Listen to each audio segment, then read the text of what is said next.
Now, from the BetMGM Network, it's time for The Daily Tip. This is like Disneyland for adults. If I wanted to have fun, I was going to go to Disneyland with my kids. With Michael Jenkins. Honestly, you could talk me into just about anything. Like, you want to do shots? All right, let's do shots.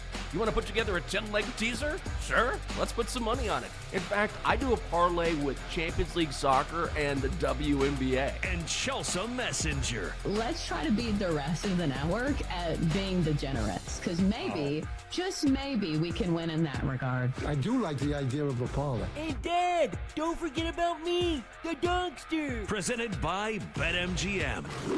The sportsbook born in Vegas. Download the app today. Please gamble responsibly. If anyone can be a degenerate, it can be us. And we are off and running on a Wednesday edition of the Daily Tip on the BetMGM Network. Thanks for being with us live across the country from 6 a.m. to 9 a.m. in the East. I'm Michael Jenkins. My partner in crime is Chelsea Messenger. Coming up, we're going to start with a memorable All-Star game last night in Atlanta and some WNBA news as well. Caitlin Clark just cannot stay healthy.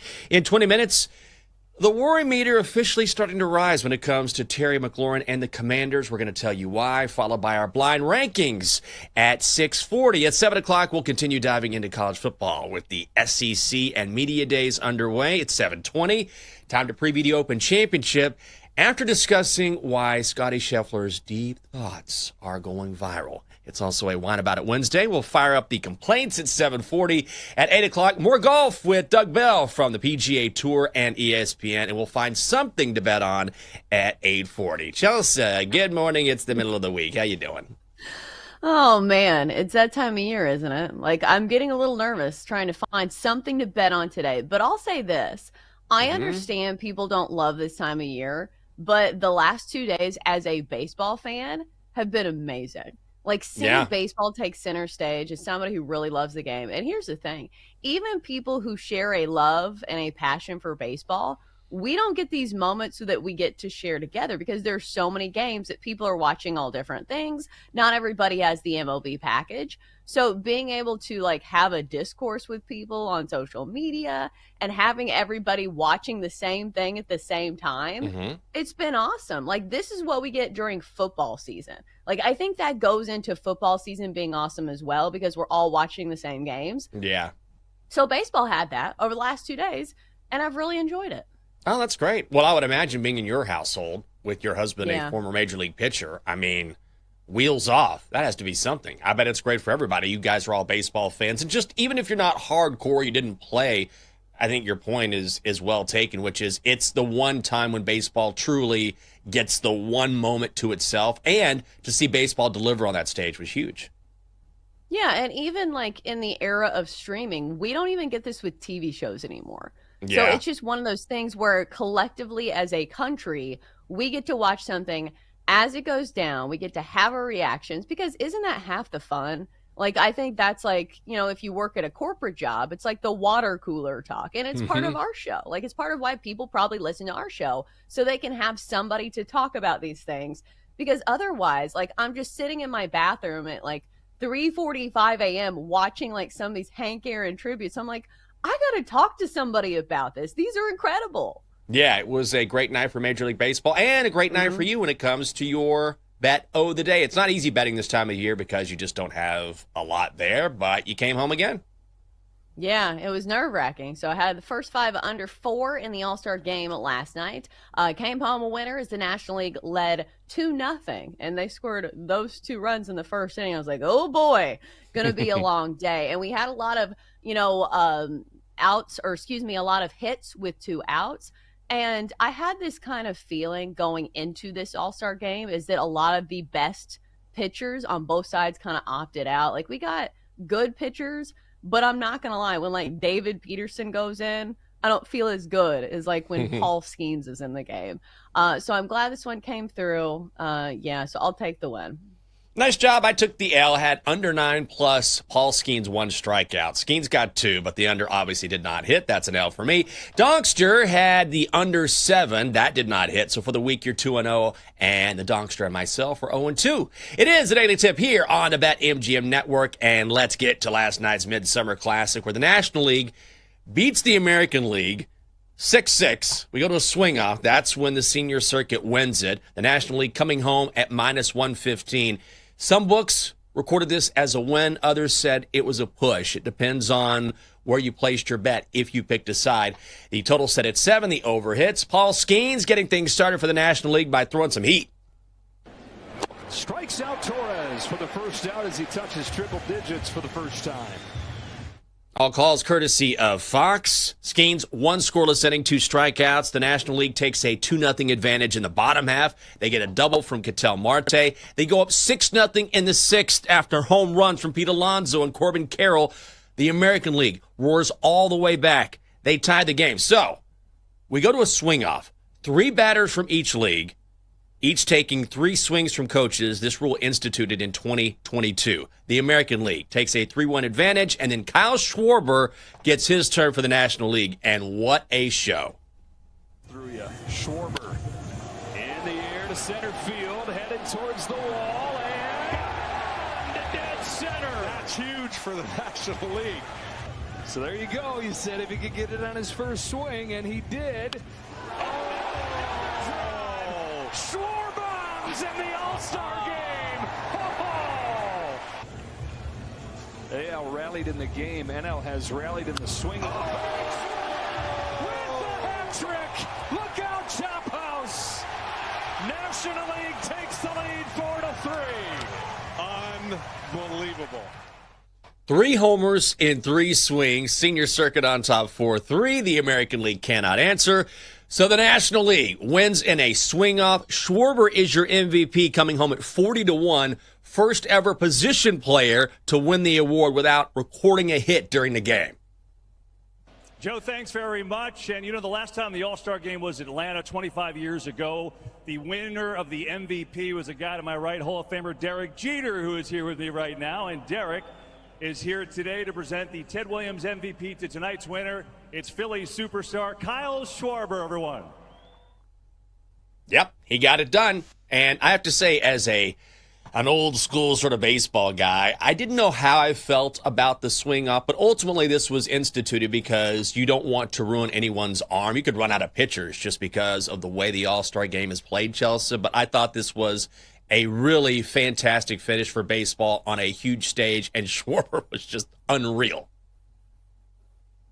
Yeah, so I cut out for a minute, so hopefully I'm not repeating any of the same things that you just said, but oh my goodness, having an all-star game end in a swing-off, this feels like what dreams are made of. Like, sometimes you don't get all the factors going in your favor. Like, sometimes you're just not going to get a game that ends in a tie. But when you have these little rule changes and these little nuances where we get to see it, Kyle Schwarber going 3 for 3, hitting yabos, this was the best way you could end it, Jenks. So I feel like it was one of those all-star games that I feel like got a lot of casual fans. Because if you're a casual fan watching this, you're saying, whoa, this is actually awesome. It reminded me of watching the hockey all-star game. And although it did not have the shades of USA versus Canada, it still had, the overtime, they had the shootout, and it was just all the factors kind of aligned to where it was the perfect all-star game. So for me, all the factors were amazing. You add in some of the tributes that were really touching with the Hank Aaron one, with the Stand Up to Cancer. I think this was one of my favorite all-star games ever. Yeah, I think so as well. And then we got a little bit of everything early on with Skeens looking great and Skubal getting hit. I wasn't really rooting for his side, but you just got a little bit of everything in this game. And, for the lack of star power that we had during the home run derby, even though it was sort of exciting, this really, I think, made up for that. It just had every little element that makes baseball special. Even Clayton Kershaw being mic'd up, I thought was great. Because how often do you see that? That was really interesting to see him, Kyle Tucker, making a play in left field, and Kershaw's like, oh, that was sick. Just little things like that just added to what I think is something you said, which is right, which is this will go down as one of the better all-star games we've ever seen. Yeah, and I feel like we spend a lot of time dumping on Rob Manfred on this show. Yes. But he got this one right. Like, I will salute, I will stand and clap, because everything was great about this. Like, normally we kind of look at baseball and we say, hey, this is a sport that kind of drags its feet and doesn't listen to the audience, and they don't change things. But, like, everything they did here was awesome. And I will say, Like, I also crap on this day and age and say, the year's 2025. We don't have flying cars. But that Hank Aaron celebration that they did at the light show, that was really cool. Like, that was a perfect usage of technology and light shows and using, fireworks to signify home run number 17. And obviously what Hank Aaron meant to baseball, to race relations, to the city of Atlanta, to everything. So it was just a really cool experience with the game being good and also all of the tributes being really good as well. Yeah, they had the perfect mixture of honoring the game, honoring legends, giving you some insight into the game, and also having a great game and great finish itself. So it was the perfect recipe for hardcore baseball fans, fans who had nothing else to watch and thought, you know what, I don't know much about baseball, and then you can get drawn in. And that's a good way to draw in fans, too, is not just the game, but learning about the game, because, if you know baseball, you would assume a lot of people know about Hank Aaron, and you probably heard the name. But I also think you can make a false assumption, everyone knows about what he did and about his history with the Braves. And, in 2025, you tend to forget about those things. Yeah, and seeing his wife watch it, I'm not going to lie, I had to redo my makeup a few times this morning. So it was just a really cool experience. And let me say something about the intros, because I saw a lot of people dumping on Ludacris last night. And as a millennial, I feel like I have the need to stand up. It's one of his songs.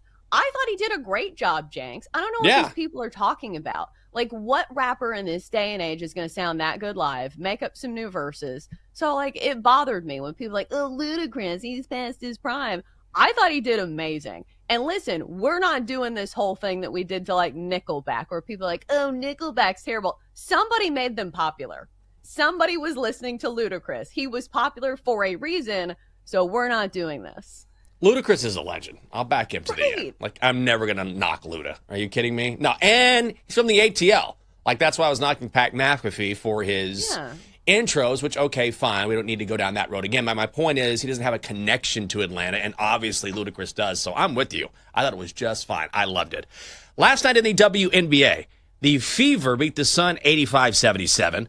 The Sun covered the number 15.5, massive number. The Fever come home at minus 2,000. Total set at 165.5, the under hit. So this is a Caitlin Clark game. We're always going to cover that. This was played in front of a sold-out crowd at TD Garden in Boston. Natasha Howard leads the way with 18 points, 13 boards. But the big story that you're going to be hearing about over the next day or two is that Caitlin Clark still not shooting well. 4-14 from the field, 14 points. But with about 40 seconds to play, she went left, and you could see her pull up just a little bit. And so she leaves the game with her groin injury. She just returned, and she was super frustrated because she was banging her head on the stanchion, and then she walks over to the bench. She's very emotional, puts a towel over her head. So after the game, Fever head coach Stephanie White said, we're going to evaluate Caitlin, see where we are. But once again, she just cannot stay healthy. And now we've got the All-Star game, Chelsea, coming up in Indianapolis on Saturday night in her town where she plays, and she's one of the captains for this team. So this just comes at the wrong time, and you could just, that frustration from Caitlin was just palpable. Yeah, it's one of those moments where the WNBA needs her as well. We were just talking about how much All-Star games can do for a sport and casual fans. This is their moment. This is Caitlin Clark's moment. Not that I think she pretty much needs it. She has pretty much cemented her status as a superstar. But still, even if you look at the season for the Fever, it just feels like they can't get it right where everybody's healthy at the same time. And we still have a good chunk of the season left, I suppose. But, their last regular season game is on September 9th. So, think about, the scope of the summer and how we think, July 4th is pretty much, the midway point of the summer. Pretty similar for the WNBA, I would assume. So they've got to get it right at some point because there are some good teams in the WNBA. It's not just the Fever running away with things. They're hovering around 500. Yeah, we were talking to John Nolan yesterday, who is the play-by-play voice for the Fever. And, I asked him the question, is Caitlin completely healthy or is she just healthy enough to play? There's a difference there. And because the regular season goes on for so long, I mean, you want her in the All-Star game? That would just be crushing for the WNBA, right? It's in Indianapolis. She's a team captain. and the most popular player in the league is not playing. So I don't know if she goes this weekend. But from a long-term perspective, if you're the Fever, even if she has to sit out an extended period of time, you got to get her right. Yeah, and like think of her career in the long term as well, because it doesn't feel like somebody who's going to have a 3-year career. Like this is not the NFL, so she has plenty of time, to cement her status. But still, it is a bummer. Yeah, and you can just that frustration. I totally understand. Before the season, she had never missed a single game, college or pro. Always healthy. It's been a different story this time around. Coming next on the show, the Commanders might be the it team in the NFC this season, but they still need to handle their business with one of their best players. To the NFL we go. That is next on the Daily Tip, and it is on the BetMGM Network. Come on back.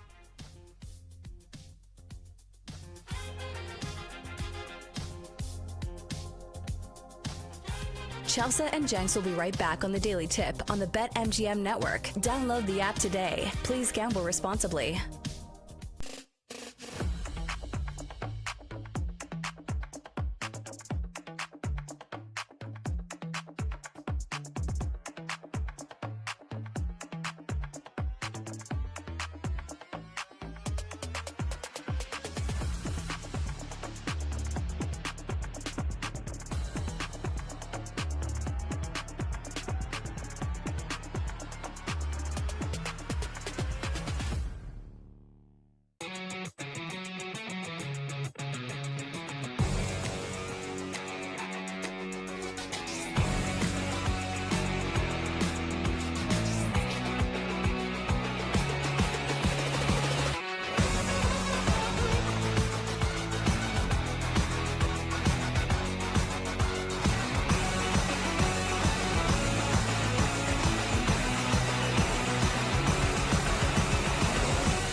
Welcome back to the Daily Tip presented by BetMGM, the sportsbook born in Vegas. Download the app today with Michael Jenkins and Chelsea Messenger on the BetMGM network.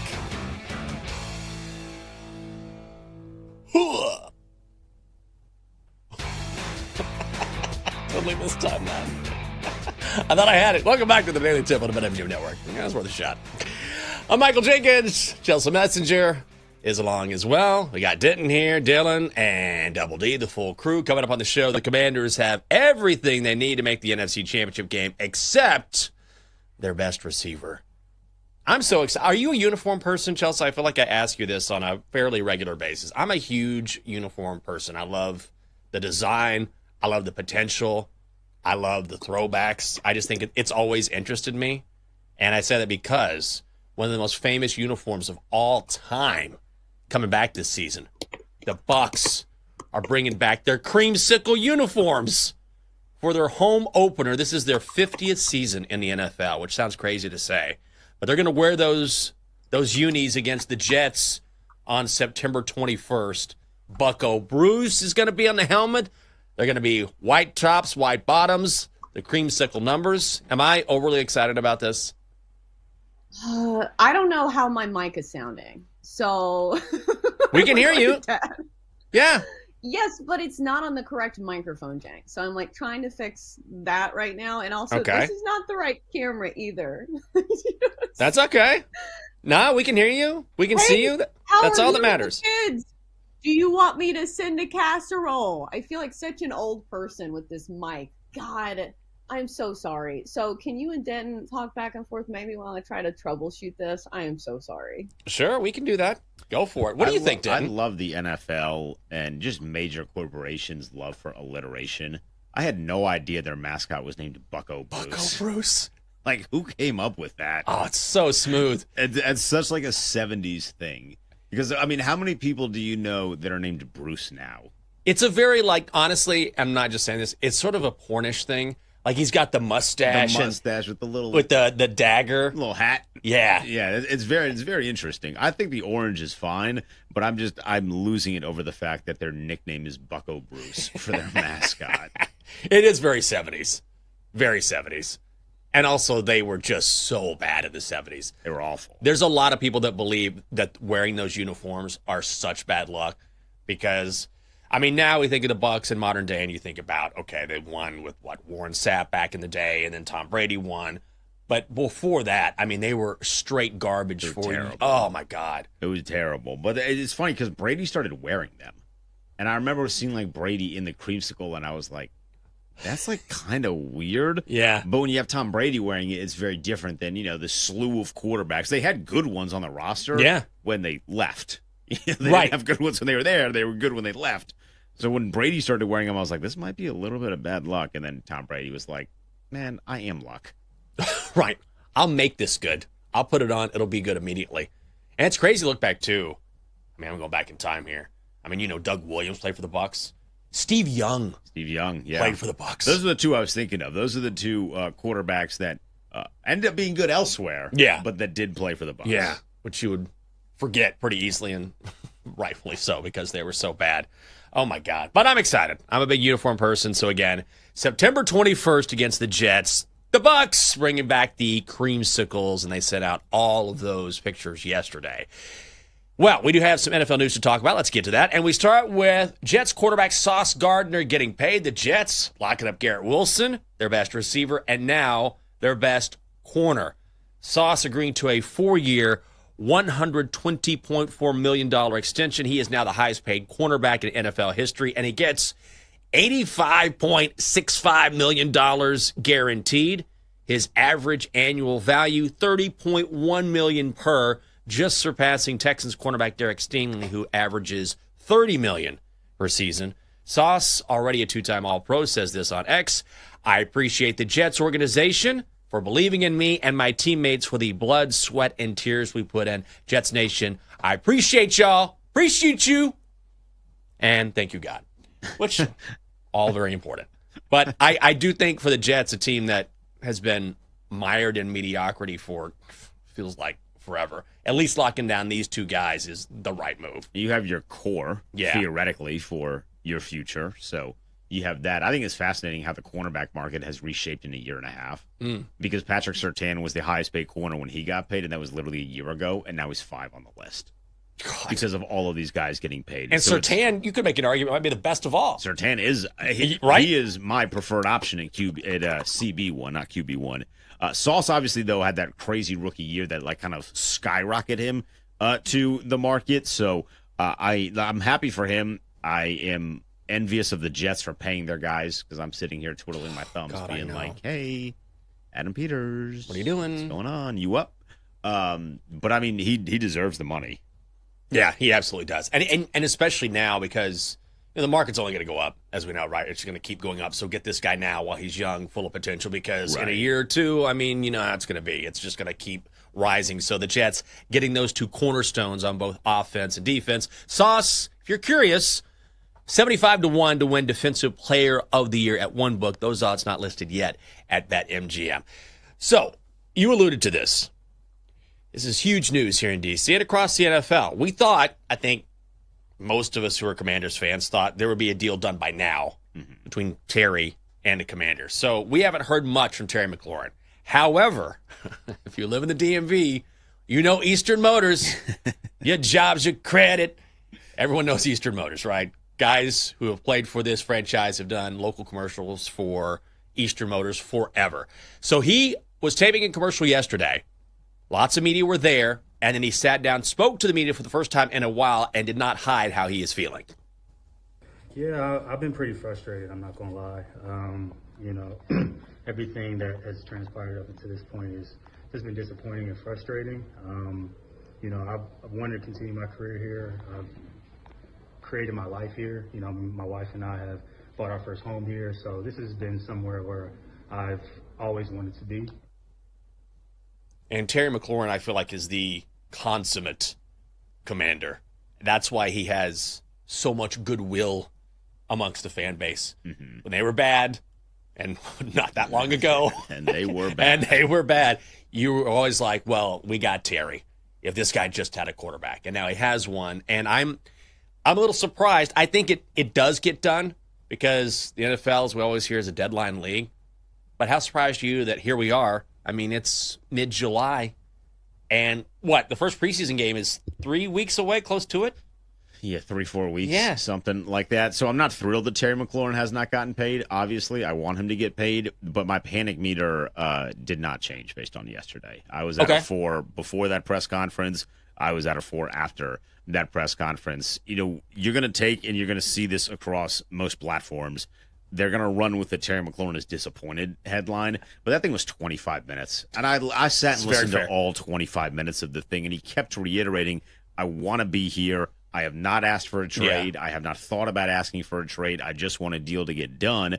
I want to get paid whatever my worth is, which Ian Rappaport then said that it was about $30 million. I think if they're not paying him $30 million, I'd be stunned by that. He feels like 30 is the floor for what this contract is going to be, probably closer to like 31, 32 in terms of annual average. But I feel pretty good about where he is, and I think the deal is going to get done. He very easily could have, Jenks, and we've seen this before with wide receivers, or just any player for that matter. He could have gotten in front of those cameras and those microphones, which they didn't just happen to be there, by the way. Like the media in Washington, D.C. does not just hang out at Eastern Motors. They should, though. They should. I mean, I'm sure it looked very nice inside, but they're not just hanging out there. Right. He very easily could have gotten up there and been like, I want out. They're not paying me the money that I want. I hate everybody. Send me away. And he did not do that. He said the opposite. He said, I want to be here. I love everybody here. This place is really important to me. I've been talking with all of my teammates. My teammates are backing me in this whole thing. So I think the deal is still going to get done.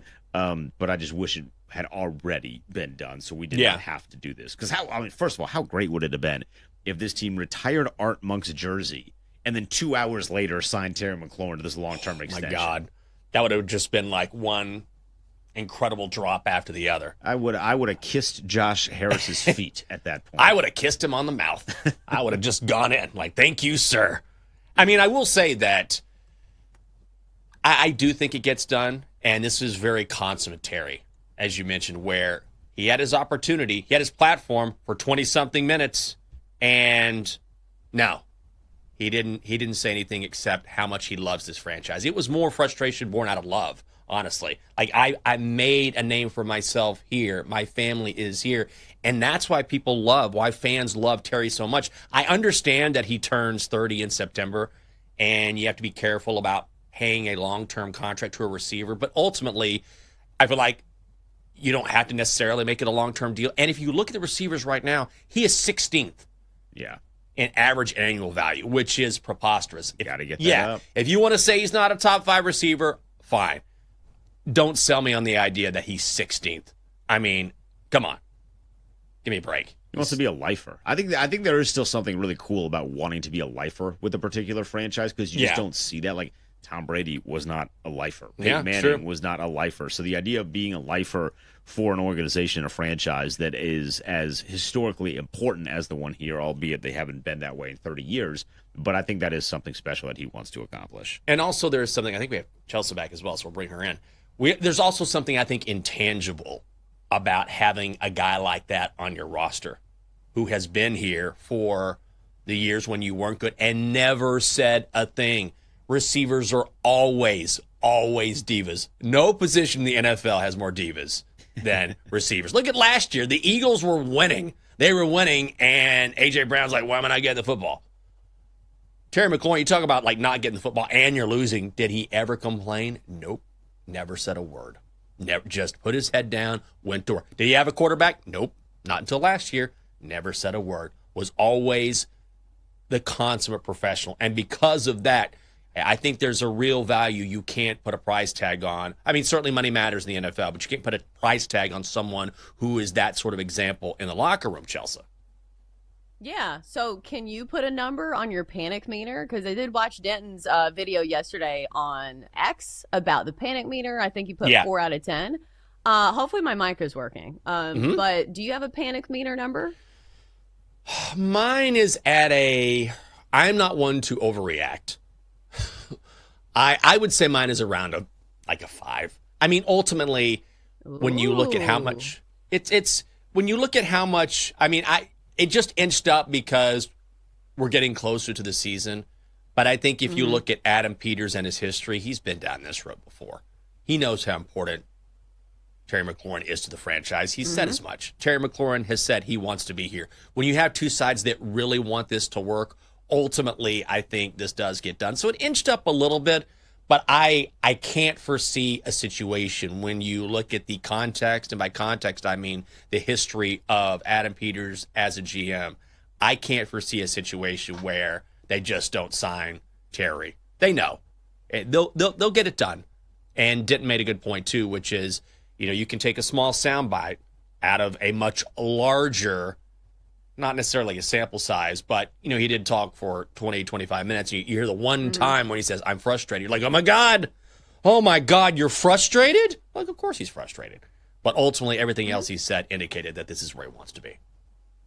Yeah, and I think there's a lot of X factors that go into this because, as casual fans and as people who, as opposed to you, I don't have any, inside knowledge. I'm not around the team. This is where, the clubhouse guys, I feel like matter even more. Because, we've all worked with somebody who maybe not on paper or, if you look at any metrics, they're better than, most employees. But if you work there, you're like, this person, shows up to work. They're a leader. They are a big part of, what is a young team. And I feel like that's what Terry McLaurin brings to this team. And I feel like at this point, when your stock and your team is going in such a good direction, do you really want to do something to even threaten to, hurt the trajectory of your team?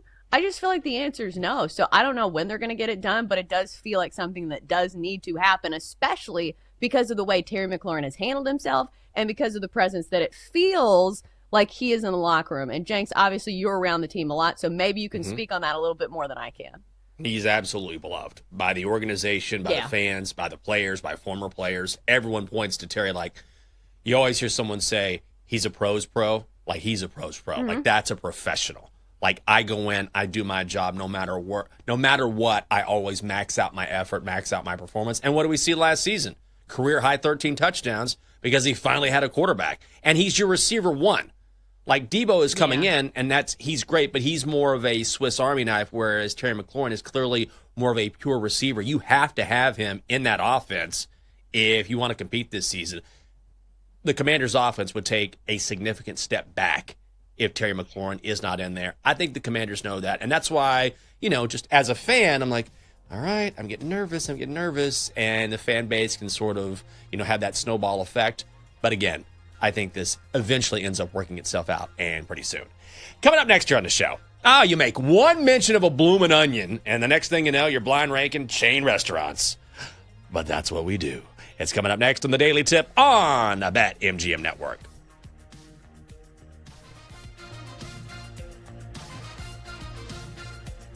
Chelsea and Jenks will be right back on the Daily Tip on the BetMGM Network. Download the app today. Please gamble responsibly.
and Michael Jenkins on the BetMGM Network. Presented by BetMGM, the sportsbook born in Vegas. Download the app today. Please gamble responsibly. Welcome back on a Wednesday. The Daily Tip on the BetMGM Network. Hope you're having a great week. Thanks for being with us. Coming up on the show, we will blind rank our favorite chain restaurants. But will Fuddruckers make the list? Probably not. I don't think so. Oh. I love Fuddruckers. Actually, it's back in D.C. It left. It's back. I will crush me some Fuddruckers. Man, they had a place in Chinatown. It was great for late night. You go in, got a few beers in you, and you're trying to make your own burger. Oh, my God. We're lying out the door. Then it left, and I was so sad. But now it's come back. So now they have a place in Chinatown again. And I can walk to Chinatown. Like, it's not far from... I mean, it's not a trek, but you can walk there in probably like 10, 15 minutes from where I live. So I got to get down there. I was talking to Catherine about this last night. I was like, I'd forgotten Fuddruckers is back. So it's not like it used to be where they used to be everywhere. So I'm going to make a special trip, and I'm going to get me a burger from Fuddruckers. I might do that today. Because Fuddruckers, it's back. It's back. I think my only memories of Fuddruckers was going there with, like, my softball team. Because it was, like, one of those restaurants where it's like, okay, somebody's going to find something that they like there. Because what is it? It's just cheeseburgers, right? So I remember, like, running around and, like, getting a burger and, like, being there with all of my teammates, which was, like, a fun experience. Now that I'm older and I'm seeing that through the eyes of, like, my child, I'm like, man, those were, like, the best days. Is like going out to eat with, like, 15 of your teammates, and you do that thing where you take off the top of the Parmesan cheese, and so when somebody pours it on their pizza, it just all goes in a mountain. And I want to offer my apologies to the waitresses, whoever were working those days. But it was one of those things. I do remember, like, doing fun little things like that at Fuddruckers. I think it was, like, in Indiana or something, because we didn't have them here. But when we traveled, we went to these exotic chain restaurants that they didn't have in Tennessee.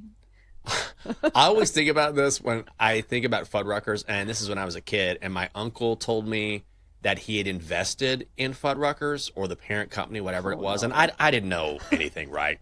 Like, he's like, oh, yeah, this chain's going to blow up. I remember him telling me, and I was like, I know nothing. But I do know that investment did not work out, at all. I remember he brought it up, like, one more time, and he was like, yeah, whatever. And I was like, oh, okay. I understand the passion. We used to go to Fuddruckers back in the day because he lived outside of Austin. We would go visit him. We'd always go to Fuddruckers. He loved it. I loved it. But some of these restaurants, it's interesting, like Steak and Ale, Bennigan's, which I mentioned, Fuddruckers, like they had their glory days, and then they sort of collapsed, and they've been purchased again by other companies, and now they're trying to build out the brands again in different ways. It's sort of interesting where they're not nearly as popular as they used to be, but they're still around.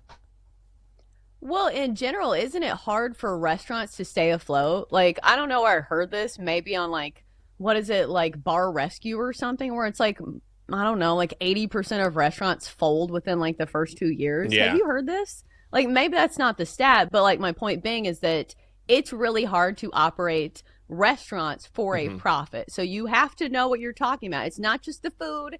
It's not just, like, the wait staff. A lot of it's just, like, the dollars and cents of it.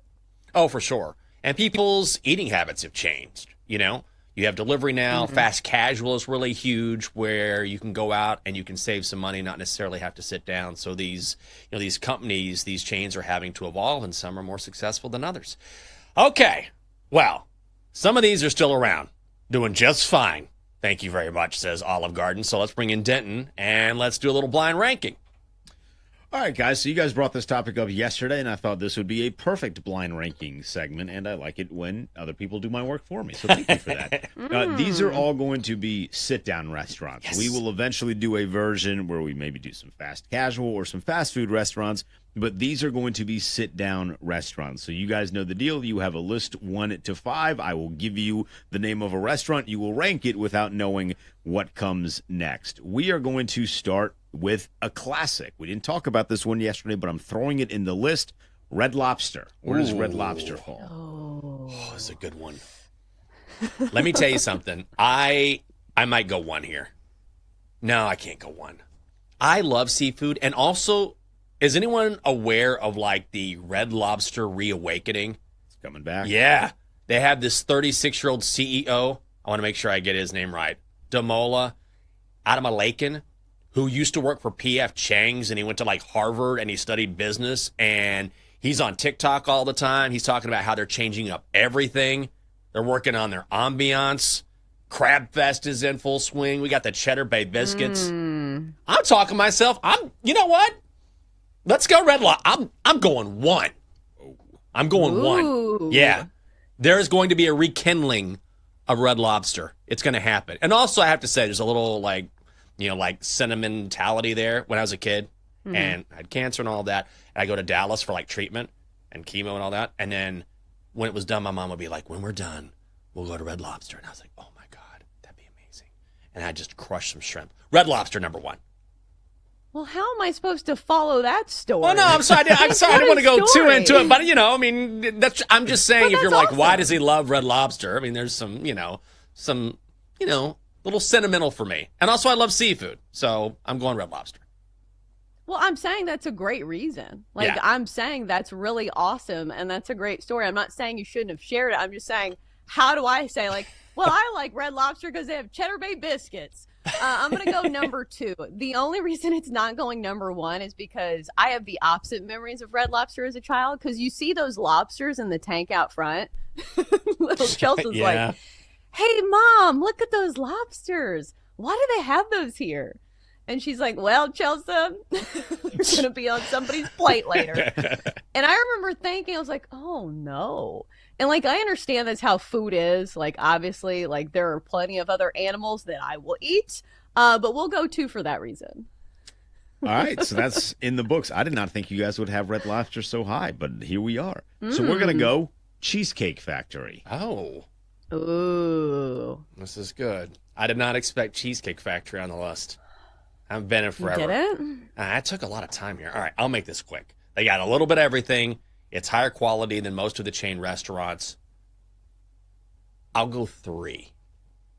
I'm going to go 1, because the Cheesecake Factory is the combination of every other chain restaurant, is it not? Like, their menu is like the Bible. It's like 450 pages long. Okay, maybe the Bible is more than 450 pages, but you get what I'm saying. Like, you can go to the Cheesecake Factory and you can get a great salad. You can get Italian. You can get pizza. You can get anything. So I feel like the variety there, and plus, like, I think that this used to be like the fanciest of chain restaurants. Like, when we were in college, this is where we go for everybody's birthday, because obviously the cheesecake is amazing as well. So I'm going to go number 1.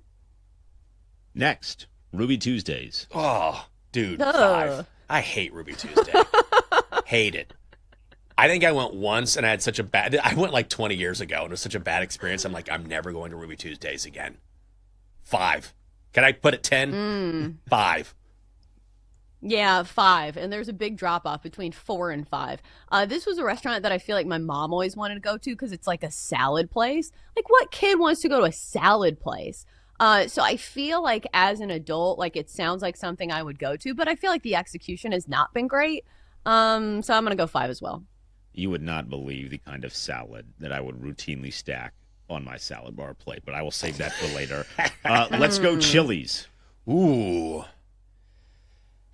I got to go 2 with Chili's. I mean, come on. They have a great happy hour, okay? I mean, you can get sloshed for like $12 at Chili's. It's pretty amazing. They have really underrated chips and salsa. They have the triple dipper, okay? Your 3 favorite appetizers. Everyone knows the baby back ribs. Come on, Chili's too. I'm going to go 3 for Chili's. I think Chili's is top tier chain restaurant. They have a lot of options. I like the fajitas. Yeah, and the drinks. 3. All right. Can I get a little bit of love for a bloomin' onion? Because the final place is Outback Steakhouse. Dang it. I wish I'd put that and above. You guys have them at 4. No. We just like disrespected the Aussies again. So, Jenks, where does Outback, like, who is Outback leapfrogging if you had your druthers? I feel like Cheesecake Factory is a bit of an elevated experience, at least compared to most of these. Which I know you're like, okay, where are you eating, you freak? You're right, though. I would move Cheesecake Factory down, and I'd put Outback at 3, Chase and Chili's at 2, Bloomin' Onion, no rules, just right. Their steaks are actually, I mean, if you're going to a steakhouse, you can save some money. And as I mentioned yesterday, they have the Aussie 3-course meal starting at $14.99. Price and participation may vary. So I'm a little disappointed. I'm a little disappointed it's a 4. But I do love, and I'm going. I keep saying I'm going. I'm like, we're making a trip. We were mapping out. There's one in Arlington, one in Alexandria here in D.C., not far from here. We're going to Outback very shortly. So I feel like I let down the Outback fans here. Ah, well, there goes that influencing deal for Outback Steakhouse, Jenks. You will not be holding a microphone in the middle of Bloomin' Onion, a la Angel Reese. I'm not a big Outback person. Like, I like it, but it wouldn't be in the top 3 for me. Like, I like it at 4. It's good, but I'll say this. For a chain restaurant, it's pretty expensive. Like, I know you mentioned the daytime deals, but also, as you mentioned, participation rules apply. Or what was the disclaimer that you absolutely nailed?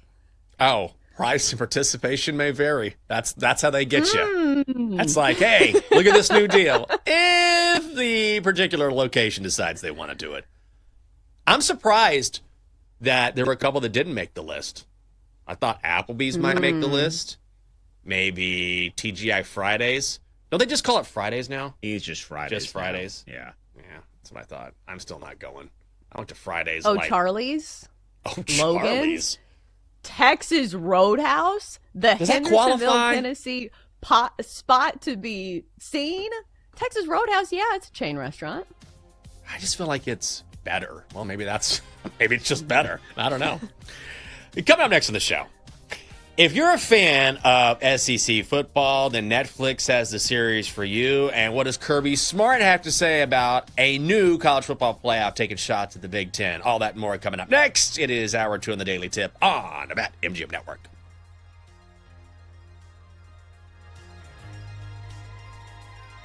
Chelsea and Jenks will be right back on the Daily Tip on the BetMGM Network. Download the app today. Please gamble responsibly.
MGM Network. It's time for The Daily Tip. This is like Disneyland for adults. If I wanted to have fun, I was going to go to Disneyland with my kids. With Michael Jenkins. Honestly, you could talk me into just about anything. Like, you want to do shots?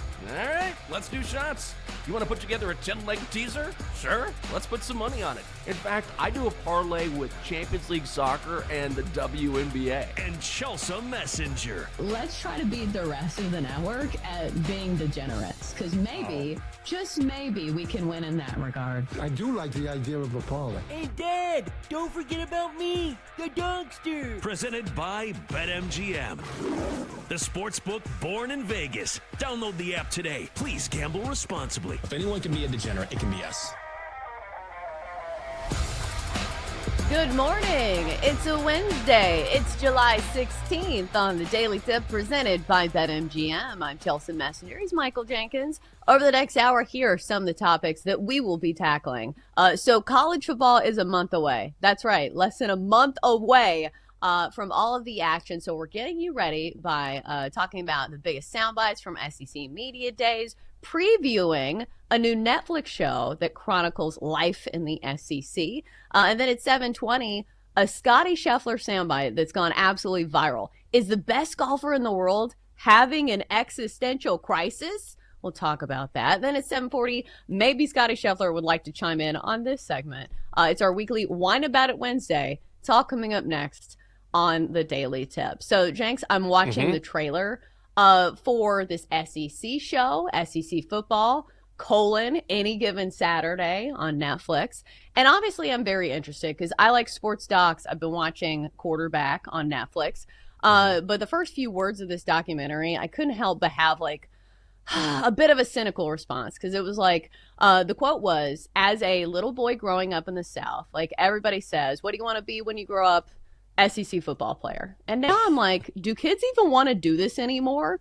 Do you think more kids still want to be a football player as opposed to like an influencer?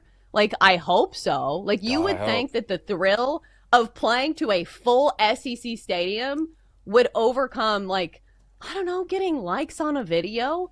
But again, like, I'm not that age, so I don't know. I mean, I would think so. I would say this. I would say that more people than ever want to be influencers, but you know, there's still I know it's gross to me.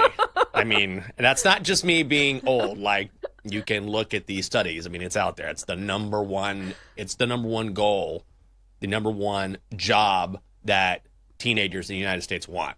They want to be influencers. So I think that can coexist with being an athlete, because I'm not trying to stereotype, but I feel like most people who want to be influencers, and it's not always the case, are going to necessarily be high-end athletes. I think high-end athletes lean into athletics, and then they have some natural social media influence just because of whatever sort of plaudits that they get for being studs in high school. So I don't think wanting to be a high-profile athlete or wanting to play football is going to go away. It's really woven into the fabric of our country, I feel like.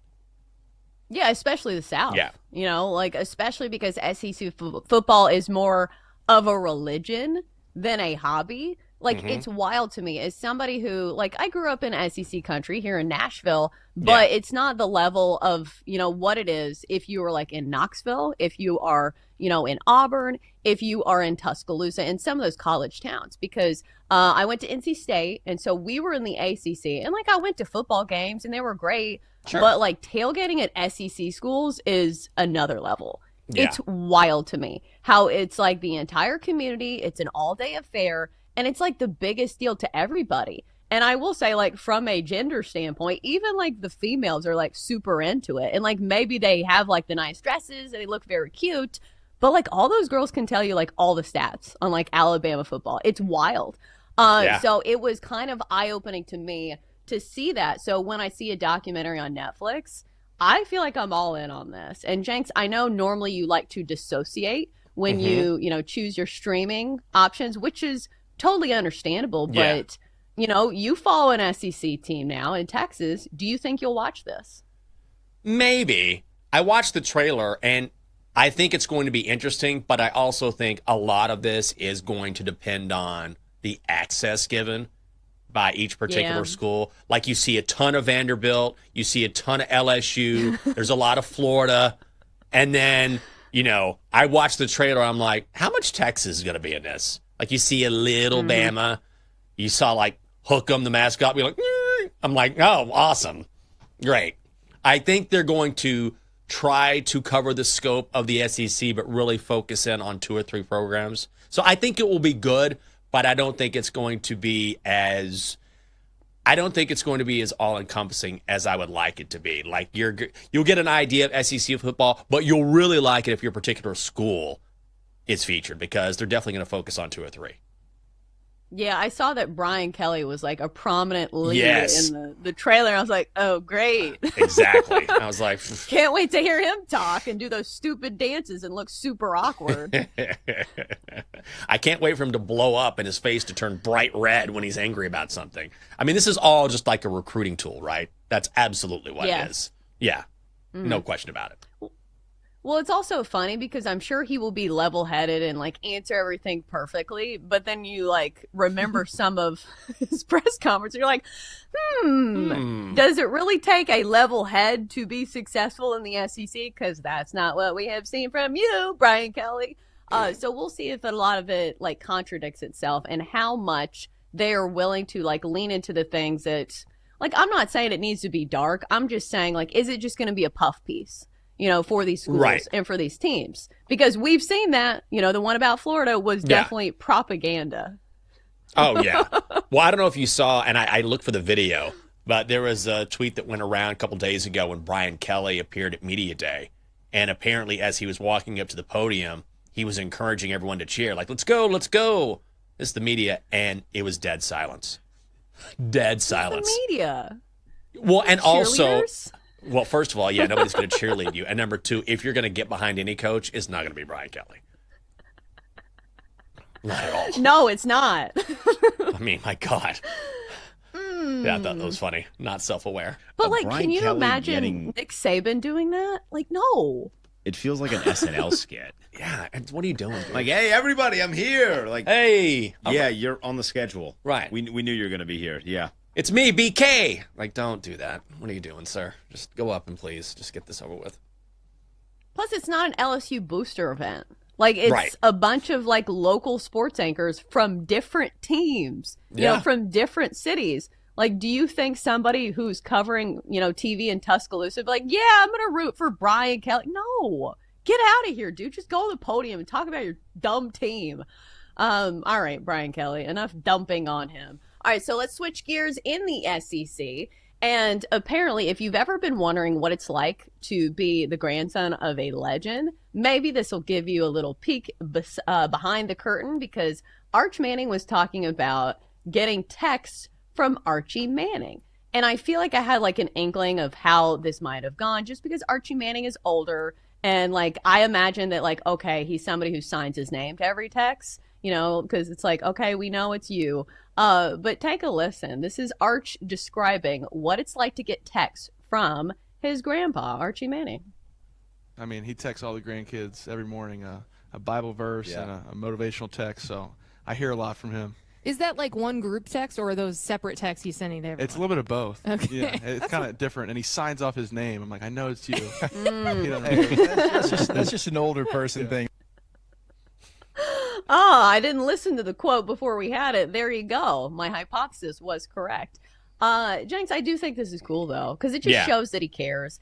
And I think a lot of people like assume this from grandparents, but like not all grandparents are like this. Yeah. And certainly if you're somebody who could be on his high horse, it could certainly be, Archie Manning. But this was cool to hear. And it's cool that he does it for all the grandkids, because I feel like it would be very easy to have a favorite. Yes. Especially one that shares a name with you. Fair. But this was cool to hear about. Yeah, everything you hear about Archie Manning is that no one is more revered in the family than Archie.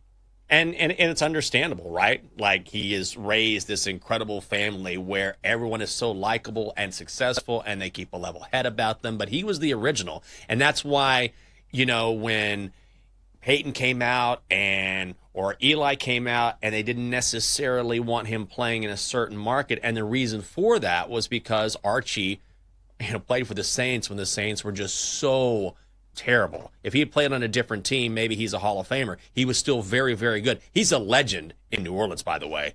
You go walk around New Orleans, you see Archie Manning still to this day. That influence is everywhere. They love him, and they should. But he just suffered for so long playing on such bad football teams. He wanted to make sure that never happened again to one of his kids. And now you see Arch come along. But that whole family just, no one is more respected than the original Archie. So that's a cool story. Yeah, I also think it's such a great thing for Arch to have such a great support system. Because going through all of this and being center stage with the spotlight, squarely shining on you, that's a tough experience for somebody who is his age. I know we look at a lot of these college football players like they're men, but like they're still pretty young. Like especially Arch. How old is he? 19, 20? Like you can't be that old.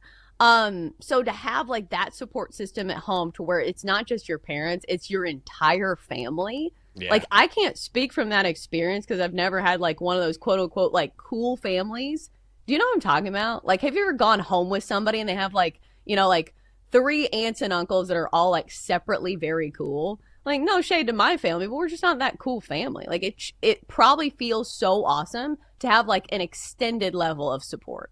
Oh, for sure. And, whether it's Eli, whether it's Peyton, whether it's Archie, like they all have their own individual personalities and individual successes. So not only do you have that support system, you can sort of pick and choose and take different pieces of advice from each person and then blend them together to help you. And Arch has talked about that a lot. He'll get a lot from Peyton, and then he'll text Eli from time to time. And, of course, he's getting these texts with Archie signing his name. So that's about as good as it gets as far as having people back you and people who know exactly what they're doing. Yeah, most people don't have one NFL quarterback in the family to, like, get advice from. He has 3. Yeah. 3 separate NFL quarterbacks, which is absolutely crazy. So what a life that must be. Must be nice, Arch Manning. All right, so let's head to SEC Media Days where we had some of the top coaches speaking in Atlanta yesterday. And one of the top storylines has been the college football playoff and the back and forth between the Big Ten and the SEC. So apparently the Big Ten has shown their desire for auto bids. Kirby Smart had the podium yesterday and fired back. Well, I think it's the selection process that comes about. How are the teams going to be selected? The at-large teams, whether that's 5'11" or that's the AQ, and they still have some at-large, is who's selecting them and what are they going about to do it? I just don't feel like it's equitable or fair to say that the loss column is the only column that matters. I think then historically that's what we've looked at. I mean, when you looked at the rankings of who was at the brink of getting in, we only have a small sample size of the 12-team playoff, super small. But when you look at it, it's just, okay, well, how many losses do they have? Rick, take it the easy way. Let's be honest. Yeah. Who are you taking neutral site?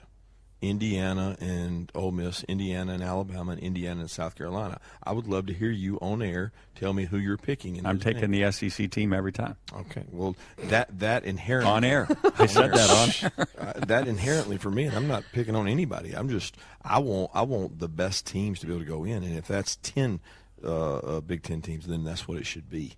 But they would argue there's going to be bias in that. I would argue history and NFL draft picks and attendance and all the things that go into picking the best players. I mean, go to the NFL teams and ask them who they think the best teams are and who they want to see play each other. They want to see each of these teams play each other. All right, so I want to apologize for laughing during that soundbite, but, like, Jenks, come on. Like, I understand the SEC is really good, but, like, there was bias, like, dripping from that segment, right? Like, I covered SEC country, and I feel like I have a soft spot for it, but even I am like, come on, man. You can't say that out loud. What I love about this, I'm so fired up about this. I just love that Kirby Smart says, we don't want the Big Ten to have bias. It's not fair to have bias. And then goes off talking about SEC bias. Oh, well, we have the most draft picks, the best attendance. People want to see these teams. Cool. It doesn't matter who. Yeah. What does attendance have to do with who should get into the college football playoff? What does who people want to see? Look, sure, the SEC has all of those things. There's no question about it. But in any given year, a team from the Big Ten could absolutely be better than the SEC. Like if you have an 11-1 Indiana team taking on an 8-3 Kentucky team. You're like, well, got to go Kentucky. Better attendance, better history, better draft picks. And I love the radio guy. He's like, I'm going SEC every time. Every time. LSU taking on the Philadelphia Eagles. I'll take Garrett Nussmeier over Jalen Hurts. SEC every time. Every single time, Kirby. Oh, my God. Like, you can't have it both ways. If you don't like bias, don't give us your own bias. Well, reality check. The Big Ten has won each of the last 2 national championships. All right, well, we got to get to break. Up next, we'll talk about Scotty Scheffler and his viral press conference. Next on the Daily Tip.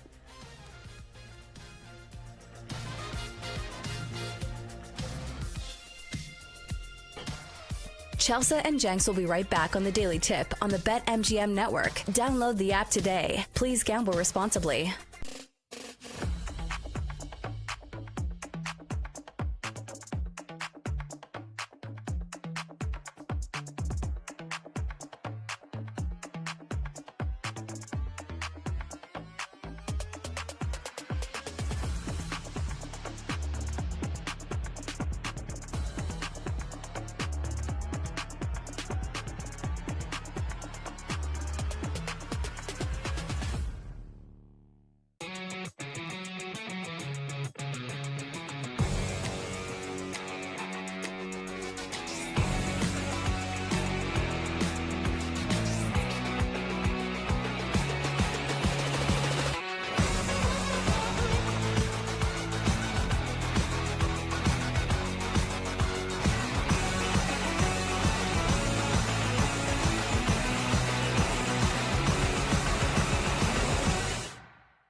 Welcome back to the Daily Tip, presented by BetMGM, the sportsbook born in Vegas. Download the app today with Michael Jenkins and Chelsea Messenger on the BetMGM network. All right, we're back. It's a Wednesday, which means we have golf tomorrow. The Open starts, and we have Scotty Scheffler, your favorite, over at BetMGM 5-1, followed by Rory McIlroy at 7-1, Jon Rahm 12-1, and Bryson DeChambeau at 22-1. So yesterday, Jenks, Scotty Scheffler went viral for one of his answers that he gave at the press conference, and it had nothing to do with like the course or how everything is looking, the conditions, his swing. It had everything to do with his outlook on golf and on life. And what really made me angry about like some of the fallout from some of the replies on this is that people always want athletes to give interesting and thoughtful answers, but then when they do, people either take them out of context or out of context, or they say, this guy's complaining. How dare he complain? He makes so much money. And they don't actually listen to what they're saying. So I, for one, listened to every second of this answer that he gave because it was pretty long. I think it was 4 minutes and 30 seconds. But Scotty Scheffler, I think that we found that he is a very thoughtful guy and somebody who puts a large emphasis on work-life balance. And I think for so long that we have seen, this mentality of athletes where you have to have these blinders on and sports is the only thing. And I just think of like growing up, thinking about like the Mamba mentality of Kobe Bryant, where it was a singular goal and you focused on sports and sports is life and ball is life. Where I think that lately we've seen a shift in athletes where, guys are kind of hinting that sports is not the only thing and they want to be involved in other endeavors. They don't want to just dribble. Like I think I've heard that from like some basketball players who want to make a difference in other areas. And I'm not saying this is the first time that they've done that, but it does feel like we've kind of had a shift there. So let's listen to this quote, and because obviously there are people listening saying, Chelsea, what are you talking about?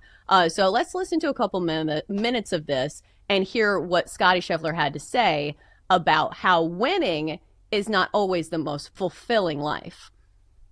It feels like you work your whole life to celebrate winning a tournament for like a few minutes. It only lasts a few minutes, that kind of euphoric feeling. And like to win the Byron Nelson Championship at home, I literally worked my entire life to become good at golf, to have an opportunity to win that tournament. And you win it, you celebrate, get to hug my family, my sister's there. It's such an amazing moment. And then it's like, okay, now what are we going to eat for dinner? Is it great to be able to win tournaments and to accomplish the things I have in the game of golf? Yeah. I mean, it brings tears to my eyes just to think about, because it's literally worked my entire life to become good at this sport, and to have that kind of sense of accomplishment, I think is a pretty cool feeling. It's fulfilling from the sense of accomplishment, but it's not fulfilling from a sense of like the deepest, places of your heart. There's a lot of people that make it to what they thought was going to fulfill them in life, and then you get there and all of a sudden you get to number one in the world, and then they're like, what's the point?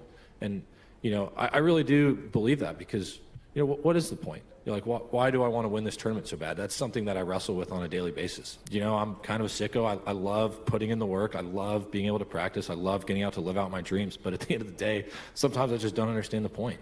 I love the challenge. I love being able to play this game for a living. It's one of the greatest joys of my life. But does it fill the deepest, wants and desires of my heart? Absolutely not. I love being a father. I love being able to take care of my son. I love being able to provide for my family out here playing golf. And every day when I wake up early to go put in the work, my wife thanks me for going out and working so hard. And when I get home, I try and thank her every day for taking care of our son. It's just, that's why I talk about families being my priority, because it really is. I'm blessed to be able to come out here and play golf, but if my golf ever started affecting my home life, or it ever affected the relationship I have with my wife or with my son, that's going to be the last day that I play out here for a living. I would much rather be a great father than I would be a great golfer. That at the end of the day, that's what's more important to me. It feels like you work your. Okay, so there's a lot to unpack here, Jenks. So when you heard him say this, because I think that we have an idea that athletes, like, they obviously love their families, and sports is not the only thing in their life.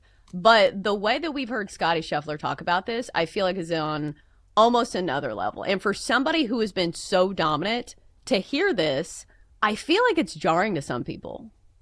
I think it's the most relatable thing I've ever heard. Honestly. This has nothing to do with sports, to me. Like, this is a life thing. It doesn't matter if it's sports. It doesn't matter if it's business. It doesn't matter if you're in medicine. If you have grown up with a singular focus or a singular goal, like Scottie Scheffler has, he was exceptional as a very young golfer, and you want to achieve these goals, and you work really hard to achieve them, you believe that once you start to achieve these goals, there's going to be this fulfillment that sustains you forever, right? It's like once you achieve these things, once I win a green jacket, once I do this, then there's going to be, you have this idea like there's going to be this bright light and this fulfillment that sustains you for the rest of your days. And then when you're done, it's on to the next and the world moves on. And so in your mind, because you've worked so hard for it and you put in all the work and you're grateful for it, when you get there, you're like, all right, here we go. And then it's, okay, we celebrated and that's it. We move on. Life moves on. And what you thought was going to fulfill you, you thought would make you feel a certain way, doesn't. And then you realize, oh, the things that really make me full in my heart, the things that really mean the most to me are my family, my friends, people close to me. Those are the things that really have meaning. So to reconcile those two things happens as you get older. And it's not necessarily easy to pivot and find the purpose that you thought you were going to have through work, whether it's sports, whatever, and maybe redirect it in a way that gives you that fulfillment that you seek. So everyone wants to put this in the framework of sports, but really this is about life. Oh, for sure. And I think that I have first kind of heard something like this when it comes to like actors, when they talk about fame. Like, I feel like Jim Carrey said something to this effect where it's like, okay, I've had all these nice things, but that's not really what fulfills you. Like at the end of your life, you're not going to be thinking of, oh, I had the cover of People magazine. So it's one of those things that I've heard before, but I think personally it's one of those things that you have to realize for yourself. Like, were you at a certain age when you realized this? Because I think a lot of us, especially if you're ambitious, if you're driven, if you work really hard at your craft, like you do have to have blinders on for a while. Yeah. But then there is a moment where, like, whether somebody gets laid off, like unceremoniously after like 30 years, where you're like, wow, this really is just a job. Did it take a while for you to realize this for yourself? Yeah, I have this conversation with the lovely Catherine on a regular basis, and more so recently than ever, because I remember when I was starting off and I was an intern, and I used to go in on Saturday mornings at the local TV station where I was because no one was there. And early Saturday, I was off.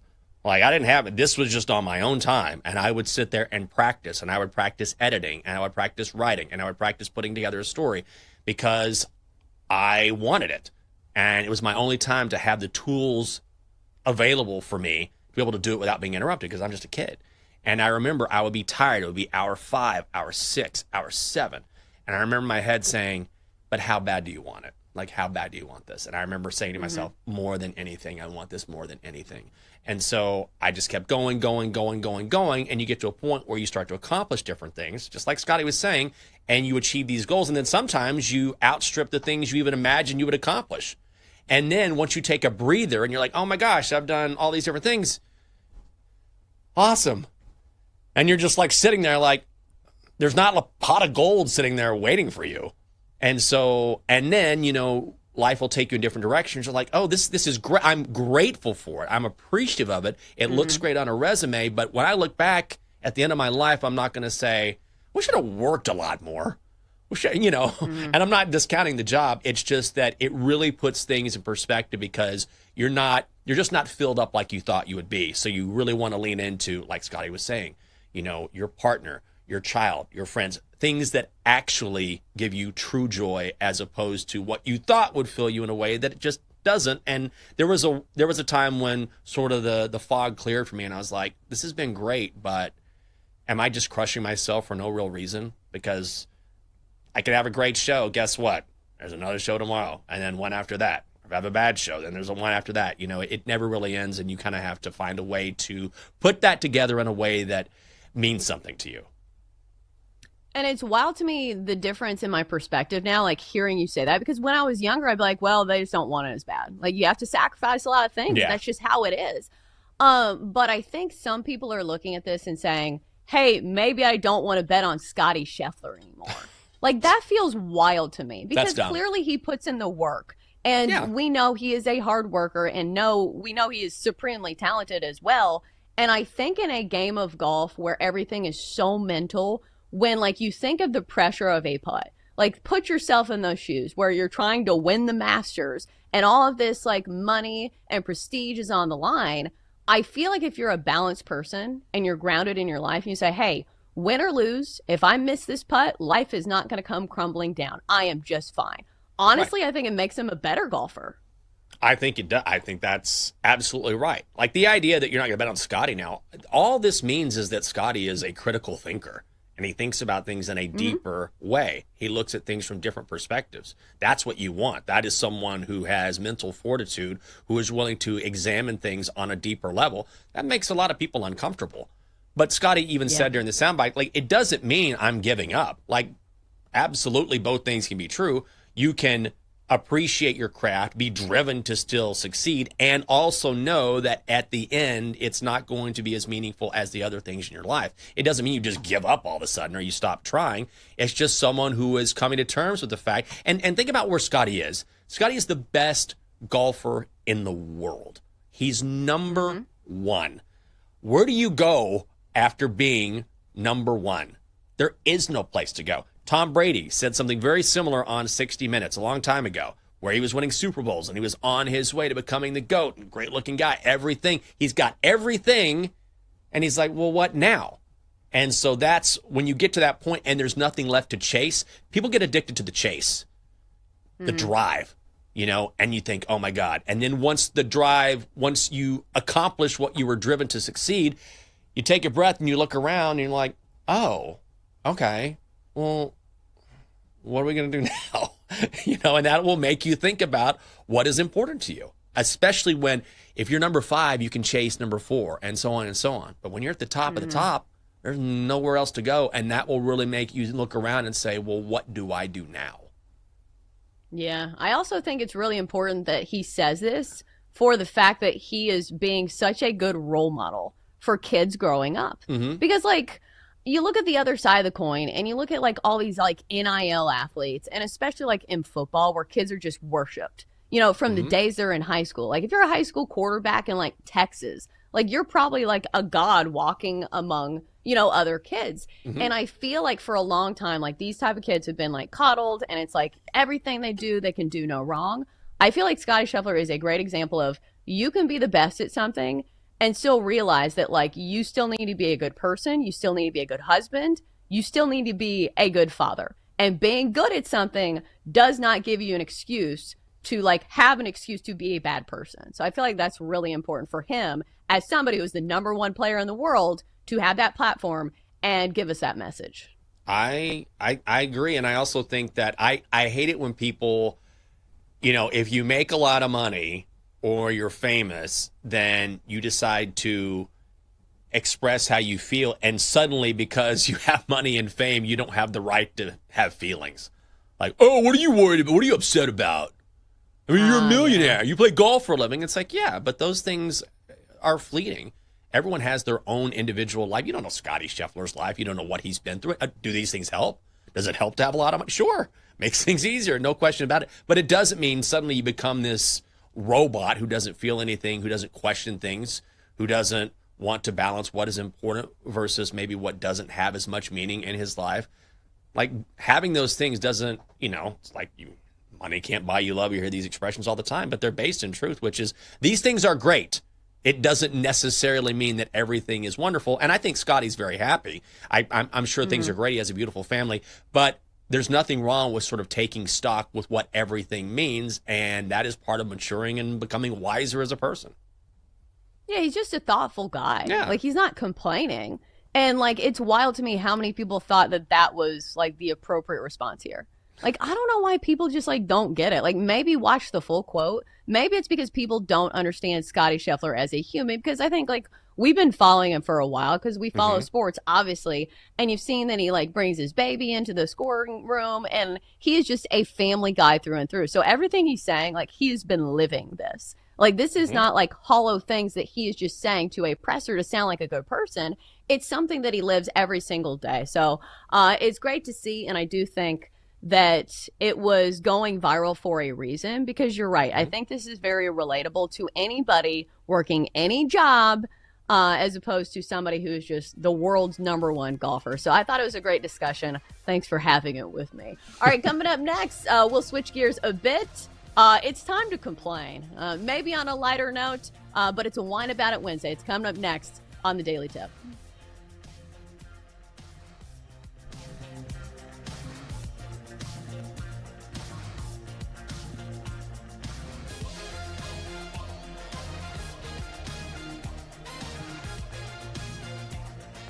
Why do I have 3 Super Bowls?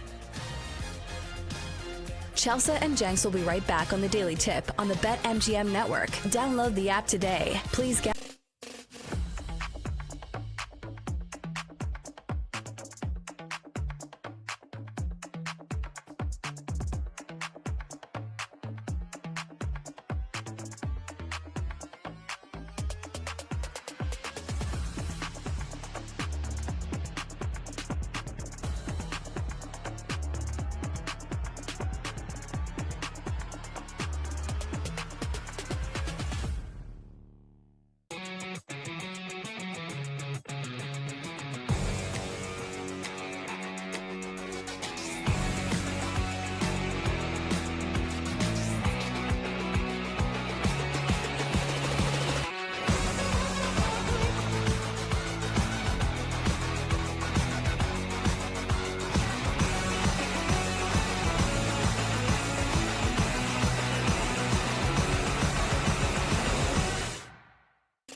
Let's get back to the Daily Tip with Chelsea Messenger and Michael Jenkins on the BetMGM Network. Presented by BetMGM, the sportsbook born in Vegas. Download the app today.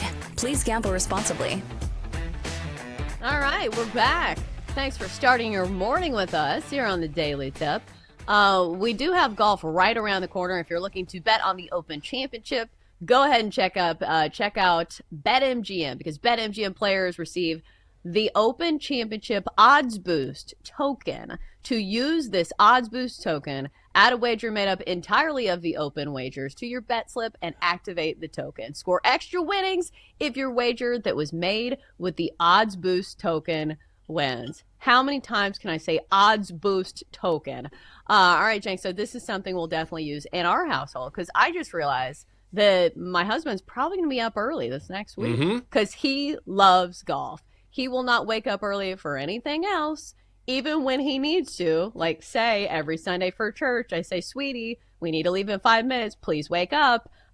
He's a log when I try to wake him up for that. But if golf is on the television, he will wake up. So bright and early tomorrow morning, Jake's probably going to be in the living room at this time. Oh, that's awesome. Can we check in with Jake, get a golf update? We can have a segment with him on the show.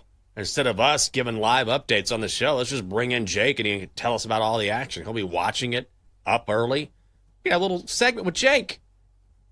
It would be like interviewing Bill Belichick, like circa 2006 though.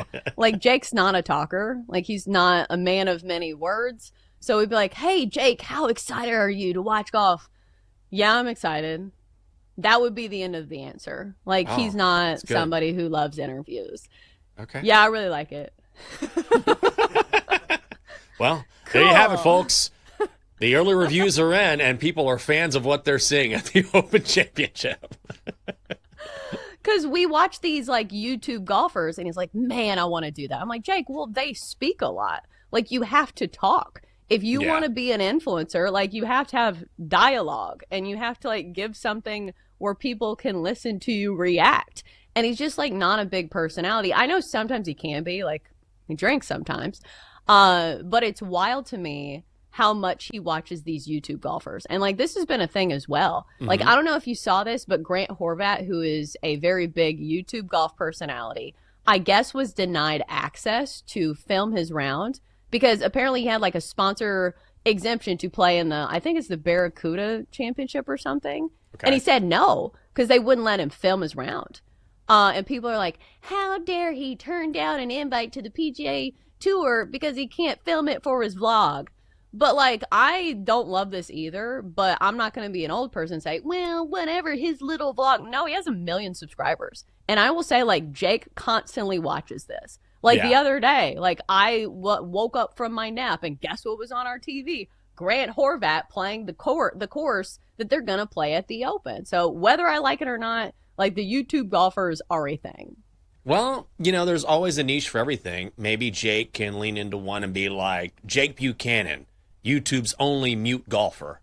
He doesn't say anything. He just golfs. You know, you get a little silence. Just trending audio. Just trending, yeah. ASMR, you put something underneath there, something like that. But, like, I get why these YouTube golfers are famous, though, because, like, they live the dream. They literally play all the coolest golf courses in the world, and they get to play with celebrities. So, like, must be nice. But you have to have a very select personality, and, like, there is a talent to it. So I think everybody thinks that they can be, like, influencers and stuff, but these people do have a talent of some sort. Oh, no doubt about it. I mean, God, I wouldn't even know how to get started with something like that. But when you can find an area like that or a niche like I was talking about that hasn't been fulfilled yet, and then you lean into it and you make it happen, I mean, more power to you, because that's where, I mean, people are always streaming things. And golf on YouTube, I know you've mentioned this, but I've heard it from other people too. It's massive. Yeah. So it's not just people who watch on tour. It's people who watch, like, the guys who play the courses. Because I think for, like, young men, like, the height of their happiness is, like, playing a round of golf with their boys. Yes. Drinking. Having a good time. So, like, that's them, you know, living vicariously through these guys that do this every single weekend. All right. So I complain about YouTube golfers, but maybe I will add something else to the list because, listen, it's a Whine About It Wednesday.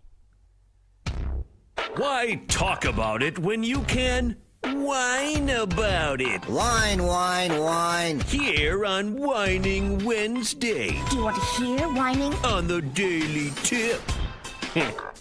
Jenks, this is the only good thing about Wednesday. Like, I've complained about Wednesday in general before. It's the worst day of the week. It's smack dab in the middle. During football season, we don't get any games unless it's like around Thanksgiving time. So I'm going to let you lead off here because I know you've been sitting on this one for a minute. I wrote a long review on Google Reviews. I was very proud of this one. It's very even-handed because I don't go Karen when I leave a review. Puttery here in D.C. Now I have a reputation for just calling out companies directly. Puttery here in D.C. It's one of those putt-putt indoor places. You drink, you have a good time. Here's the thing. It's a good time. But they know it's a good time, so they don't really give you the customer service that you deserve or that you pay for. Because who can't have a good time playing putt-putt and drinking, right? So the lovely Catherine and I, it's like 3:30 in the afternoon. We go to Puttery, we go up to the bar, and we order a couple of their signature drinks. Their signature cocktails are right there on the menu. And this guy is like looking how to make this drink. And we're like waiting. He makes it wrong, pours it out. We're like, oh my God, okay, fine. Because people are going past us and getting on the course. But, you know, it happens from time to time. Finally get our drinks, we're good to go. So we play, having a good time. There's 3 9-hole courses. We finish the first 9-hole course. Awesome. Having a great time. Go to the second bar. We order 2 more signature cocktails. We wait. People are ordering, going past us, and we're like, 10 minutes, almost 15 minutes. We're like, what's going on? So Catherine's getting fired up. She walks over to the bartender. She's like, hey, is there a reason why we haven't gotten our drinks? He's like, is there an issue? She's like, yes, we ordered our drinks and we haven't gotten them. He's like, well, one of your drinks has absinthe, and we don't have any absinthe, so I had to ask someone to go and retrieve some. I was like, and she goes, well, that would be good to know. It's your problem. That would be good to know. We'll order another drink. It's not that big of a deal. We order other drinks, and then by the time we get these drinks, someone else is walking up with a bottle of absinthe and says, here you go, but also there's a bottle right there. There was one sitting there the entire time. Okay, fine. We start on the second course. There's no golf balls. I'm like, oh. Okay, we need golf balls to putt. So I'm like, I don't even know where to go. So I go to a previous course. I grab a couple golf balls from there. We golf. There's another bar. It's closed. That's kind of a bummer. Whatever. We get to the end. Okay, final 9 holes. We're ready to go. No golf balls. Oh, my God. Guys, this is a putt-putt course. We need golf balls to play. So I have to go back up to the front because none of the previous courses have golf balls now. They're all out. And I'm like, ma'am, can we please get some golf balls so we can play? So she goes all the way back with me. And you know when you put a golf ball in the hole, like it swallows the golf ball. You have to get a new golf ball when you play putt-putt. So you just have to unlock one of these boxes underneath the holes and pull out the golf balls. Like it was a whole process. And then finally, we're playing the final 9 holes, and they have little bins near each hole where you can put your drinks. Nobody has cleared out the drinks at all. So there's all of these empties like everywhere. And we're like, okay, I guess I'll put my drink here on this bench or whatever. It's fine. Not that big a deal. But man, for as much as they charge to play and for all these drinks, I shouldn't have to search for golf balls and also a place to put my drink. Like it was just kind of all over the place. Make your way down to the Puttery in D.C. Oh, man. I feel like you need to go up to the bar with a scorecard and be like, customer service, triple bogey. God. Balls. Snowball. Triple bogey. Yeah, that sounds terrible. That sounds in line with like the Dunkin' Donuts around here that never has donuts. You're like, come on, like that's what you do. In your name. You need donuts. All right, then we're running out of time. Do you want to complain quickly about the airport? Yes. So I was in Dallas this weekend, and I will say Dallas did a slightly better job than the Puttery did with Jenks because at the very least there were planes at the airport. So they checked that one off. But the Dallas airport was just a little bit of a disaster. I've been so accustomed to some of these airports in D.C., and I'm kind of used to them. And, Dulles is, I have heard, a mess. I think it's fine. So maybe people in Dallas are not as worried about their airport as I am. But I went there, and it was a very confusing process. I met my brother there. My brother rented a car. He parked his car to wait for my wife and I so he could drive us back to our hotel because we were all staying at the same place. we couldn't get out of the parking garage. We're like, where's the ramp to get out of here? There's no signs for the ramp to get out of here. Everything's so tight. There's all these like different entrance ways and exit ways. And you're like, this is a whole confusing mess. It feels like doing a maze just trying to get out of the parking lot to then get to the hotel, which is about 15 minutes away. Just not an enjoyable experience at the Dallas airport. I thought it could have been designed a lot better. I thought whoever designed it was a little bit of an idiot, so I didn't enjoy my time in the airport. The city itself was fine, had some good barbecue, but the airport itself needs some work. Oh, man. It's like a mega city. It's insane. It's insane. That's the one where you have to take like the train to get to the baggage claim, right? Or like the individual gates. Like that one is a maze, if I'm not mistaken, individual gate baggage claim. Who came up with that idiotic idea? Brutal. Well, speaking of airports, like here's my correlating story that like when we went to Europe, like, I don't know, this maybe 10 years ago. So we went with Jake and his friend, and there was a sign that said high parking. And they laughed for about 30 minutes about that one because it was for like, you know, cars that have like, you know, the higher roofs. And of course they were smoking. They're like, high parking. The Miami airport. So I always think of that story. They thought it was just hilarious. All right. So I have like a minute left. So this is going to be short. And PSA, if you have kids who are listening to this, here's your trigger warning. Because here's the thing. The parental pressure for some of these traditions. So we have been, you know, talking about the tooth fairy because my daughter just lost a tooth. So apparently there are different traditions. Like I know a family that is from Japan, and apparently the Japanese tooth fairy, you write a letter to her and she gives you specifically what you want. I'm like, how do you fit that under a pillow?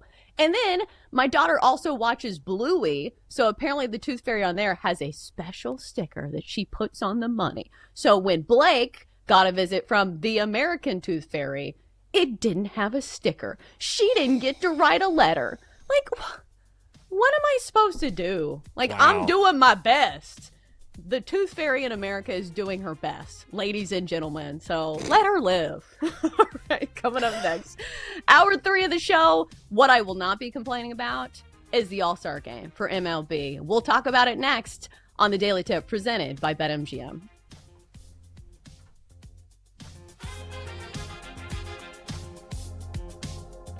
Chelsea and Jenks will be right back on the Daily Tip on the BetMGM network. Download the app today. Please gamble responsibly.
BetMGM Network. It's time for The Daily Tip. This is like Disneyland for adults. If I wanted to have fun, I was going to go to Disneyland with my kids. With Michael Jenkins. Honestly, you could talk me into just about anything.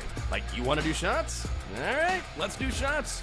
You want to put together a 10-leg teaser? Sure, let's put some money on it. In fact, I do a parlay with Champions League soccer and the WNBA. And Chelsea Messenger. Let's try to beat the rest of the network at being degenerates, because maybe, just maybe, we can win in that regard. I do like the idea of a parlay. Hey, Dad, don't forget about me, the Dogster. Presented by BetMGM. The sportsbook born in Vegas. Download the app today. Please gamble responsibly. If anyone can be a degenerate, it can be us. Off and running on hour 3 of the Daily Tip on the BetMGM Network. Good morning. Halfway through the week, we are getting there. I'm Michael Jenkins. She's Chelsea Messenger. Coming up in our final 60 minutes, we will get you ready for the Open Championship and bring in our good friend Doug Bell, anchor and reporter for PGA Tour Radio and CBS Sports HQ. In 20 minutes, back to baseball and a terrific night for the majors with Kyle Schwarber bringing the wood. And finally, we've got our best bets and the Dongster coming your way at 8:40. Welcome to our audience on Stadium during our final hour. You can stream the final hour of our show on BallySportsLive.com and the Bally Sports Live app. We are going to get to Doug very quickly here, but before we do that, if you're getting ready to bet on the Open Championship, Scotty Scheffler is the favorite, Roy McIlroy right behind. How about the BetMGM Second Chance? BetMGM account holders can bet on golf with an offer you're just not going to find anywhere else. With Second Chance, you get your stake back in cash if your tournament winner pick comes in second. So pick the pro you think will win the tournament. If it's not your golfer, but he finishes right behind the winner in second place, you get your stake back in cash. That is only at BetMGM. So let's get right to it. The Open Championship getting underway early tomorrow morning. And for that, we bring in Doug Bell, anchor and reporter for PGA Tour Radio and CBS Sports HQ. Doug, good morning to you. And before we talk about the actual tournament, we discussed this earlier in the show, which is the comments made by Scotty Scheffler, which went viral. What was your take on hearing Scotty really give what I thought was a very contemplative sort of soliloquy on how he feels about being number one in the world? Yeah, Michael, Chelsea, great to be with you guys. And, yeah, we're going to set the alarm early for tomorrow morning. And I already did this morning just to get ready in anticipation of the start of the Open. But as for Scotty, listen, I love the guy. And I've been out here for several years walking inside the ropes, and I've seen some incredible things, and I've gotten to know his family. And I love it when a great athlete talks about faith and family. I was going to say it's rare, but it's becoming more commonplace as you watch great sporting events unfold. But at the same time, listen, he's number one in the world. He's achieved generational wealth. He has won more than anybody here in the last 4 years in professional golf. There are more championships now than ever before. Used to be just the four majors, guys. Now we have the signature events, the playoffs, the Tour Championship, the Players Championship. So to the victor goes the spoils, and I hear him, and I love the guy. At the same time, I think it's easier to sit up there and talk about things like that when you are the best and you have all these victories. And some of these other guys who are fighting for their absolute professional lives. I was in Bermuda last year, guys, when Rafa Campos, this young man from Puerto Rico, he has no money in the bank. His baby is born days before Bermuda. He has no place to play in the world, and he wins Bermuda to change his life around. He breaks down, and that was important to him. Faith and family was important. Obviously, he prayed the night before he won in Bermuda, but he goes out and accomplishes this major life-altering victory. And so he's now, that was important to him, guys. So I don't know. I thought it was compelling. It was interesting to see the number one player in the world talk about things like that on the eve of a major championship, one that he wants to win, obviously. I just sometimes I think it's easier when you're on top. I think it's easier to talk about things like that. And I don't think that's a negative. I just and it was on his heart, so I guess we'll give him credit for that. Right. It does feel authentic because like that's the only place that he can speak from. Like he can't speak from the place of like somebody else because he's just not living that life. So I do give credit for him to speak openly, and it does feel like that is something that he actually lives each and every day. Like they're not hollow words. Like he does feel like a family man and somebody who puts that ahead of golf. But back to the Open. And we've talked about Scotty a bit, but let's talk about Rory, because obviously a lot of storylines culminating for Rory in this one as well, and not just the bad haircut. Is there a reason why people might like Rory to win the Open here?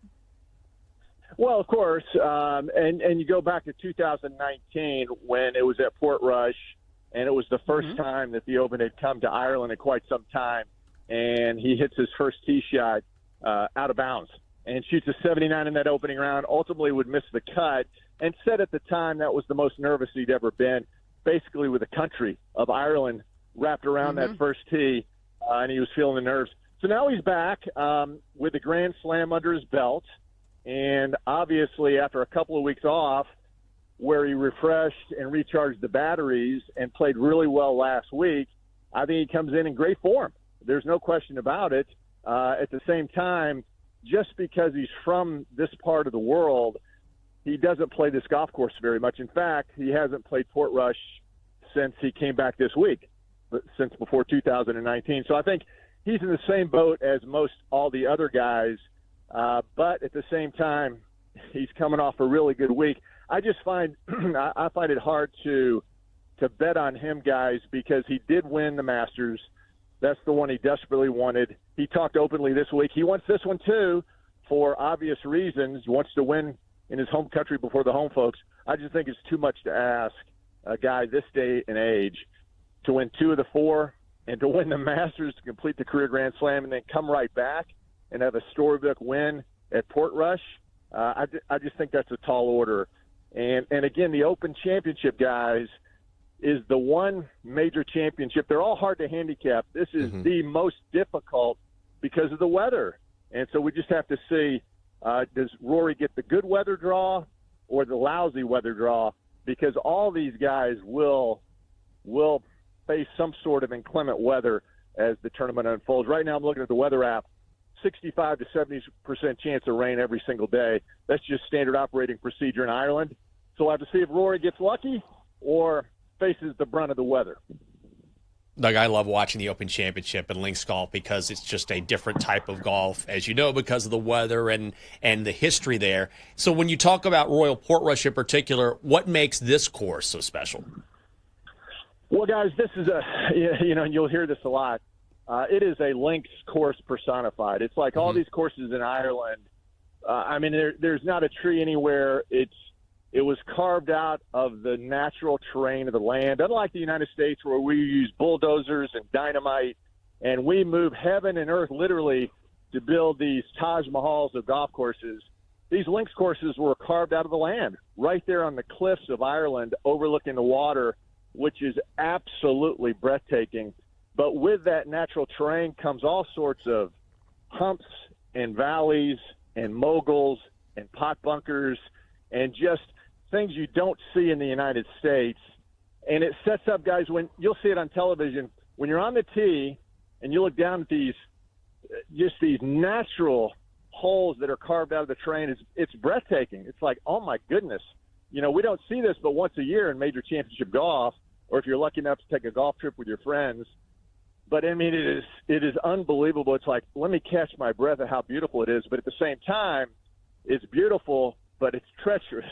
And there's all sorts of little hidden problems out there for golfers. And obviously you have to drive it well, because if you decide to go conservative, there's bunkers on the short side. If you decide to bomb it, like Bryson DeChambeau, there's obviously trouble on the long side, and that's gotten him into trouble. But if you can maneuver it off the tee, ultimately the man who's the best iron player will win on a link-style course. And in 2019, Shane Lowry, an Irishman who won the biggest win in his career, he led the field in 2019, greens hit in regulation by a wide margin. Nobody put the ball in play, and nobody put it up on the green better than Shane Lowry. And at the same time, let me just say this. As you'll see it on TV, Portrush, the greens are very small. They're very narrow. and they're funny in shape. You'll find a lot of little skinny greens with a lot of trouble on right and left. I'm talking about bunkers.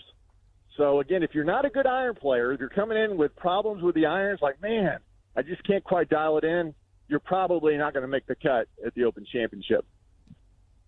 Yeah, and Shane Lowry's also one of those, like, auto bet guys that I feel like when people hear rain and inclement weather, they're like, oh, Shane Lowry, and that's who you bet on. I also read a headline that he's going to celebrate even harder if he wins this one, which now I want to bet on him to win it.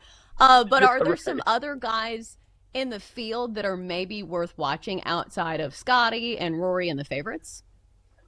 Well, yeah, and keep in mind, guys, too, in the modern age of major championship golf, about 85% of all winners now are either in their late 20s or early 30s. So it's kind of like handicapping the Kentucky Derby, you know, those horses that are just a little bit older. It makes a difference, but in the case of golf, it's those guys who hit that window of opportunity. And a guy like Victor Hovland, for example, 28 years old, has been knocking on the door. One of the premier iron players in the world, hits more greens than anybody else. What we talked about a moment ago, is he on the verge of winning his first ever major championship? Could be. It's been a really good year, top 5 at the U.S. Open, a really good year as far as playing in the major championships. And Victor Hovland is a guy, guys, we haven't talked about the greens on the links courses. They're slower, much slower than what the players face in the United States. And when you're a really good, and you'll hear this a lot too, a really good ball striker, and that's exactly what Victor Hovland falls in that category, it helps these guys when the greens aren't so fast because the ball sits on the greens instead of firm and fast greens bounding off the back like they might do at Augusta or they would do at Oakmont, right? So a guy like Victor Hovland has an advantage, elite iron player, loves a young guy who's 28 from Norway, doesn't seem to get bothered by bad weather. It's kind of what, you know, he said, listen, when I grew up in Norway, it was snowing most of the year. So when I got to play, it was great to get out and play. So I think Victor Hovland is a guy, and his numbers went down at the beginning of the week. He was like plus 3,000, and now he's plus 2,500. So I kind of like that theory. And then if you're looking for a long shot, and this is really a long shot, Maverick McNeely, a guy who's 28 years old. I love these 28-year-old guys, right? Since he missed the cut last year at the Open, guys, he has 12 top 20 finishes on the PGA Tour, including a win. And Maverick McNeely, a guy who's made the cut in all the majors, hasn't played, a 32nd place finish, 33rd, 37th U.S. Open. I mean, when you make the cut at the majors, that's a good deal. But he's a guy with experience, and he fits in all those categories we just talked about. Great iron player. So, and right before I came on, he was plus 12,500. So Maverick is maybe a long shot pick. And then, you know, Chelsea, you mentioned Scotty Scheffler. Again, last week at the Scottish Open, number 1 strokes gained overall. If you add up all the categories, he was the number 1 guy, except for putting. And he doesn't like putting on these greens over in Scotland and Ireland because they're slow. They're bumpy. They're not what he is used to growing up in the United States. And while he is the number 1 player by a wide margin, if you look at his statistics, I mean, there's a big gap between him and number 2, Rory. He's the best, but he doesn't like putting on these greens. And even though he's going to win one of these days, I just don't see Scotty. He was frustrated last week at the Scottish Open, even though he topped 10. And I think he's going to struggle this week on these greens at Portrush. But let me emphasize again, he tees off early on Thursday morning. We'll have to see if he gets the bad draw or the good draw. Unlike all the other majors, they don't blow the horn unless lightning's in the area. These guys will play in some, winds 30 to 40 miles an hour, and the rain will be coming sideways. And they don't blow the horn in that case in the Open. So sometimes you have to deal with the elements in a big way at the Open that you don't at the other major championships. We always love getting his perspective and analysis. It is Doug Bell, anchor and reporter for PGA Tour Radio and CBS Sports HQ. Doug, always a pleasure. Thank you so much. Guys, talk to you soon. Man, he's over there ready to go. I love that, too. It's like, no. We're going to blow the horn because of a few droplets of rain. Oh, there's some clouds in the area. Oh, no. we're going to have a lightning strike within 5 or 6 feet of you. Then we'll blow the horn. Ah, yes, that's how they do it in Europe. None of spoiled Americans. But that's why I think a lot of people take European golfers in this type of event because they're used to those type of elements. Yeah. They're used to the link style golf. But now I think I want to bet on Shane Lowry because I do want to see him celebrate with a claret jug. Oh, my God, that'd be amazing. I mean, no one would celebrate harder than Shane Lowry. I mean, he's done it before in 2019. Maybe this is the year for him to do it again. Coming up next here on the show, Kyle Schwarber puts on a show in Atlanta. We're going to head back to last night's All-Star game, maybe sprinkling some Caitlin Clark news as well. That is coming up next on the Daily Tip on the BetMGM Network.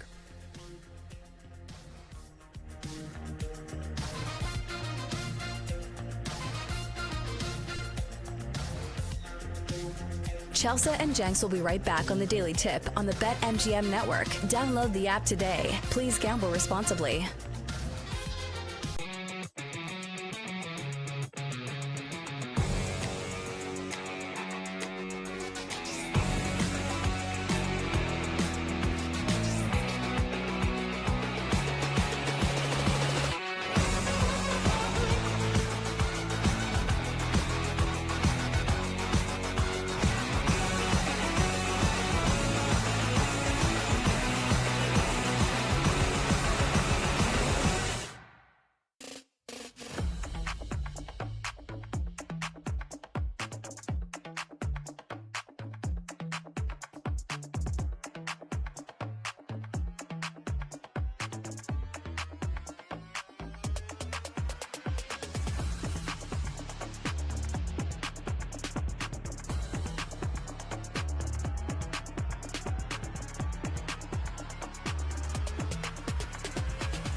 Daily Tip, presented by BetMGM, the sportsbook born in Vegas. Download the app today with Michael Jenkins and Chelsea Messenger on the BetMGM network. Welcome back.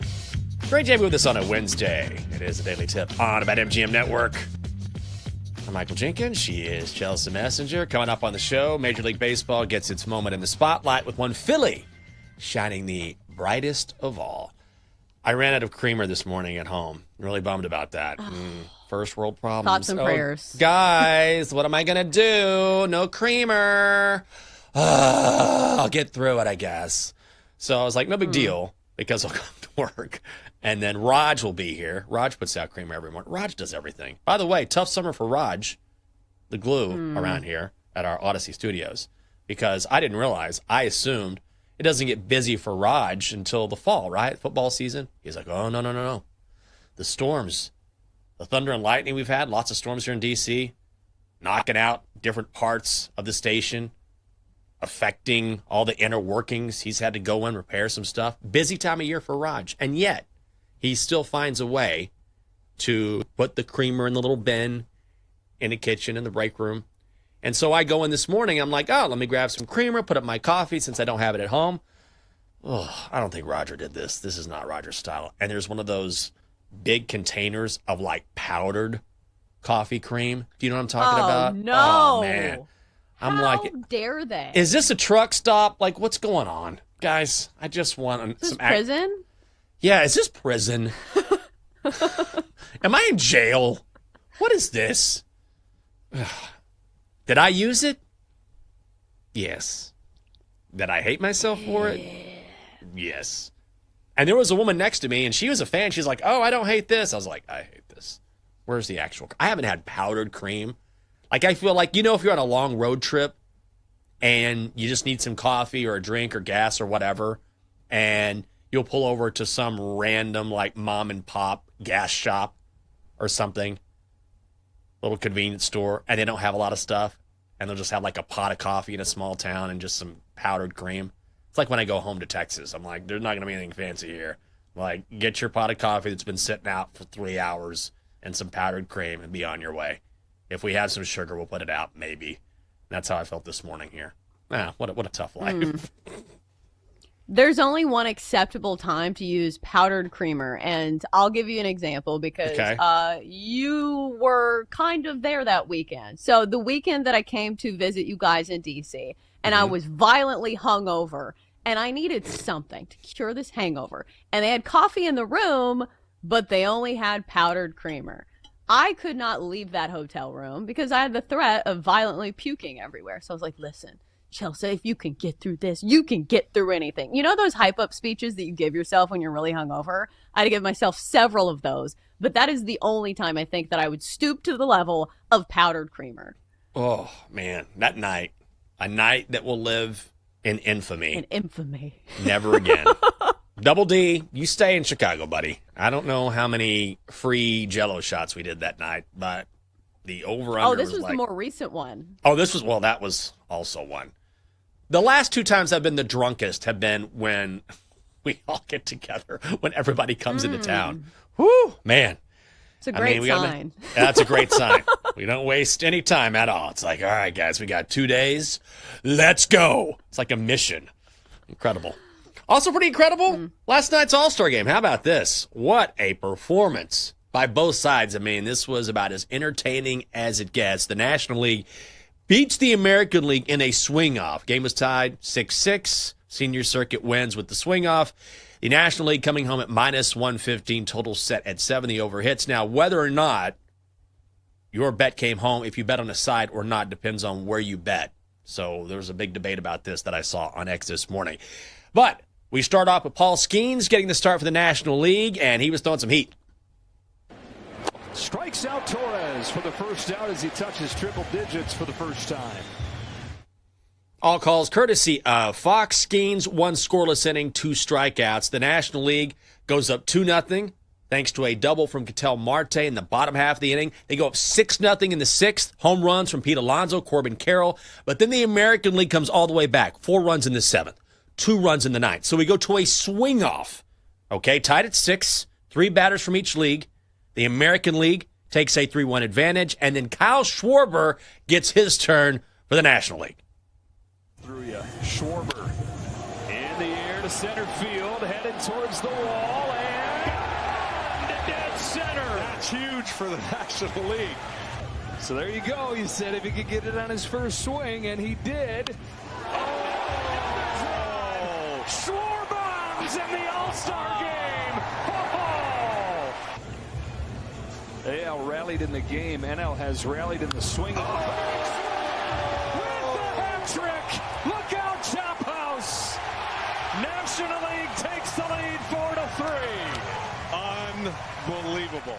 That is right. 3 homers in 3 swings. The American League cannot answer, so the National League wins a swing off 4-3. Schwarber, your MVP, comes home at 40-1, first ever position player to win the award without recording a hit during the game. Joe, thanks very much. And, the last time the All-Star game was Atlanta 25 years ago, the winner of the MVP was a guy to my right, Hall of Famer Derek Jeter, who is here with me right now. And Derek is here today to present the Ted Williams MVP to tonight's winner. It's Phillies superstar Kyle Schwarber, everyone. Wow. I mean, that was one of those performances that, even though this isn't normally the way baseball games go, special rules instituted in 2022 to make sure that neither side runs out of pitchers. But this was about as spectacular of a finish as you'll find in an All-Star game. Yeah, this was the All-Star game of your dreams if you're a baseball fan. Because, listen, this is how it's done.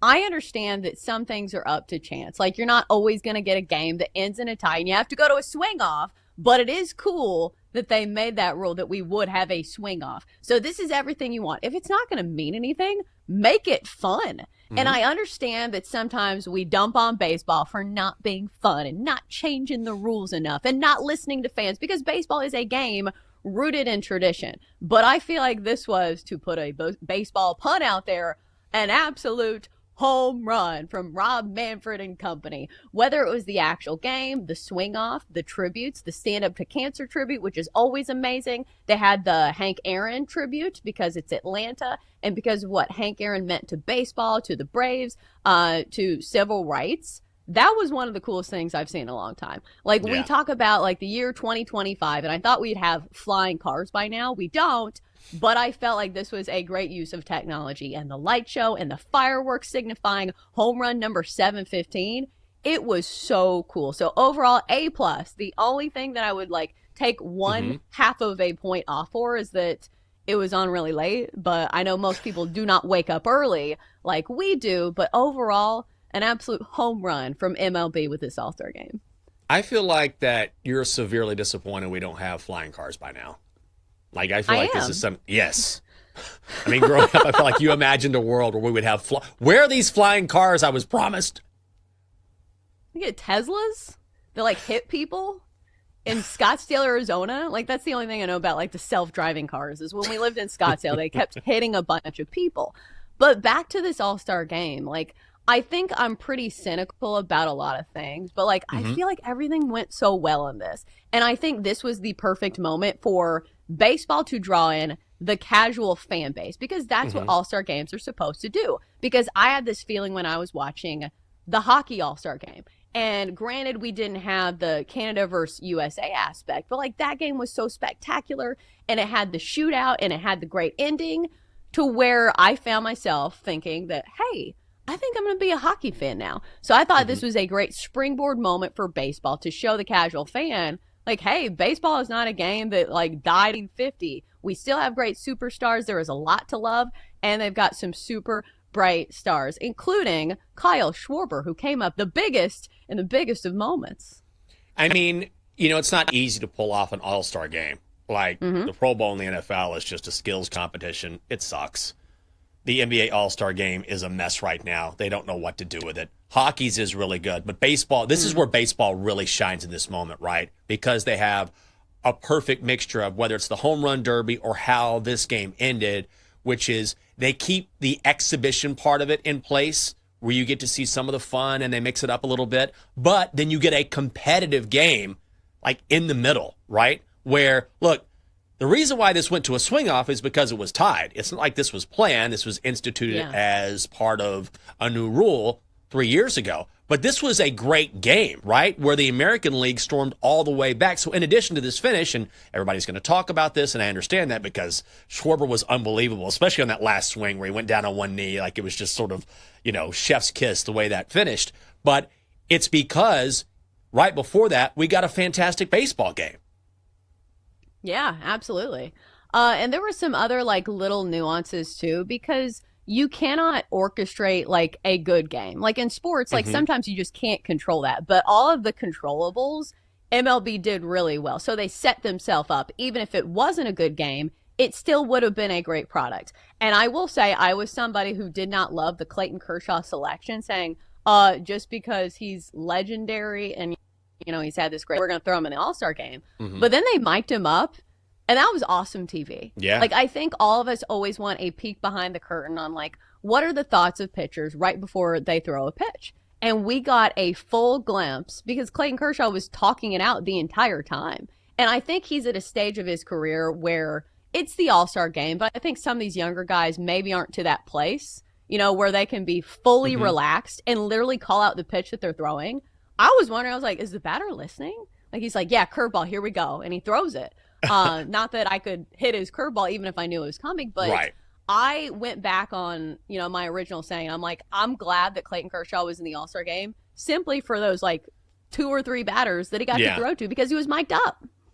I think that you're right in that you can't control what happens during the game, but one thing you can control is whether or not both sides are going to be competitive.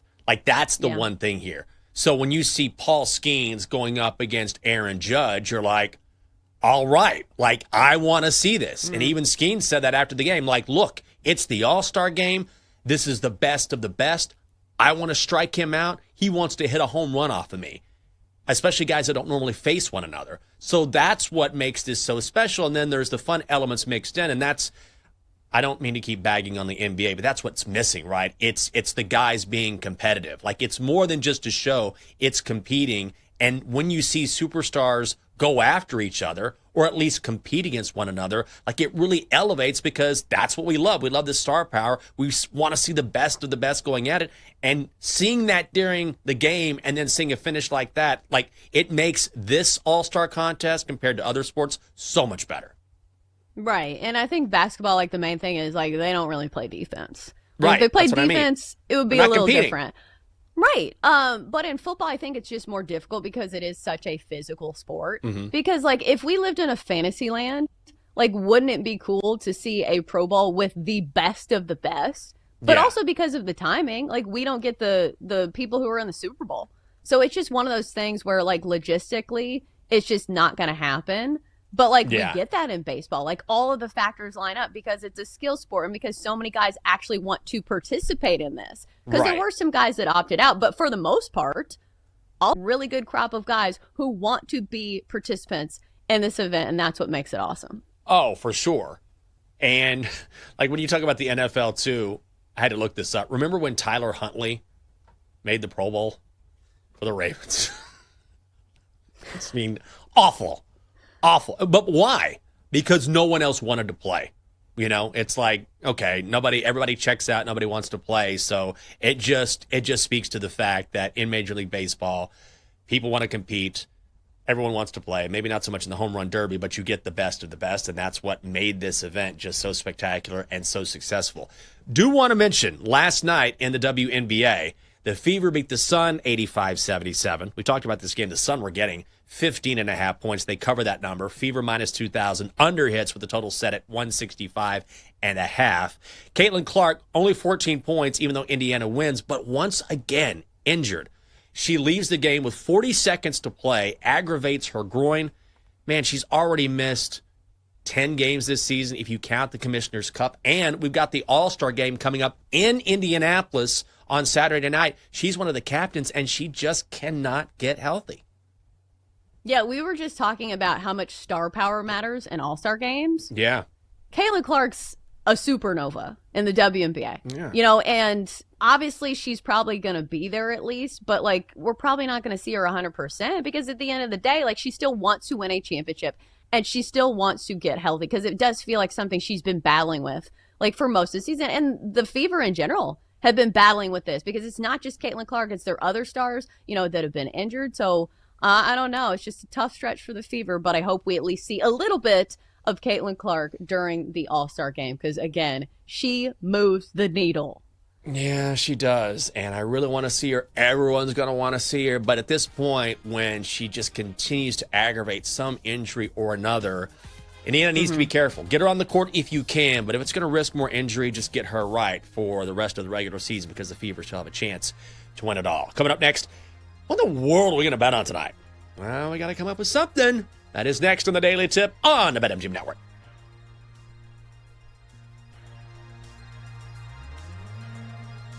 Coming up, Jenks and Chelsea give out their best bets here on the BetMGM Network, presented by BetMGM, the sportsbook born in Vegas. Download the app today. Please gamble responsibly.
Let's get back to the Daily Tip with Chelsea Messenger and Michael Jenkins on the BetMGM Network. Presented by BetMGM, the sportsbook born in Vegas. Download the app today. Please gamble responsibly. Welcome back to the show. It is the Daily Tip on the BetMGM Network. Great to have you with us on a Wednesday. I'm Michael Jenkins. She is Chelsea Messenger. You know what I'm going to do next Tuesday, I think it is? I got to find someone to go with me. So last week, my friend Justin was like, hey, I got a couple tickets to used to be the City Open here in D.C. It's the tennis tournament. Now it's called something else here in D.C. And they're coming to town. Venus Williams is going to play, which is going to be awesome. He's like, I got tickets. It's all day on Tuesday. He wants to roam around and have some drinks and watch some tennis. I'm like, yeah, that sounds awesome. Let's do that. And so then I got a call from him yesterday. I'm like, why is Justin calling? Normally he texts. He's like, so good news and bad news. He works in real estate. He's like, I got a real estate client, wants to buy a home. The only time they can meet is on Tuesday, so I can't go watch tennis. But I'm going to send you my ticket. So if you want to take somebody, do it. So now I got to find someone who wants to watch tennis Tuesday afternoon. I'm trying to convince Catherine to play hooky. I don't know if I can do that. Like, hey, I just don't feel too good. Then we'll just go and watch some tennis. That's the plan. But I got to figure something out. Free tickets for tennis. Why not? You need to convince Catherine. And I think since she's super into TikTok and social media, show her the rise of tennis wags. Like, tennis is like all the rage for like fashion and for like influencers. So be like, listen, you can pick out a super like trendy outfit. You can wear all white. And I feel like Catherine will be in because I feel like she loves a good like themed outfit. Correct me if I'm wrong. Oh, yeah. But I feel like she always puts a lot of effort into like if you guys go to a concert, like she makes sure and like dresses the vibe. I feel like she would love that. Oh, that's a good idea. She would love that. She would probably buy some sort of white dress that looks like a tennis outfit or something. Yeah. And then post like tennis anyone. I don't know. She'd come up with something. She made me a personal TikTok last week. I was rolling. It was so funny. But I would... A personal TikTok? Well, it sounds bad. Personal? Don't talk about this. Well, you know how it is when you're a couple, you have like inside jokes. She's like, this is for you.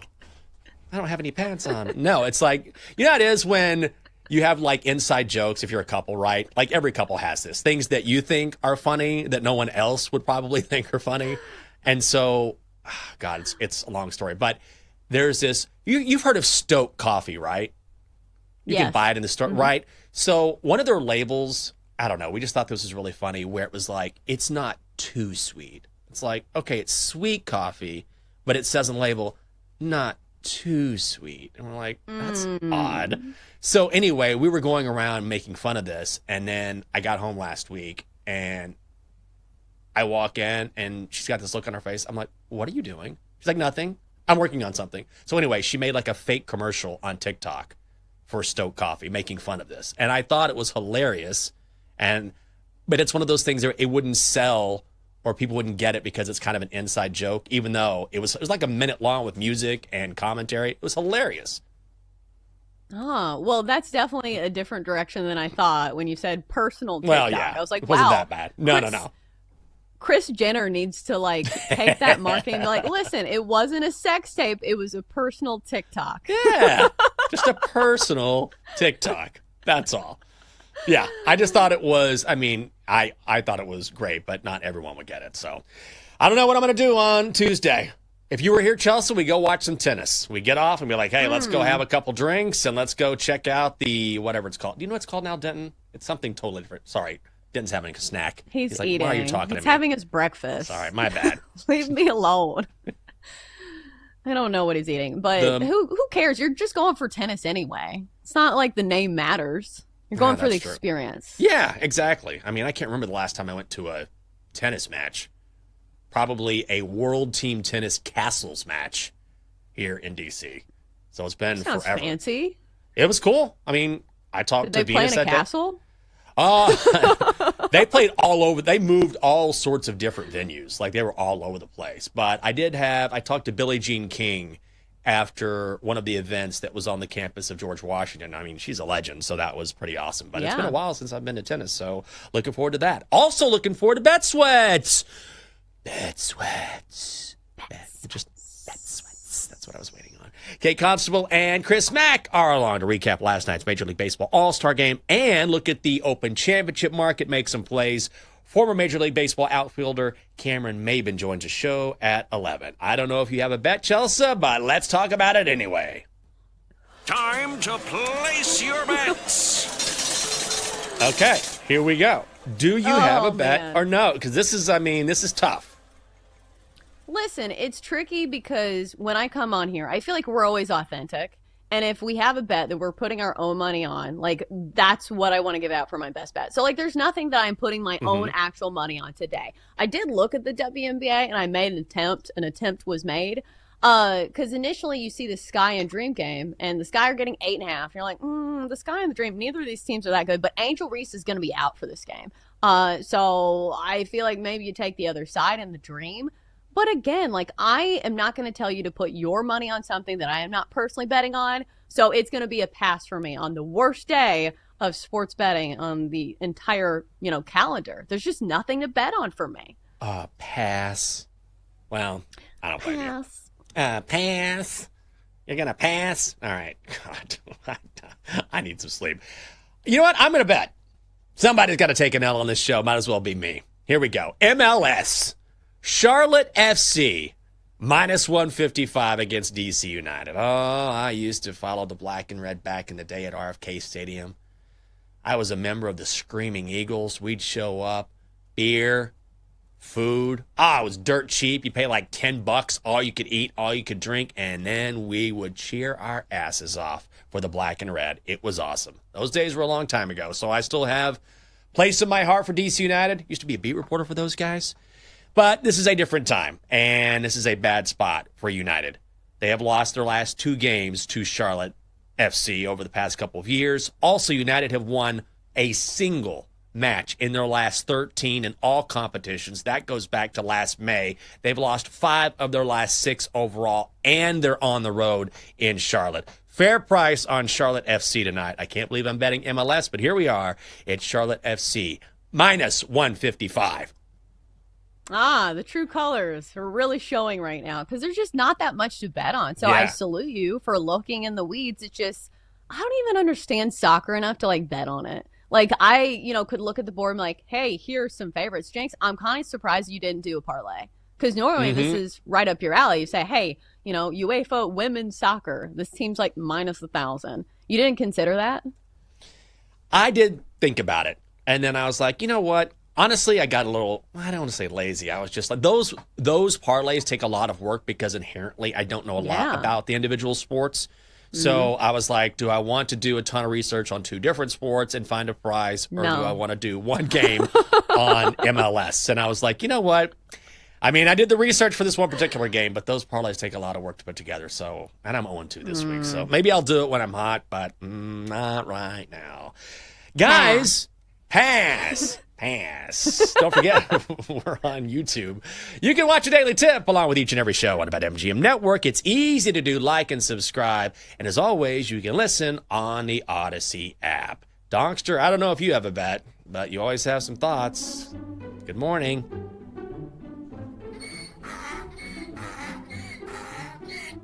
Good morning. Will someone explain to me what in the hell's going on this show? No. Oh, no. What do you mean? What are you talking about? You guys blind rank restaurant chains, and Hooters isn't an option? No. Well, it just didn't make it. Who's gonna tell him? Yeah, look, it just didn't make it into the top 5. Well, it should. And I have it on good authority that Dylan is a member of the Hoot Club. Oh, no. Oh, what's the Hoot Club? You don't want to know, Dad. You don't want to know. Okay. Just give us a play, please. Dream minus 8.5 at Sky. That's for Kate. Okay, yeah. Kate likes betting on the WNBA. And she joins us now, getting ready to host Bet Sweats. Kate Constable, good to see you. Good morning. Good morning, guys. I like the Donksters take on the Dream. Not so much Hooters. I know Hooters is supposed to be like their wings are great. They're good. But It's overrated. I think it's overhyped a little bit. I think maybe the outfits are really what draws people to Hooters. I mean, just a thought. Oh, wow. Not the Wow. That's a hot take. Really? Hot take. Yeah. I mean, we're I don't know, so guys. strong here on a Wednesday morning. Hot takes galore. You know what? I can't you have on see. a white tank top. I was going to say, I thought you had a Hooters tank top on. You just see the top. I'm like, what's. Oh, okay, just a regular. Hooters tank top. It looks so similar. I was like, wait a second. This is I've got meta. the little booty shorts on, too. Our radio audience doesn't know. You just tell they them don't. that. And they see, so it's all good. But yeah, the little orange shorts. Rocking those things. Does Hooters still exist? Oh, yeah. Is that there's still one in in, existence? down I the street thought. from you. Oh, I thought they Yeah. went bankrupt. Maybe that's just the one in Vegas. I don't know. I mean, they probably have more competition in Vegas for other places, but I mean, Hooters, yeah, down the street from me, still kicking. Yeah, there's You gotta like. do a shift after this. Yeah. I'm up.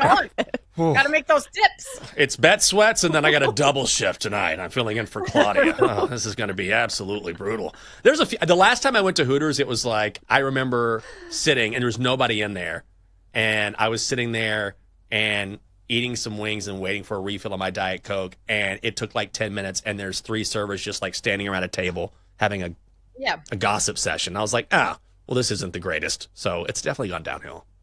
Service questionable for sure at Hooters. Questionable. Yeah. But not mine. Yeah. Not mine. But not. I would be over there refilling before you're even done with that drink, Jenks. I would not let your cup run dry. Thank you. And I would lean over to my friends and say, I only come here when Kate's working. She really is the best. Yeah. Great job, Kate. Exactly. Thank you for keeping the Hooters dream alive. And we look forward to watching you on Bet Sweats. That's going to do it for us here on the Daily Tip on the BetMGM Network. For Chelsea and Denton and Dylan, remember the Hoot Club? Double D. I'm Jinx. Have a great Wednesday. See ya.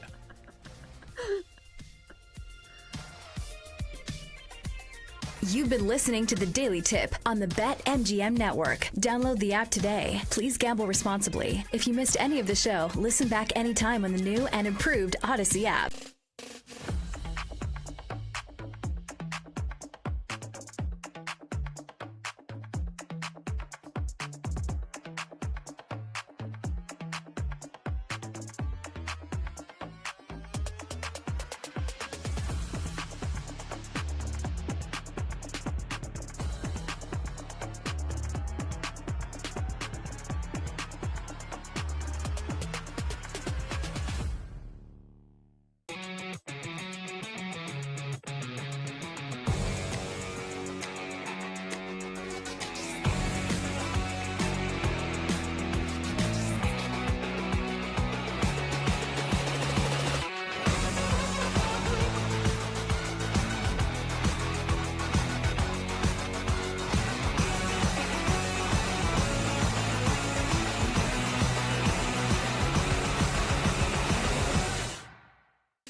This is Bet Sweats on the BetMGM Network, sponsored by BetMGM.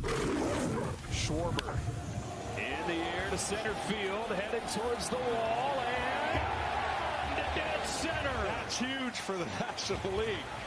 They're within one. So there you go. He said if he could get it on his first swing, and he did. Oh, Schwarber's in the All-Star game. Oh, tied at 3. That's MVP material if he gets the third one right here. AL rallied in the game. NL has rallied in the swing. With the hat trick. Look out, Chop House. National League takes the lead 4-3. Unbelievable. That was a first, something new at the All-Star game last night, as we got a swing off to decide the Major League Baseball All-Star game, and Kyle Schwarber, I won't say did it all on his own, but you heard the 3 homers there. National League wins the All-Star game 4-3, and Schwarber takes home the MVP from that swing off at 35-1. Welcome in to Bet Sweats, the morning after a historic Major League Baseball and kind of weird Major League Baseball All-Star game. Alongside Kate Constable, I'm Chris Mack, in for Joe and Sam all this week as they take their own All-Star break.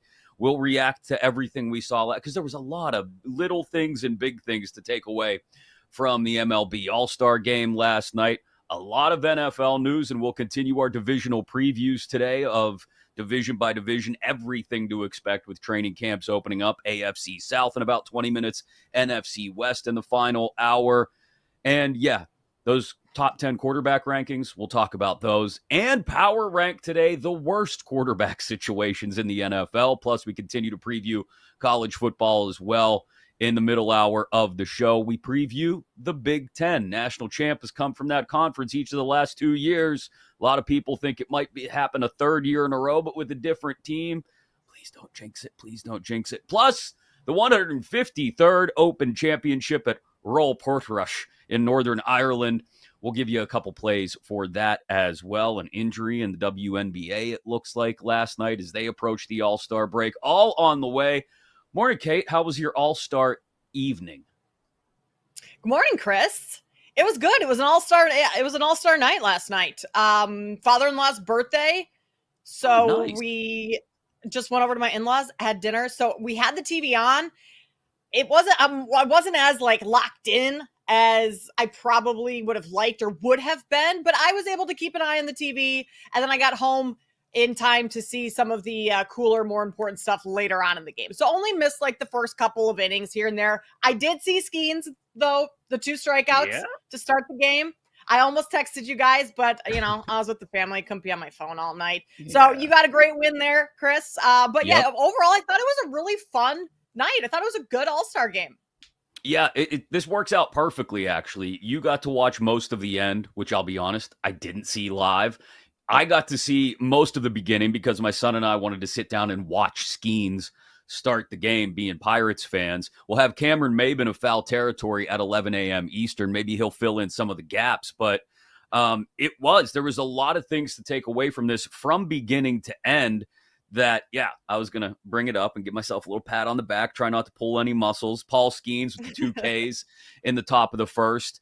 The second inning was all about Clayton Kershaw, mic'd up during what is probably going to be his final All-Star appearance.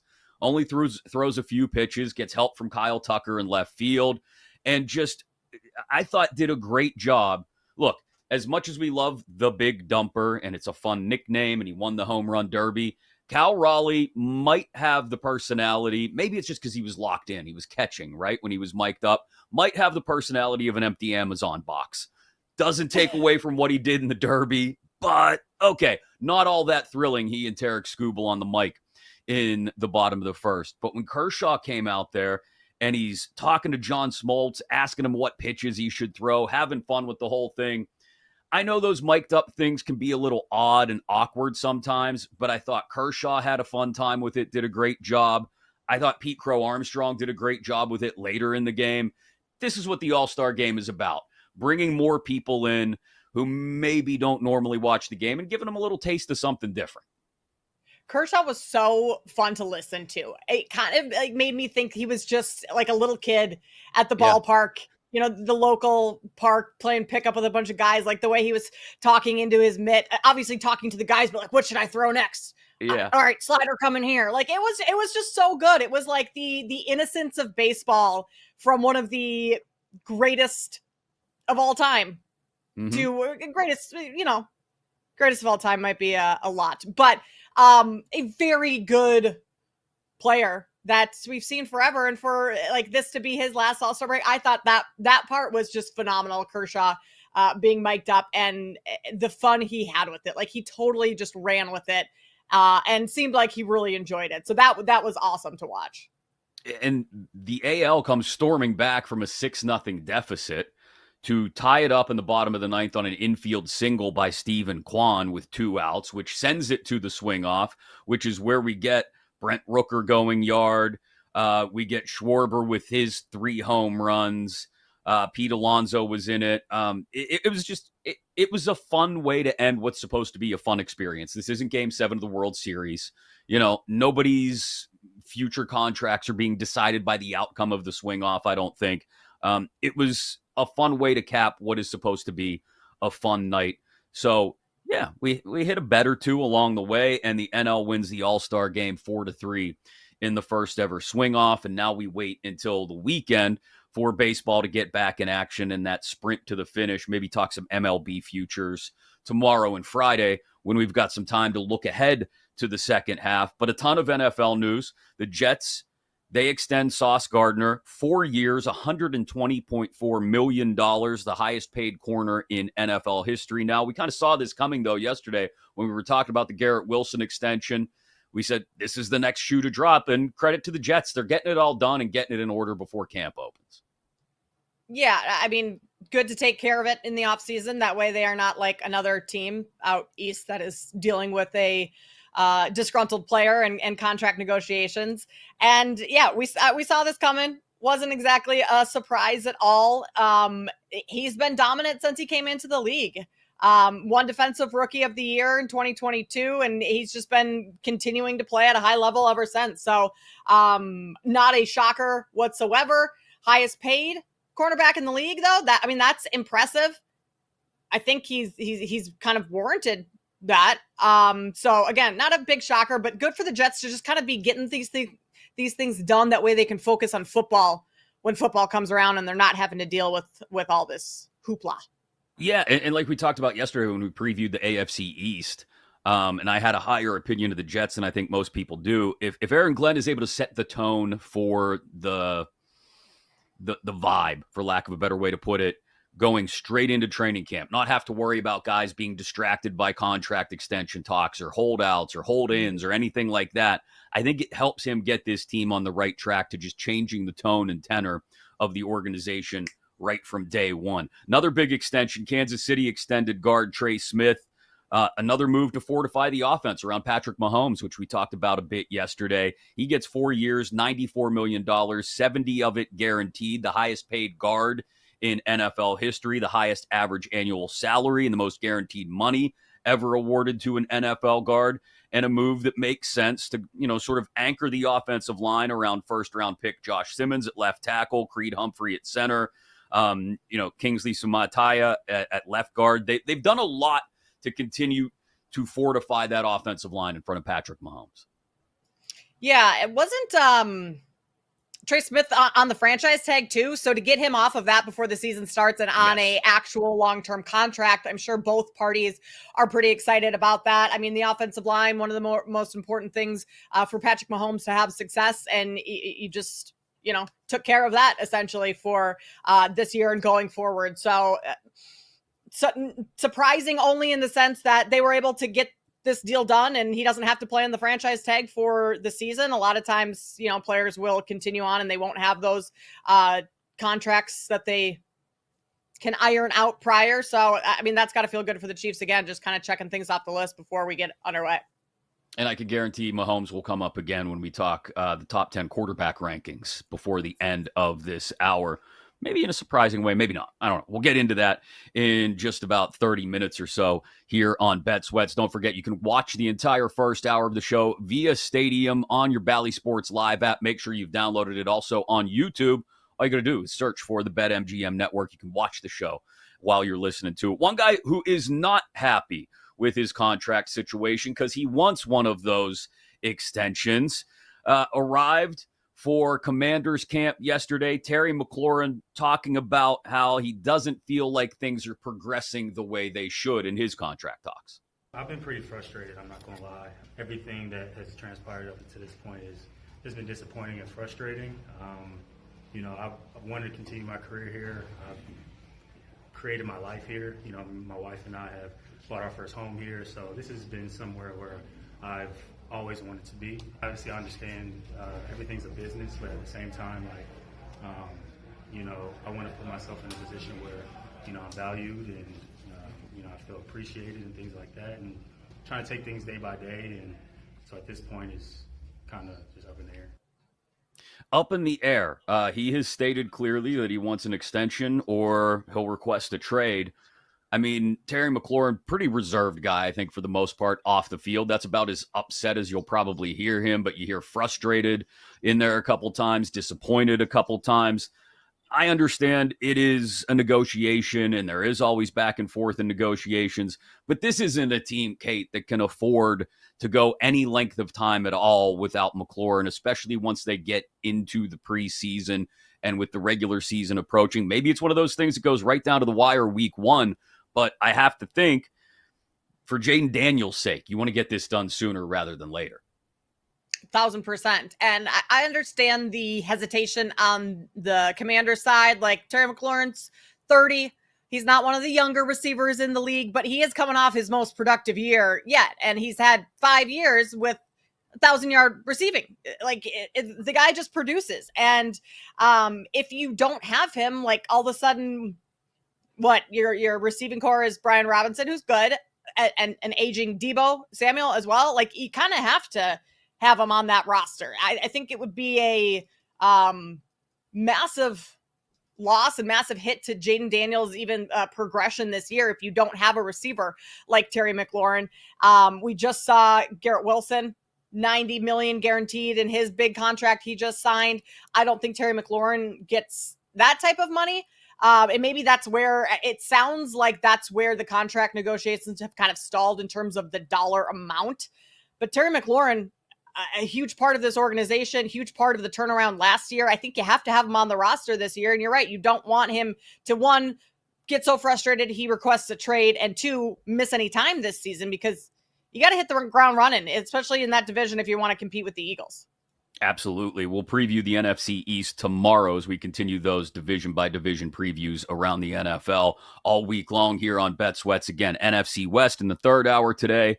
For those of you out west who are getting up a little bit later, AFC South in about a little less than 10 minutes, 7 or 8 minutes or so. We'll dive into the Texans, Jags, Colts, and Titans. This is not surprising at all. A little late-breaking piece of news. I don't even really consider it news.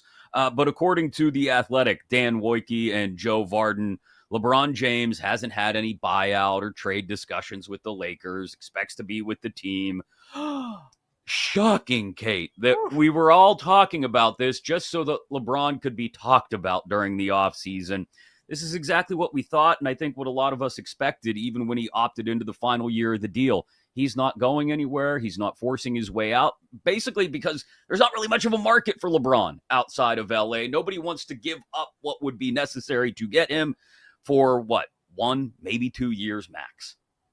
Yeah, I wouldn't be surprised if Rich Paul has been kind of shopping LeBron a little bit and seeing what's out there, and they're realizing there really isn't any other place for him to go. And so now he wants to stay in LA. No asking out, no trade coming for LeBron. He's all good. The guy knows what he's doing. I mean, that duo, Rich Paul and LeBron James, I think Rich Paul has a masterclass, that show or that series where you can pay to learn from him. I might have to buy the masterclass on negotiations and how to market your players, because he's really good at it, and LeBron's gotten really good at it. And the conversation this whole offseason has been around LeBron when there are a lot of other storylines in the NBA that could be talked about. So, I mean, I guess credit to LeBron James. Yep. Learn how to pull the strings. He's a master puppeteer out there, just getting all of us to talk about him. One other note from the world of basketball is the WNBA gets ready for their All-Star break. They'll have a pretty full slate tonight, which we can touch on later maybe. But Caitlin Clark left early last night. Fever 1, but she kind of reached at that right groin. And after missing 5 games, not looking too great in the few games she was back, you wonder if this is an aggravation, something more serious. Certainly going to keep her out of All-Star festivities, I would think. Yeah, the lines have already been taken down for the 3-point contest, which means she's likely out. I think she misses significant time even coming back. We'll power rank the worst quarterback situations in just a few minutes. But coming up next, we preview the AFC South alongside Kate Constable. I'm Chris Mack. This is Bet Sweats. You're listening to Bet Sweats on the BetMGM Network.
Welcome back to Bet Sweats on the BetMGM Network. We're going division by division around the NFL this week on Bet Sweats, and today we preview the NFC West a little later in the show, and in just a couple minutes, the AFC South. In for Joe and Sam this week while they're on their All-Star break. I'm Chris Mack alongside Kate Constable. Don't forget, you can listen to Bet Sweats live anywhere, literally anywhere. You could be like Jake going to the tanning bed, right? Like, I know he loves to do that, or going to get waxed. I know that's something he has to take care of regularly. You could be at the gym more than the former. Yeah, well, I didn't want to. Yeah. I was going to wait for you to chime in on that regard. You could be at the grocery store. You could just be in the car, whatever. Bet Sweats live anywhere with your Odyssey, iHeartRadio, or TuneIn apps. And, we're always available in podcast form as well. A little bit later, we get back into the MLB All-Star fun last night with Cameron Maben of Foul Territory. Maybe talk to him a bit about what to expect down the stretch. Also a Big Ten preview. Last two national champs have come from the Big Ten. Could it be the same conference but a different team this year? I'll hold my breath and wait and see as we talk about Penn State, Ohio State, Oregon, and Michigan. Maybe a couple dark horses in there Iowa, as well. Plus, Chris. Yeah, we'll mention Iowa just to mitigate Okay. the 153rd Open Championship in Northern Ireland. It's only been played there 3 times. All 3 times it's been at Royal Portrush. Who's our favorite? Scotty Scheffler and Rory McIlroy are suffering from existential crises. Does that open it up for somebody else? All on the way. Plus, ESPN's top 10 quarterback rankings. Where did they get it right and wrong? We dive into it in 20 minutes here on Bet Sweats. But the AFC South, it feels like when we talked about the NFC South to start the week, Kate, we kept mentioning the schedule, because South plays South. That's the way it goes. AFC South against NFC South with the NFL scheduling rotation this year. And the AFC South, not quite as underwhelming as the NFC South. You don't have a New Orleans Saints here, for example, but you do have the Tennessee Titans with a rookie quarterback, and that's basically it. You do have the Colts with a battle between Daniel Jones and Anthony Richardson. You got the Jags, who, granted, add Liam Cohn, Duval, and Travis Hunter, more importantly. And you got the Texans, who, I don't want to say it's by default, but it feels kind of like, by default, that the Texans are the favorites to win this division. Plus 110 at BetMGM. Their win total is only 9.5, and it's even money to the over. They got a new offensive coordinator, some offensive line question marks after trading Laramie Tunsil. Yes, they bring in Nick Chubb to pair with Joe Mixon in the backfield. I think that could be interesting if Chubb is fully back. But wide receiver depth issues, right? Tank Dell probably going to be out the majority, if not all of the season. It's Nico Collins and some dudes. Their defensive moves for me are what's most interesting, I think, and what have to pan out. They've done their best to bolster that defense, but I have my questions now on offense. And I go back to asking myself, do we get a bounce back year from CJ Stroud? Do we get the guy we got in his rookie year? Or do we still see these inconsistencies in the Texans offense?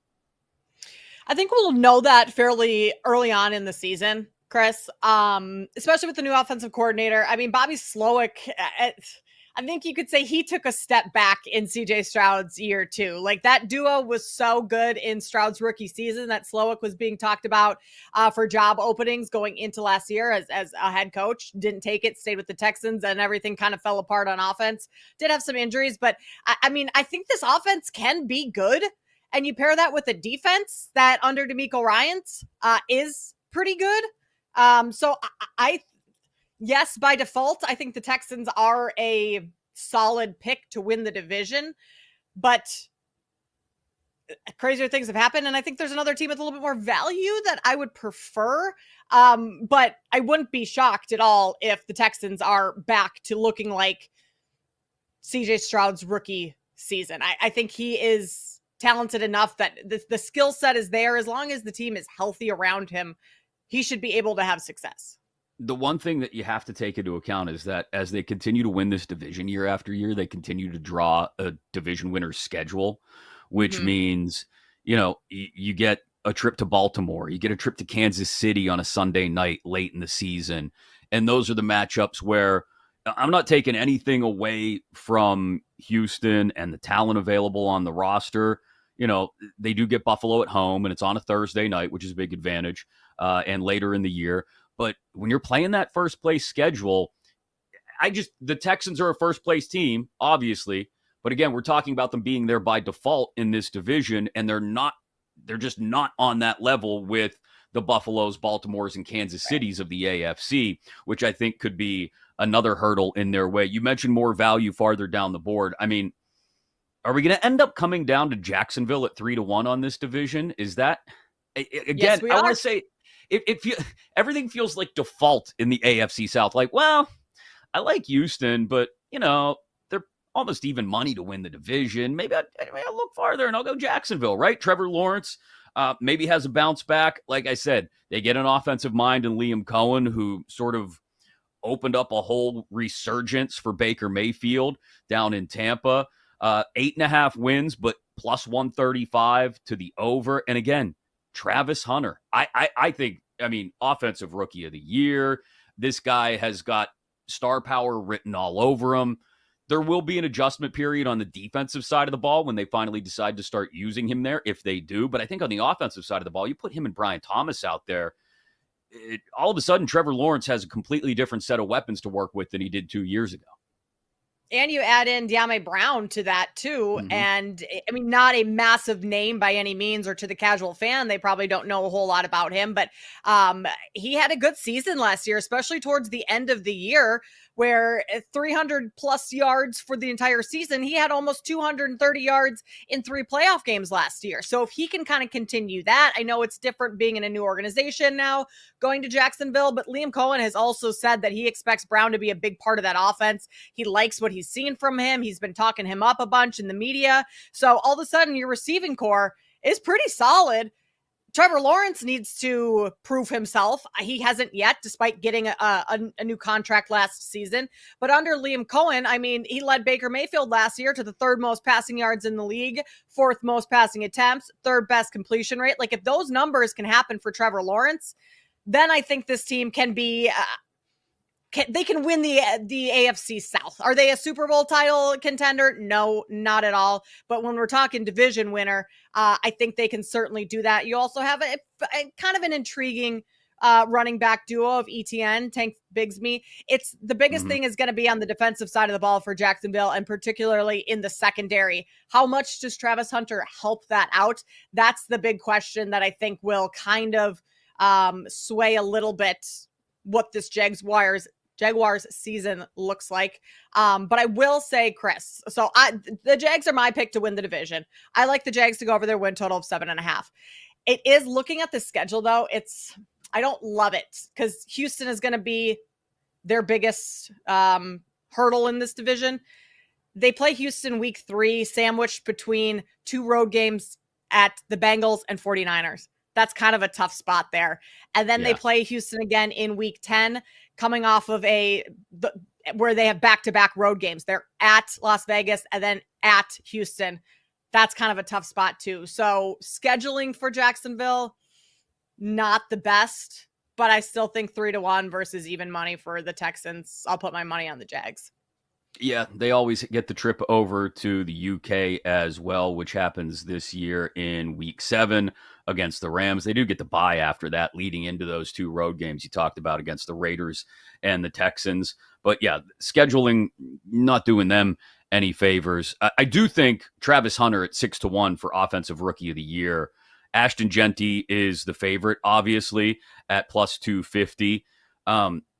I know it's not a crazy price. There might be some spots out there where you can find it closer to 10-1, which I really like. But I don't see any other offensive rookie coming in and having the immediate impact that Hunter could have on a team that could go from meh to a playoff team. And they could. They win 9 games. They're going to be right there in the conversation, if not winning the division, like you said. Genty, I think, is going to have a great year. But behind that Raiders offensive line, you have a decent quarterback getting Hunter the ball. You got Brian Thomas on the other side of the formation. I like him at 6-1. It's not a crazy number, but if you don't want to go way down the board, you want to get a little chalky for offensive rookie of the year, I think it's still a really solid number. And like I said, if you can find it closer to 10-1 in some other spots, I'd go for that. Yeah, I can't argue with you at all there. I think he is going to be immediate impact is the key of what you said. Like, who's going to jump out and earn their starting spot, earn their minutes, their snaps early, and continue that for the whole season? Because if anyone comes on late, like has a late push, sure, but like, what have you done the full season? I think that's going to be looked at. So I like Travis Hunter at 6-1. Not a crazy price, like you said, but he certainly has the path to have the stats to earn that award. Now, if you're looking for someone farther down the board for Offensive Rookie of the Year and in the same division, you may look at a guy at 35-1 named Tyler Warren, who got drafted by the Colts. And you'd say, oh, he's part of a pretty good receiving core, right? Pittman, Mitchell, Josh Downs. They still got Taylor at running back. The defense, they bring in a new coordinator, Lou Anarumo. They added some in the secondary. Lots of reasons to feel okay about the Colts. Then you look at the quarterback position. Daniel Jones and Anthony Richardson battling for the starting quarterback spot in Indy. It's why I can't get behind anything else happening with the Colts. 7.5 wins is the total, -110 on both sides. How they're 3-1 to win the division just absolutely astounds me. But there they are. I don't feel good about the Colts this year, despite all of the promising weapons at their disposal on the offensive side of the ball. If you don't have a quarterback, I don't know how you make it work. Well, Chris, what's the most important position on the field? That's it. Any NFL field. Quarterback, right? Mm-hmm. You're right. You can have everything go perfect around the quarterback. And for all intents and purposes, the Colts have a very good roster surrounding the quarterback. You still don't have a quarterback. I think Daniel Jones is going to end up being the starter this year. Whether or not that's week 1, week 5, 6, he'll start at some point. Maybe I should say I think Daniel Jones will finish the year starting. Maybe that's a better take. But without, I mean, your quarterback situation on, regardless of how you go, Richardson or Daniel Jones, like, I don't have a ton of faith in them. I think it's wild that the Colts are 3-1 tied with Jacksonville. Like, that is so wrong. It's so off to me, that number. I think the Colts need to be more like 5-1, 6-1, even. Maybe 6 is a little high, but I'm not high on this Colts team at all. I would lean under their win total, 7.5. I'm not expecting great things from them this season. Same. Not really excited. I think we could get the old Anthony Richardson sandwich. Daniel Jones starts the year, Anthony Richardson in the middle when Daniel Jones inevitably struggles, and then Anthony Richardson inevitably gets hurt, and Daniel Jones takes over again for the back third of the year. I wouldn't be surprised to see that at all. They know who the quarterback is in Tennessee. It's Cam Ward. I don't know what they're going to do with Will Levis. I still wouldn't be entirely shocked if some team who's quarterback needy and looking towards the future tries to strike a deal during camp for Will Levis, or maybe he's an insurance policy for the Titans. I don't know, but Cam Ward, that's it. That's the story in Tennessee. No weapons to speak of. Offensive line, other than Skoronski, is not all that impressive. 8-1 to win the division is a pretty short number for a team with this dearth of talent. 5.5 wins. Juice to the under, or excuse me, juice to the over, plus 125 to the under, I should say. And I'd be inclined to lean towards the under. They just don't have a lot around Cam Ward. It's going to be a struggle for him in his rookie year. Chris, when I was kind of doing some prep for this yesterday, I was writing some notes on each of these teams in the division. I went Texans, I went Jags, Colts. I didn't even write anything down for the Titans. I said, I'm skipping them all together. There is no prep to be done for the Titans. I think this is going to be an awful football team this year. I don't know if Brian Callahan is a good head coach yet. I know we have a very limited sample size of him, and he hasn't had the pieces. I mean, Will Levis probably going to make most coaches look pretty bad, but I'm concerned even about coaching in Tennessee, that there's no success to be had for this Titans team, unless Cam Ward turns into Jaden Daniels. That could be that's the path to success for the Titans this year, is Cam Ward surprises people and is far exceeds expectations. Other than that, you have an aging Calvin Ridley. I mean, sure, Tyler Lockett, Tony Pollard's kind of been bouncing around, a little washed up ish. I don't know. There's nothing that's tickling in my fancy on this Titans team. They're just firmly in the middle of a rebuild. That's what it is. Yeah. The defense still needs a lot of work with personnel. The people they brought in this offseason aren't necessarily impressive. Xavier Woods, Cody Barton, Draymond Jones. Nothing that makes you go, ooh, okay, that's going to make the defense pop. Now, I said Skoronski and nothing else on the O-line. They have drafted J.C. Latham in the last 2 years. They brought in Cushenberry from Denver. So they've tried to overhaul. They brought in Zeitler from Detroit. They've tried to overhaul Dan Moore from Pittsburgh, the offensive line. It's just, it's a work in progress still. And like you said, a bunch of older receivers, Ridley, Lockett, Jefferson, backed up by a bunch of youngsters. Literally 3 rookies are the next 3 on the depth chart. It's going to be a tough year in Nashville for the Titans. What about places where the quarterbacks look good? ESPN published their top 10 quarterback rankings the other day. We tell you where they got it right, where they got it wrong. Plus, we'll power rank the worst quarterback situations at the top of the hour around the NFL here on Bet Sweats on the BetMGM network. You're listening to Bet Sweats on the BetMGM network.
Welcome back to Bet Sweats on the BetMGM Network.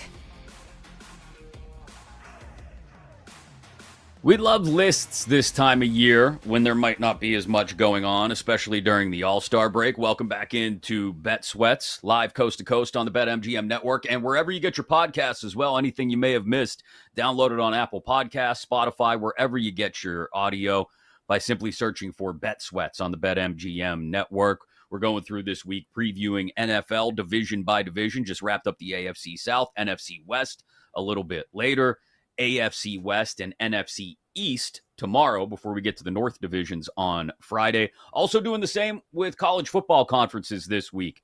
We'll save the SEC for tomorrow, but we've gone through everybody else but the Big Ten, who we will get to in a little less than an hour. We will power rank the worst quarterback situations around the league at the top of the hour because everybody's arguing about the best quarterbacks this week. ESPN published their top 10 quarterback rankings, and we may have issues with some of these. We may not. Let's talk about it. Alongside Kate Constable, I'm Chris Mack. Jonathan Papelbon going to join us from Foul Territory at 11 a.m. Eastern in place of Cameron Maben, who had some things going on and couldn't make it. Excited to talk to Jonathan about the Red Sox, red hot going into the break, what he thought of that, as well as the All-Star game last night. But ESPN's top 10, pretty straightforward, Kate. Patrick Mahomes, number 1. Josh Allen, 2. Joe Burrow, 3. Lamar Jackson, number 4. Jaden Daniels, number 5. Matt Stafford, 6. Justin Herbert, 7. Jared Goff, 8. Jalen Hurts, 9th. And Baker Mayfield, 10th. So, where did they get it right? Where did they get it wrong, in your opinion?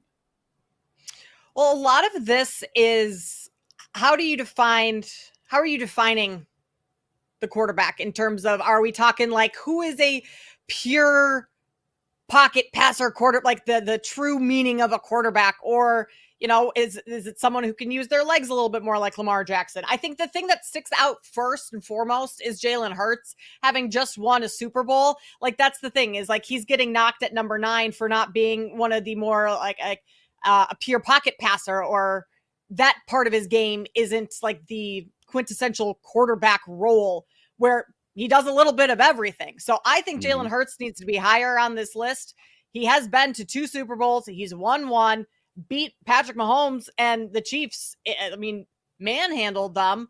So I think he needs to be a little bit higher on this list. I would put him more like 5, 6. And then I think Justin Herbert needs to be way down, 10 or even off the list. I think Herbert is on this list because of his potential, the expectations that we've had for him. I know he had 2, 4,000-yard passing yards already early on in his season. I believe his rookie and sophomore season, but like, what has he done? He hasn't won in the playoffs, hasn't won the division. Like, he's there because of all the expectations that we have for him, or the potential of what he can be. But you have to show me that first.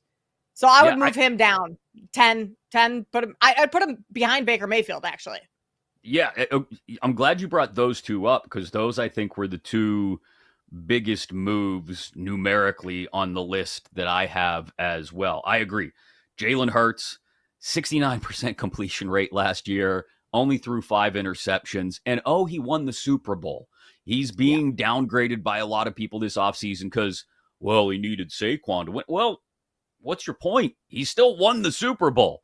I don't know how you can have Jalen Hurts as low on this list as a lot of his peers and people around the league have him ranked 9th on the ESPN list. I would have him 5th, just ahead of Jaden Daniels at 6, and I would tell Jaden Daniels, you'll pass Jalen Hurts on this list when you beat him in the playoffs. Until we get there, sorry, Jalen stays ahead of you at 5, you're at 6. As for Herbert, who is 7th on ESPN's list, I agree with you. I drop him all the way down to 10th, if not off the list. The only thing that kept me from dropping him off the list entirely was I have him in a tie. I kind of cheated. So I would put Jordan Love right there with Justin Herbert at 10th overall. Very different in the way they play. Herbert, very careful, meticulous, doesn't turn it over. Jordan Love showed a little bit more of a gunslinger mentality, or maybe just an irresponsible mentality at times last year with the football. But I think now that they're starting to fill out the receiving core with some real talent in Green Bay, some top-level talent in Green Bay, we're going to see him continue to climb, even in a difficult division. So I have Herbert and Love in a tie for 10th. I cheated in order to get an extra name on the list. I do have Baker Mayfield 9th. Fourth best quarterback rating in the league last year. You add Emeka Egbuka to that receiving core, I think it's going to be a huge help for him. You've got a breakout tight end. I just think there's a lot of good things happening in Mayfield, even with the loss of Liam Cohen, I think is going to continue to produce. I dropped Stafford from 6th down to 8th. He's 37 years old. I think the Rams are going to have a good year this year, but I think you're on borrowed time with Matt Stafford in LA, and you might only have one more good run in him. I took Goff up a notch from 8th to 7th. I mean, 4 game-winning drives last year, 4 fourth-quarter comebacks. He knows how to use the weapons at his disposal. He has become, in Detroit, what I think a lot of people, including Sean McVay, never thought he would become in L.A. And so I move him up to 7th. 6th on my list, as I mentioned, is Daniels. 5th is Hurts. Are you ready for, well, I'll start from the top. How about that? Because I'm going to leave number 4 open there as a blank spot. It's like the blank spot on the board in Family Feud, and nobody can get that final answer. And Steve Harvey is hearing crazy things and making faces at the camera. Number 1, not Patrick Mahomes, Josh Allen. I'm sorry. This guy, we talked about it when we previewed the AFC East yesterday. Everything he means to the Bills statistically may not have been stuff that popped off the sheet last year, but he is the best quarterback in the league right now. The only thing stopping him from firmly being a number 1 without anybody nipping at his heels would be, hey, get to the Super Bowl. Number 2, you mentioned him earlier, Lamar Jackson. Nearly 9 yards per attempt last year, a 9% touchdown rate almost, and over 10 air yards per attempt last year with only 4 interceptions. You don't think of the Ravens offense as airing it out, but when he throws the ball downfield, they make big plays without an extremely impressive receiving core. Outside of Zay Flowers, there's not a lot going on there. So I have Lamar Jackson number 2.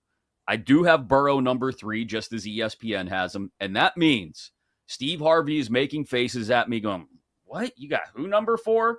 Patrick Mahomes. Last 2 years, we've seen declines in both yards, touchdowns, and yards per attempt. Now, he's still Mahomes. He's still got the magic. 5 game-winning drives last year, 7 fourth-quarter comebacks.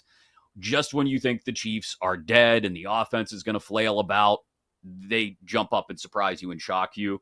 But right now, as far as what do I expect these quarterbacks to do going into this year, I got Mahomes 4th behind Allen, Jackson, and Burrow.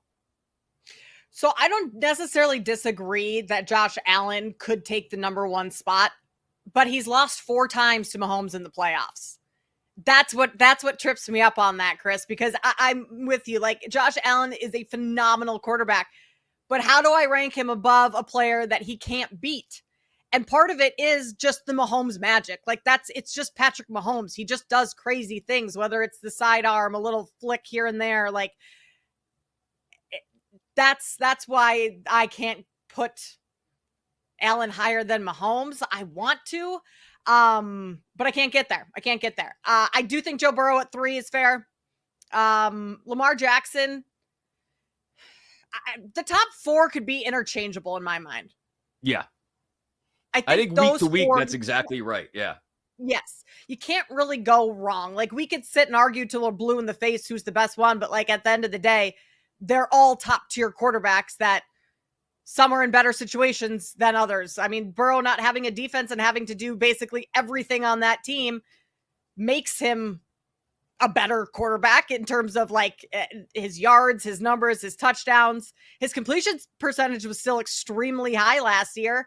So the top 4, yes, I could be fine even with Mahomes, how you have him at number 4. Like, I understand that.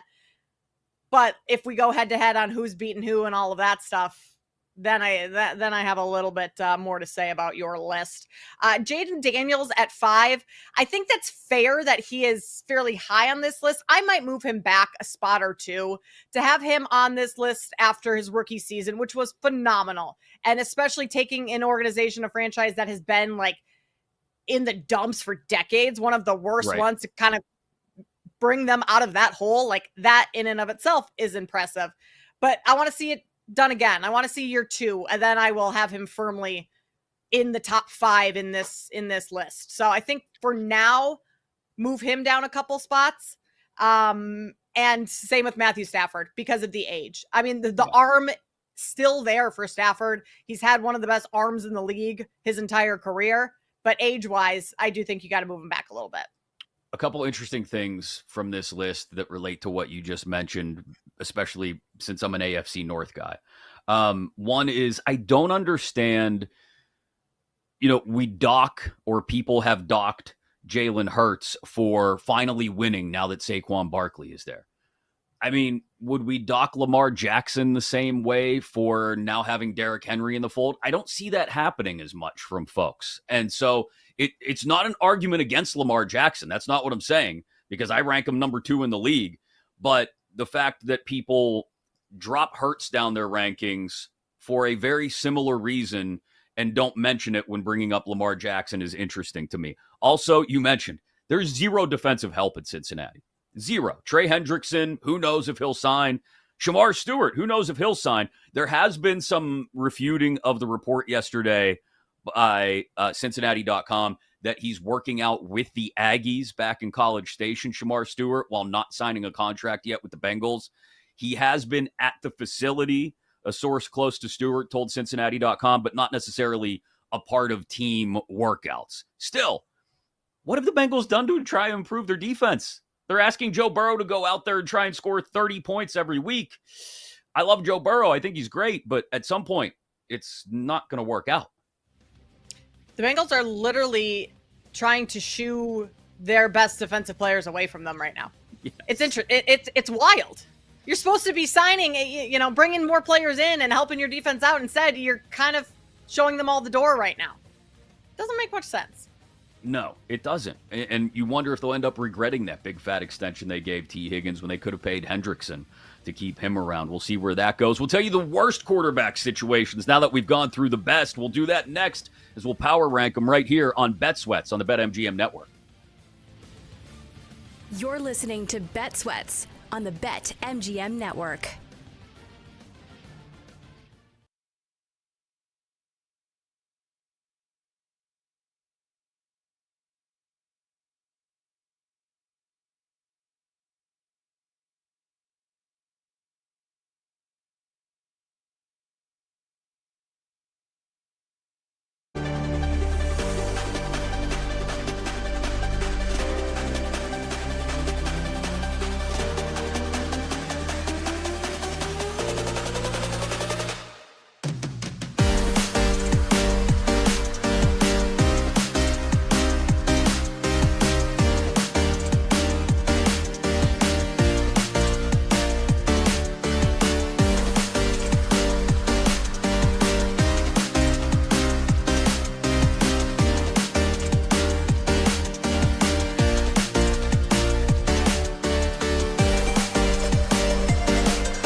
Welcome back to Bet Sweats on the BetMGM Network.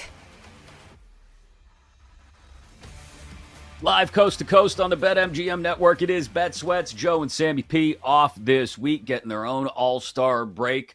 I'm Chris Mack alongside Kate Constable. 1 hour from now, we'll talk about the MLB all-star break, the Derby, the game itself, what to look for in the second half, all of it with Jonathan Papelbon of Foul Territory. In particular, what's he think of those Red Sox? 10 in a row going into the break. Do they keep it going? And is the AL East totally wide open outside of any place named Baltimore? In 20 minutes, we continue our conference-by-conference previews of college football with a focus on the Big Ten. Does it produce a national champion for the third year in a row? And in 40 minutes, the 153rd Open Championship at Royal Portrush in Northern Ireland. Scheffler, McIlroy, both of them seemingly suffering from existential crises. Like, why am I doing this? Why do I continue to kill myself over this? And then a whole bunch of other guys with some longer numbers that we may end up liking. Plus, the WNBA All-Star break is just about upon us. One more night of action, and one key person will definitely not be in action. We'll get to all of that. But we just got done, Kate, talking about our top 10 quarterbacks in the NFL. We worked off the ESPN list, made some tweaks to it, talked about those top four of Mahomes, Allen, Burrow, Jackson seemingly being interchangeable from week to week. That's fun. It's a quarterback-driven league, and we love to watch quarterbacks. There's a whole show about it on Netflix that we've both been watching. But when it's ugly, it can be similarly entertaining. So we thought we'd power rank this week the 5 worst quarterback situations this year in the NFL. Because again, it's fun to talk about good players. Sometimes it's even more fun to talk about bad players or bad organizations, bad situations.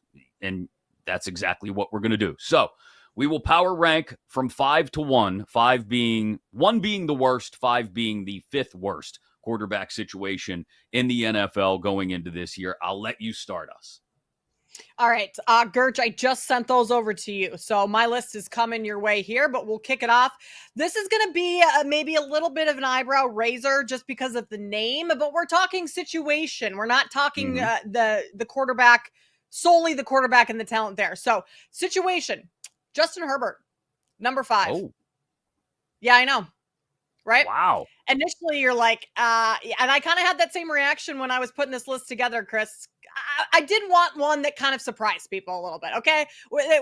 This is a little bit of a hot take here, but the situation that he's in is you have one receiver. You have Ladd McConkey, who's in his second season. Like, are we going to rely on Mike Williams this year? Really? Quentin Johnston, what did he do? Not much. Yes, you draft Trey Harris. He should be defense or decent, but you also drafted Omarion Hampton with your first round pick. So Jim Harbaugh, we know what he likes to do. He likes to run the ball. So is this going to be more of a run heavy offense? In which case, I think Justin Herbert's talent has kind of been wasting away a little bit. We talked about him on the quarterback list. He deserves to be on that list of the top quarterbacks, but he's not being used in the manner that which he should be used. I mean, the arm on that kid is unbelievable. And yet the Chargers offense kind of stalls out often. It's just odd. So situation wise, in terms of not having a great receiving core, that's the main point here, is that's tough for me. Is Justin Herbert one of the bottom 5 quarterbacks in the league? Absolutely not. That's not what I'm saying here. I just don't like his receiving core, who he's going to be throwing the ball to. All right. These ones will make a little bit more sense here. I'm going to go Giants. Russell Wilson. They could have the worst offensive line in the league. Russ is on his, what is it now? His 3rd team in 4 years? Yeah, yeah. Third team in, okay. 3rd team in 4 years, yeah. That's a tough situation to be in. The only bright spot on that offensive line, Andrew Thomas, but can he stay on the field? Receiving core, decent. Malik Neighbors, yes, great. But Russell Wilson, that situation with the Giants too, especially like if they don't win early, chatter starts to go within that locker room on what's happening with Dable. The coach to get fired. That could put their quarterback in a sticky situation halfway through the year. Not great. All right, moving on. Number 3, the Saints. Tyler Shuck is your starting quarterback. Do they have a direction? Do they know what they're doing this year? You have Tyler Shuck as your starting quarterback with your backups as Spencer Rattler and Jake Haney. That quarterback room rivals another quarterback room that I'm going to discuss in a second. But it's not a great situation there for Tyler Shuck, a rookie coming in. There's not really that veteran presence for him in the locker room.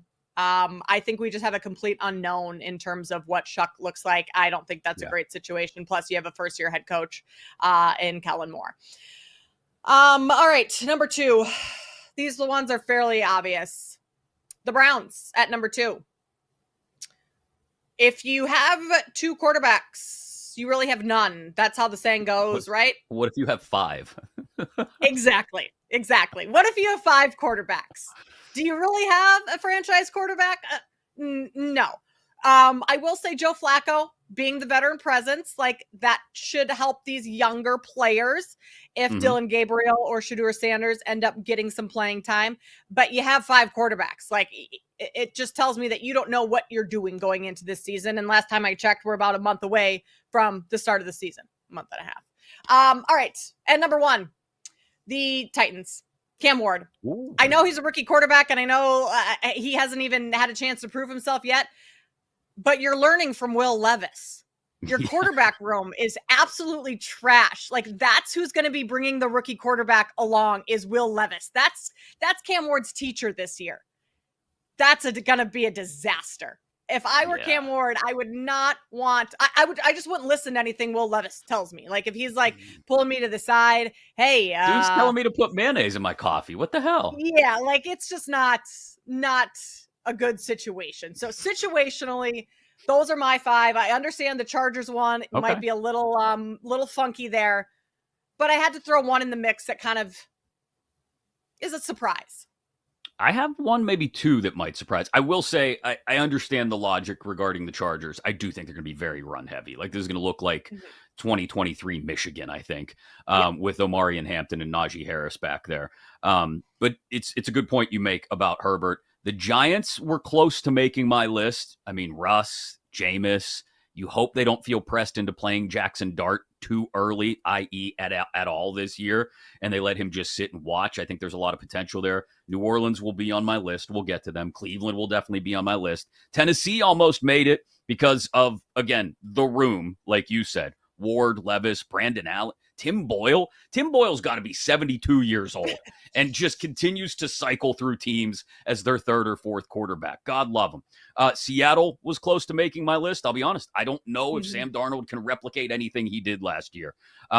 Drew Lock behind him. They may end up going to Jalen Milroe early on. Who knows? And then Carolina, even though I expect Bryce Young to take a step forward this year, I have my questions because of what's behind him. Dalton, Jack Plummer. If Young were to go down, they would be in a tough spot, I think, and you'd stunt his growth as well. So I'll start with number 5. It's an older guy, and there's not really anything behind him.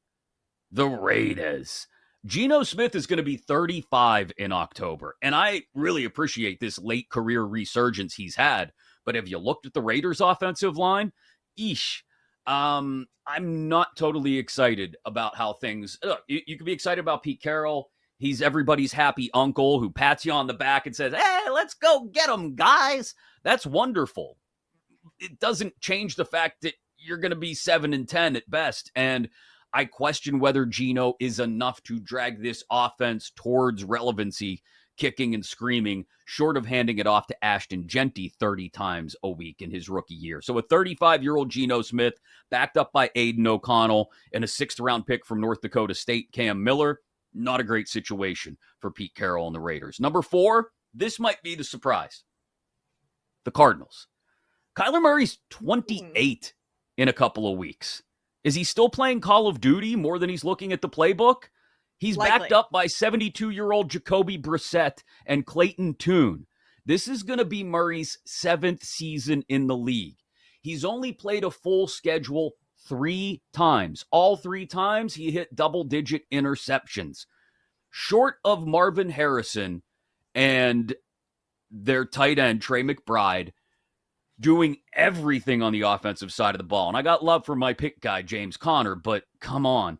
I just don't know how they get any more clarity on a guy with a incredibly long deal. He's not going anywhere anytime soon without eating a ton of dead money on what Kyler Murray is. This is not a championship caliber quarterback, and you're tied to him for the foreseeable future. And what's behind him is not awe-inspiring. Again, Brissett, Clayton Tune. So I have the Cardinals situation as fourth worst on my list. Third worst quarterback situation, we talked about this team earlier, the Indianapolis Colts. I mean, Daniel Jones and Anthony Richardson battling for the starting spot. What is Jones going to be able to do? Better weapons maybe than he had at any time in New York, but I'm not inspired by Daniel Jones battling for the starting spot with Anthony Richardson. Do I still hold out a glimmer of hope that Anthony Richardson could win the job, stay healthy, and produce? Sure. I thought he was going to be something coming out, maybe not worthy of his draft stock, but I thought he'd be better. If he puts together a fully healthy season and is able to hold off Daniel Jones for the job, maybe we see something, but otherwise there's just a lot of question marks. Riley Leonard, third on their depth chart at quarterback, too. So I have the Colts' third worst quarterback situation in the league. Number 2, you mentioned them. I had them number 2 as well. The Browns. I mean, one day you hear Kenny Pickett is in pole position to be the starter. Another day you hear about Shedeur Sanders' numbers during 7-on-7 drills look good. Then you hear about Dylan Gabriel, who's barely taller than me and left-handed. And then you've got the vet Joe Flacco, who may end up winning the job by default. Don't forget Deshaun Watson creeping in the back. Hopefully not literally, only figuratively, while he continues to heal up. Like, this is a disaster in the making. They're going to be tempted at some point to go to Sanders or maybe Gabriel at some point in this season because Pickett and or Flacco won't be good enough and or will get hurt. It's just, like you said, you have 5 quarterbacks, you got none. They have no clear direction here on where they want to go. So Cleveland, I have number 2, worst quarterback situation in the league. Number 1, you had them number 3, the New Orleans Saints. Tyler Shuck, like you said, no veteran leadership to help him out in the quarterback room. The backups are Spencer Rattler, who's going to try and steal the job from him, and Jake Haener, who's a career backup, and a brand new head coach. You may believe in Kellen Moore, and that's great. We can all believe in Kellen Moore, but there's just not enough talent on this offense. An aging Alvin Kamara. You hope Olave stays healthy all year. There's not enough here. And I really do get the feeling, I mentioned this the other day when we talked NFC South preview, that this is sort of a holding pattern year for them where they'll see what they have in Shuck. They'll see if there's anything more to extract from Spencer Rattler. And then next year, after they win 4 games, they'll hope that they end up with a pick worthy or can trade up or can go get Arch Manning, right? The story that exists there with Arch Manning coming home to New Orleans and all that would be fantastic. Or who knows, if things go well, but they're still not happy with the quarterback position, they could be somewhere in the top 10 and draft somebody else. Nussmeier. Okay, yeah, keep the LSU kid at home. Any of the storylines or narratives out there, I have to believe include them going out and getting another quarterback next year. The fact that they overdrafted Shuck does not belie the fact that I don't think he's a long-term franchise quarterback. If he shows all of us wrong this fall, good for him. I'll golf clap and say that's wonderful, but where's it go from here? And does it keep the Saints from making a more firm commitment at quarterback? I just think there's a lot of murky middle in that quarterback room between Shuck, Rattler, and Haener. So I have the Saints, my number 1 worst quarterback situation this year, Kate. I mean, it is pretty bad. It's worthy of a number 1 spot. I agree. I like your list. I like the Raiders and the Cardinals on there. Those, you laid out perfect arguments for those, especially with Geno being the age that he is.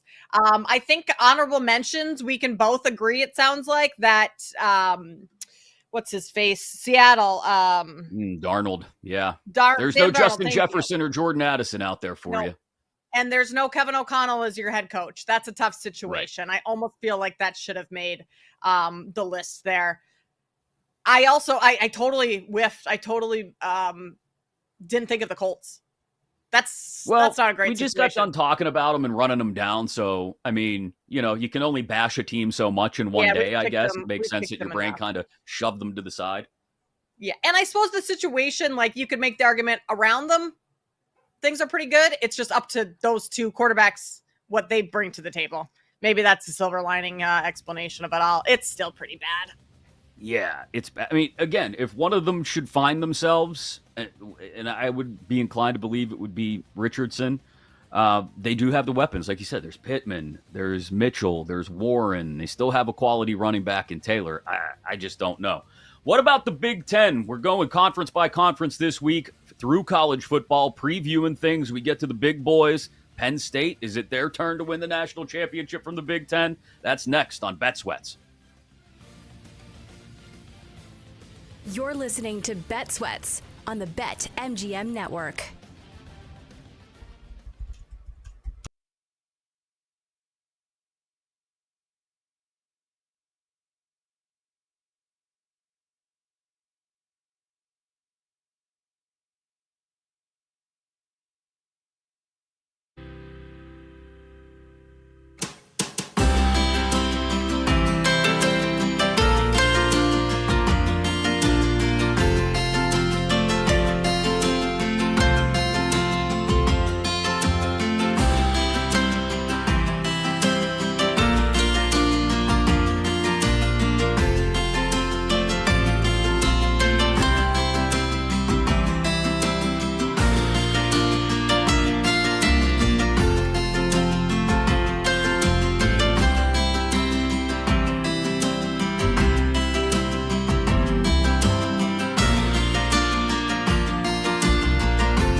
Welcome back to Bet Sweats on the BetMGM network.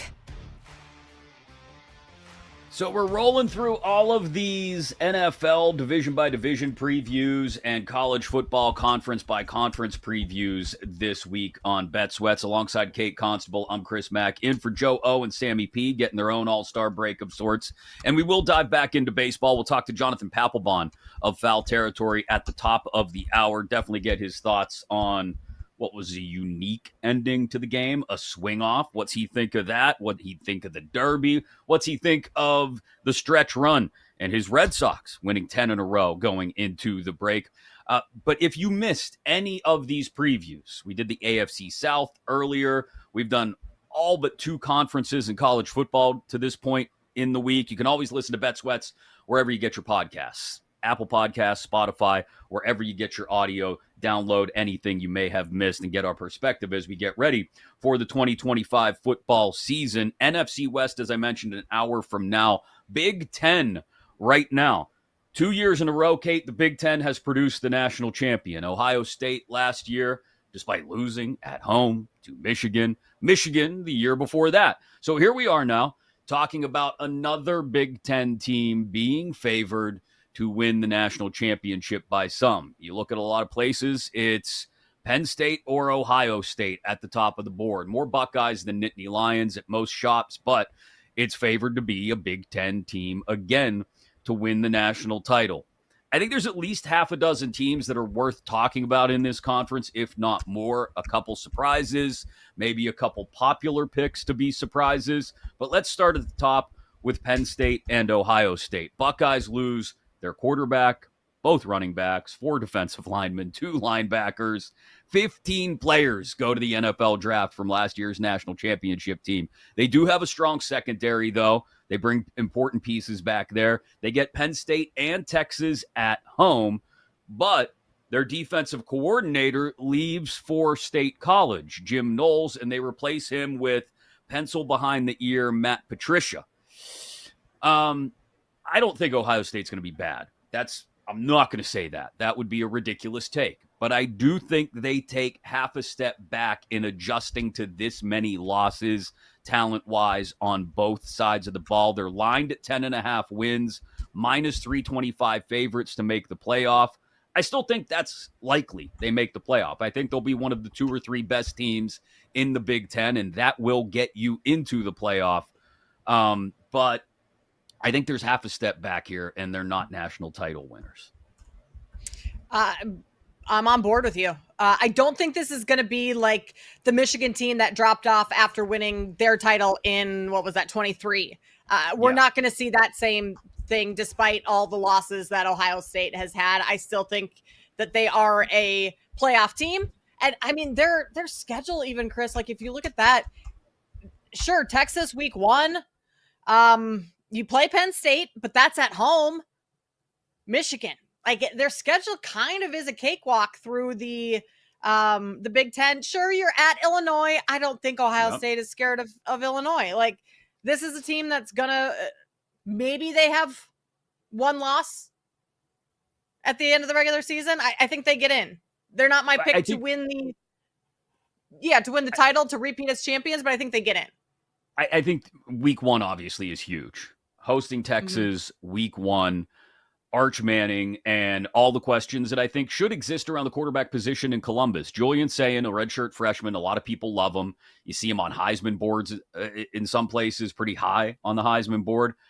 I just do not take for granted that he's going to be able to step right in and immediately hit the ground running. I don't. So I wouldn't be surprised if they lose to Texas in the opener. And then you mentioned trips to Illinois and Michigan at the end of the year. Sandwiched in between there by a few weeks on either side is that home game against Penn State, who also lined at 10.5 wins, minus 250 to make the playoff, and also a national championship favorite. The difference here in State College is they're returning the quarterback. They're returning both running backs. They're returning 4 offensive linemen, 6 starters on defense. They steal the defensive coordinator from the Buckeyes, Jim Knowles. Yeah. They get Oregon and Indiana at home. They do, like we said, have to travel to Columbus. The only concern and this is tough for me as a Penn State fan. I don't want to be this positive going into the season. It scares me. But the only concern is, once again, they are very thin at wide receiver. They went out and got Trevor Pena, transfer from Syracuse, and they lost tight end Tyler Warren, who we just got done talking about with the Colts a little earlier in today's show. That could be the one thing that slows this offense down, bogs this offense down. But I feel great about the defense, and everybody's going to get hung up on the pick Drew Aller threw in the semifinal against Notre Dame. Rightly so. It was boneheaded. But that is so out of character to the way he has played to this point in his collegiate career. I think it will reinforce even more so Drew Aller's protection of the football. As long as it doesn't make him too conservative, but only impacts his ability to protect the football while taking shots downfield occasionally, I feel really good about Penn State's offense, especially the best running game in the country. Again, I hate to be so positive, Kate, but if they're not one of the top 4 teams going into the playoff, I'll be disappointed.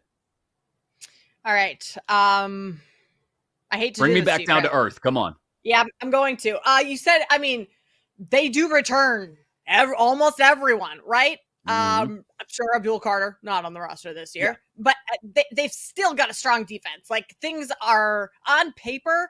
This team looks unstoppable. The problem is they also return their head coach that can't win the big game. And I'm not saying James Franklin deserves to be fired there by any means. I don't know who else you go out and get that's better than him. But the reality is he can't win the big game. So if you put him, if Penn State is in the playoff and they're in the Final Four and they're up against an Ohio State potentially, if they're up against a Texas, a Georgia, LSU, whoever it may be, I don't trust Penn State to win the big game. And that is the problem with this team, is that they're gonna make it there. They're gonna get there. Can they finally get over the hump? I just that's can't. the only question mark believe left. it when I see it. That's the only Right. It's a question mark every single year for this team. But so far, Chris, every single year, they answer it with no. And it's the only question mark on this guy's career, really. I mean, he goes out and he wins 10 games every year for the most part. He's built the program back to national prominence over the last dozen years. And it's just, it's odd being both a Penn State and a Steelers fan. It is so similar to the path that Steeler fans travel with Mike Tomlin as their head coach, in that it's been so long since they've won a big game.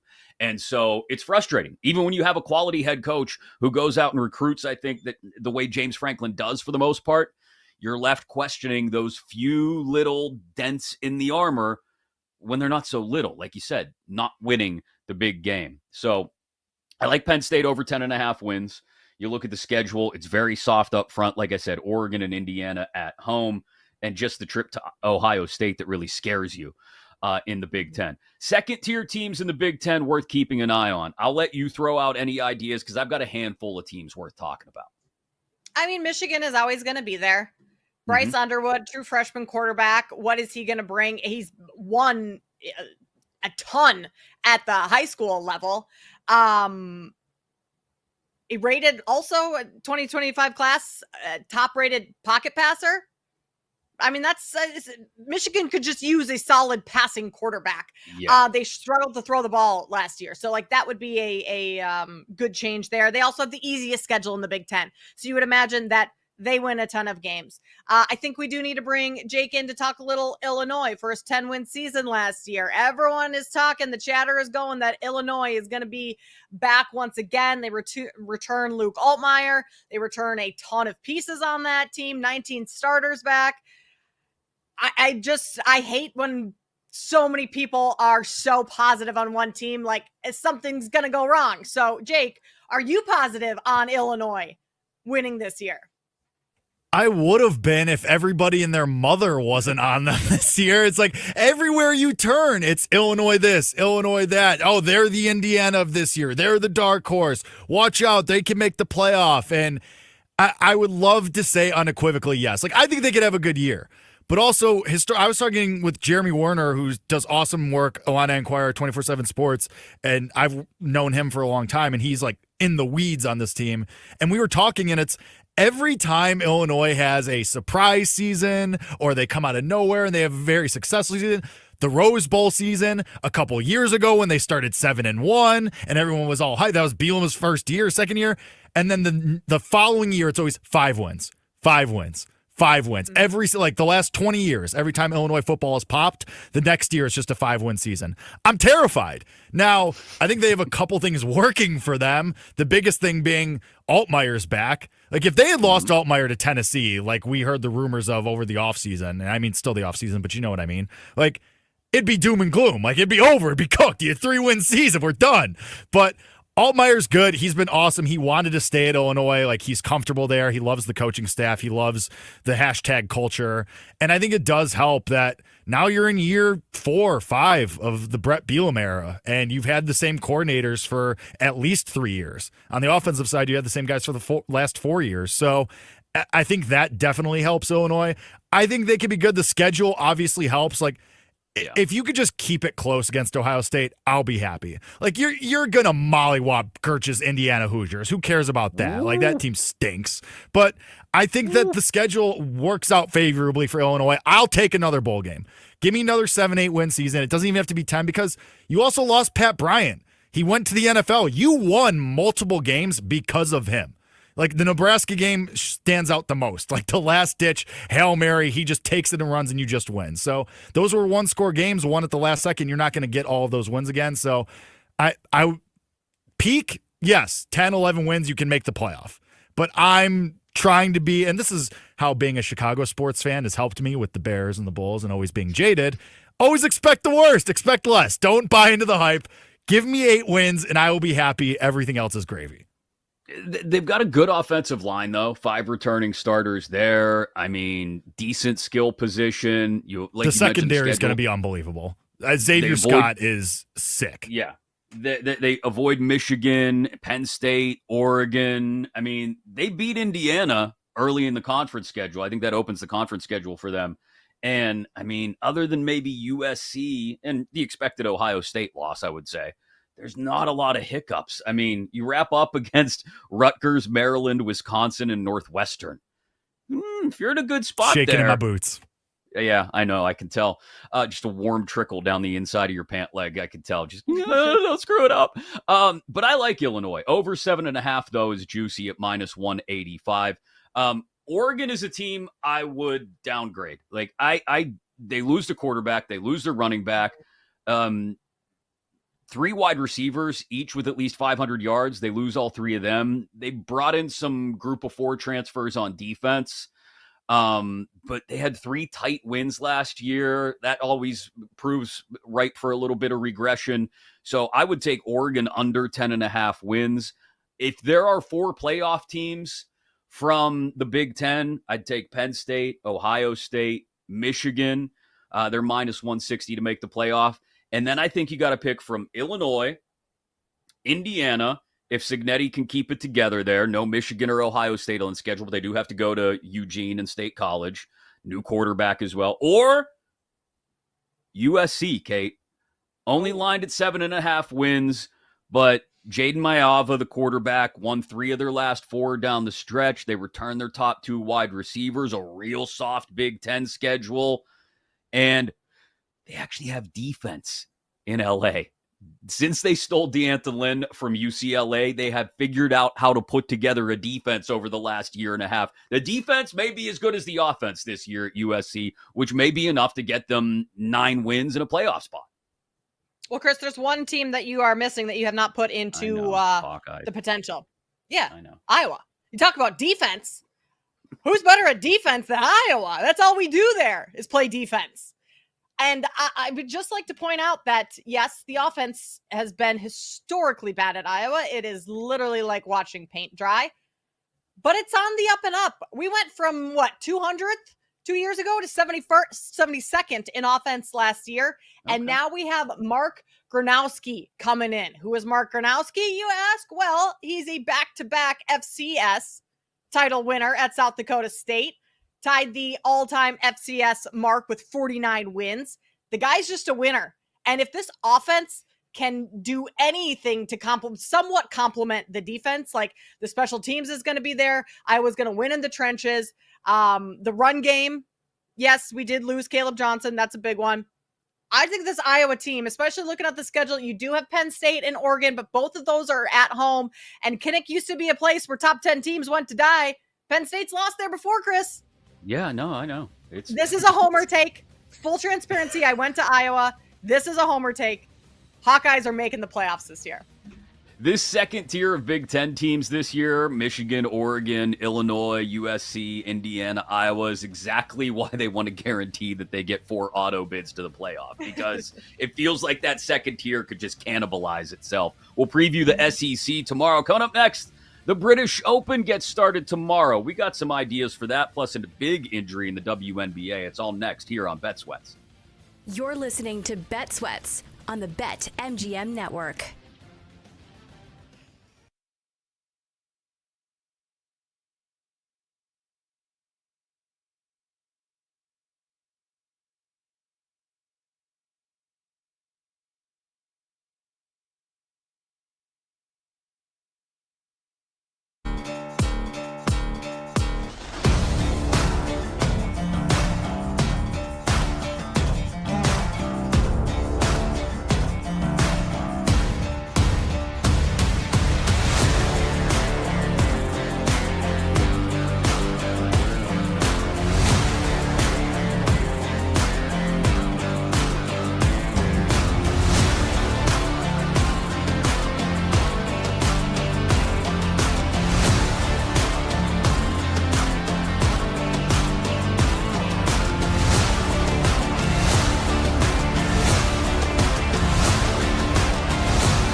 Welcome back to Bet Sweats on the BetMGM Network. British Open gets started in less than 24 hours, closer to like 15 hours. Time change and early tee-offs and all that considered. We'll give you a couple looks at it in just a moment here on Bet Sweats.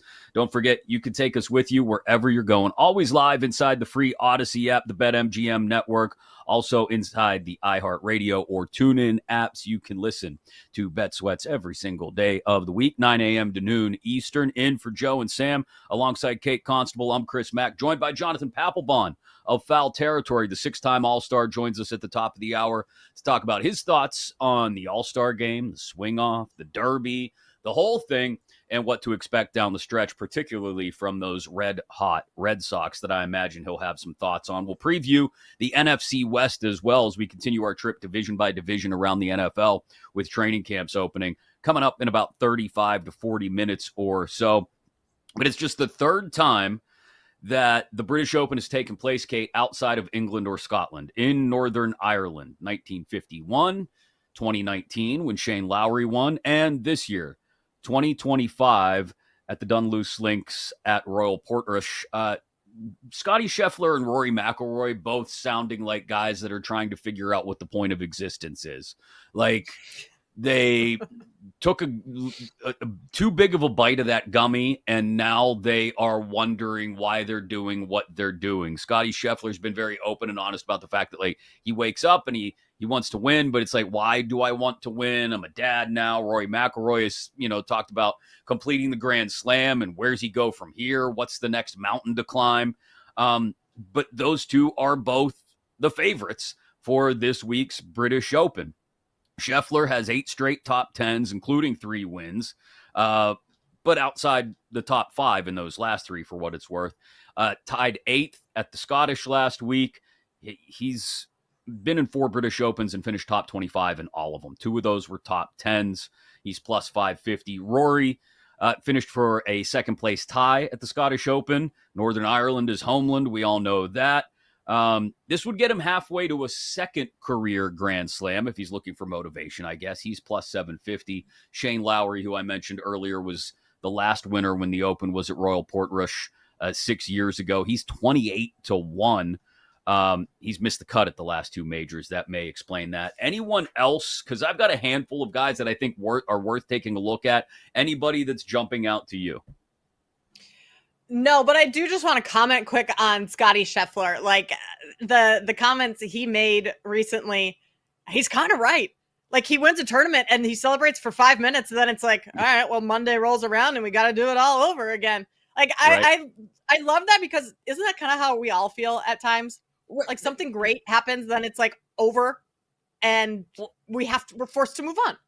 It's exactly what I was thinking when I was reading the comments from Scheffler and McIlroy over the last couple of days. Like, welcome to everyday life, guys. Yes. This is what it's like for the rest of us ordinary schlubs. We go to work, some good things happen, some annoying things happen, and then we wake up the next day and we do it all over again. And that's life. Like, to question your existence in this whole sort of esoteric way is like, no, that's just the way life works, guys. Sometimes you're going to have a great day, an awesome week, and then you're going to wake up on Monday and realize you got to go do the whole damn thing all over again. It's hilarious to me that they look at it this way. And yet Scheffler's having these thoughts, and he's still going out and being dominant the way that he is. And the thing for Scotty is, like, why do that? Because you win millions of dollars, Scotty. Yeah. Because you're setting your family up for generational wealth. Like, the rest of us here are pinching pennies. You're winning millions. That's why you do it. So interesting comments from him this week. We'll see what his mindset is like when he tees off tomorrow. I'm looking at Jon Rahm. I'm not a big Jon Rahm fan, but I think his game sets up well for this week.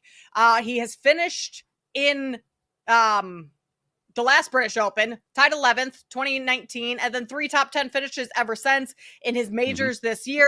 Tied for, I want to say 4th. I think I wrote 14th. I think it was 4th. Tied for 8th, tied for 7th. So he's had a lot of very good finishes in majors this year. I think if you wanted to bet Jon Rahm without, in the market, BetMGM has this, the winner without Scheffler or McIlroy, you still get 9-1. I know that's not as good as 12-1, but then that's a way to play it where you're not having to deal with Scotty if he decides to wake up and feel what he's feeling and it's something good, or Rory McIlroy playing the narrative game of where he is from or around where he's from. Yeah, I mean, Rahm plays links courses well. He did so in the final round at the U.S. Open, which you consider is very links style at Oakmont. Didn't putt well the first 3 rounds, but then finished with a final round 67. He's won the Irish 3 times, as you mentioned, top 7 in 3 of his past 4 British Opens as well. So he should play well this weekend. I don't have him on my card. Since Paul Aspen is off this week, I feel it's a Bet Sweats tradition that someone should just throw a bunch of golf bets at the wall and see what sticks. I will be that guy. You're welcome. I'm going to go a couple different long shots. I got 3 different long shots, actually. I'll start, though, with the shorter number. Bryson DeChambeau at plus 450 to finish in the top 5. I mean, this is a simple handicap. He's been top 5 in each of his 2 majors this year. So there you go. I'm going to go ahead and do the same with Bryson DeChambeau this time around. And then the long shots, Sepp Straka is a name I've seen out there. He's second on the PGA Tour this year in shots gained on approach. First percentage of greens in regulation, 2 key numbers for a course of this style. 45-1. Sure, let's roll the dice on that. Robert McIntyre. Yep, let's go with a Brit. 33-1. He finished top 6 at Royal Portrush the last time the Open was there in 2019. Second at the U.S. Open last month, so he's playing well. 7 top 15s this year. We'll throw some on Robert McIntyre at 33-1. Also 6-1 to finish top 5. And then Justin Rose, top 20 at Royal Portrush in 2019, the last time the Open was there. Second place tie last year at Royal Troon. The playoff loss at the Masters this year. 6th at the Scottish. He's playing well, especially on these style courses. 50-1? Sure, why not? So a couple of dice rolls on some long shots there for the British Open card for me this week. And then, of course, like I said, Bryson thrown in there at plus 450 for a top 5. Don't forget, you want to bet the British Open, BetMGM account holders, you can bet on golf with an offer you're not going to find anywhere else. Second chance, you will get your stake back in cash if your tournament winner pick comes in second. Pick the pro you think is going to win the tournament. If it's not your golfer, but they finish right behind the winner in second, you get your stake back in cash. Go check it out for the British Open right there inside your BetMGM app. We mentioned it off the top of the show in the first segment, Kate, but Caitlin Clark, who has not been shooting well since coming back from her injury, left early last night in the Fever's win and up in Boston, actually, against the Connecticut Sun, who played a game at TD Garden in Boston. And we would imagine this kind of takes her completely off the board for all the All-Star festivities this weekend. Yeah, this morning when I checked, the 3-point contest was pulled off the board, which makes sense. If Clark's not going to be playing at all, you're going to have to switch things up, and those odds are going to be different. I mean, based on Caitlin Clark's reaction to that injury yesterday, and unfortunately it happened, I mean, late in the game, and the Fever should have been up enough where Clark isn't having to play late in the game. But, I mean, she's in tears on the bench, I think, because she knows that she just re-aggravated that groin that kept her out for, 5 games prior. And if she continues to miss time, especially with these soft tissue injuries, and maybe they say, okay, well, we rushed you back a little too early this past time, we're going to, play it extra safe. And she misses even more than 5 games. All of a sudden, like, the playoffs are going to be in jeopardy for the Fever, or could be, if they don't have her the rest of the regular season, or a good chunk of that. So that, I mean, sucks for women's basketball all around to not have her on the floor, not have her playing in a lot of these games. But it's, I mean, an unfortunate part of it. I guess, if anything, for the 3-point contest, she was the favorite yesterday. Sabrina Ionescu had the second shortest odds. I would imagine once those get posted again, once they're back on the board, that Ionescu would be the top spot with the shortest odds. Yeah, you're right. The timing's just terrible. Not just for the All-Star weekend, but for the Fever making a run in the second half of the season as well. I will say, and I mentioned this the other day, this does open up maybe some more floor time for a rookie we've talked about already this season who's shooting like 67% from the field in her last 3 games. Start to give me the Sophie Cunningham numbers. Start getting those posted earlier in the second half of the season, and that would be a look as she gets more time on the floor, more time with the ball with Caitlin Clark out. She shot 4 of 6 last night, had 11 points again. That's 3 straight games with double-digit shooting. That's 3 straight games of hitting from at least 56% from the floor. So as she has gotten more minutes, she has started to settle in, and Sophie Cunningham maybe that's one way to find a positive out of the Caitlin Clark injury. You still want to bet on the Fever. Sophie Cunningham props may be the way to go this second half of the season, depending on how long the Caitlin Clark injury lasts. There's a full slate in the WNBA tonight, Kate. I don't know if you have any sides, totals, props, anything you have a look at going into the final night of WNBA action before the break.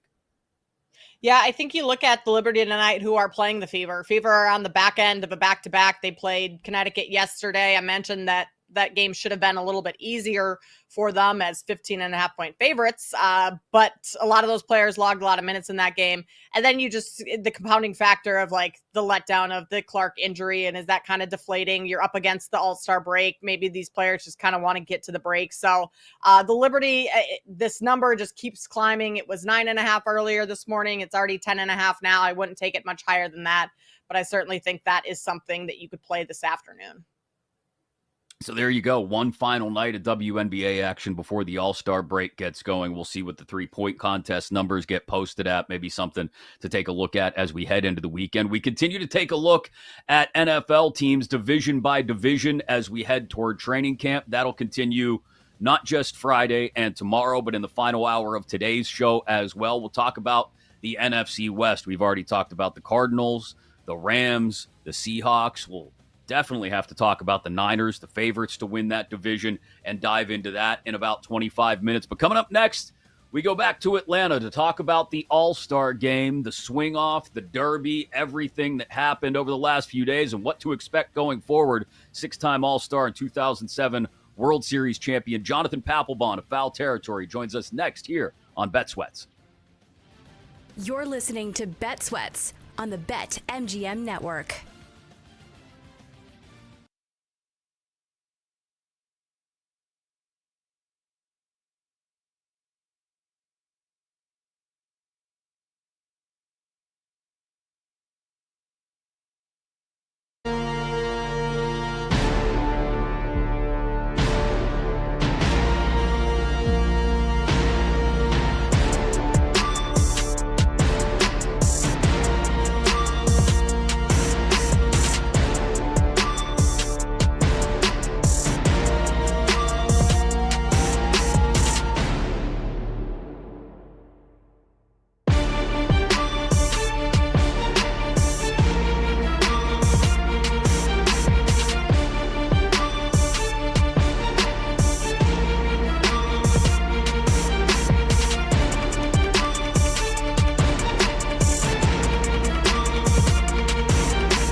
Welcome back to Bet Sweats on the BetMGM Network.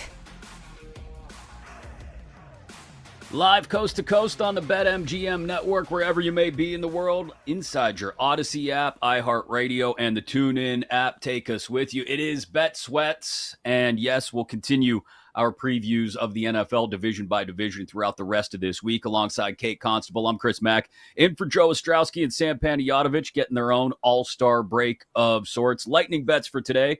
Yeah, it's a thin card, but we'll find some things, especially with the British Open getting started tomorrow, to talk to you about. But it's the All-Star break, as mentioned. Who better to talk to about everything we've seen over the last couple of days and what we may see down the stretch run than a guy who was there 6 times for it. 6-time All-Star, 2007 World Series champion, contributor to Foul Territory TV, Jonathan Papelbon with us today. Welcome to Bet Sweats, Jonathan. How are you?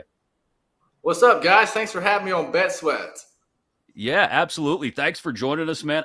I mean, you know where I got to start with this. A swing off to wrap up the All-Star game. What were your thoughts as you're sitting there watching this thing?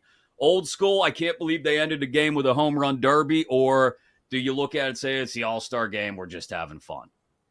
Well, I kind of look at it at both ways a little bit. I'm more old school than I would say most my age, just because when I came up in the big leagues, I was probably one of the only 2 20-year-olds in the clubhouse. So I came into the league with a very old school way. So do I like it? No, I don't like it a whole lot.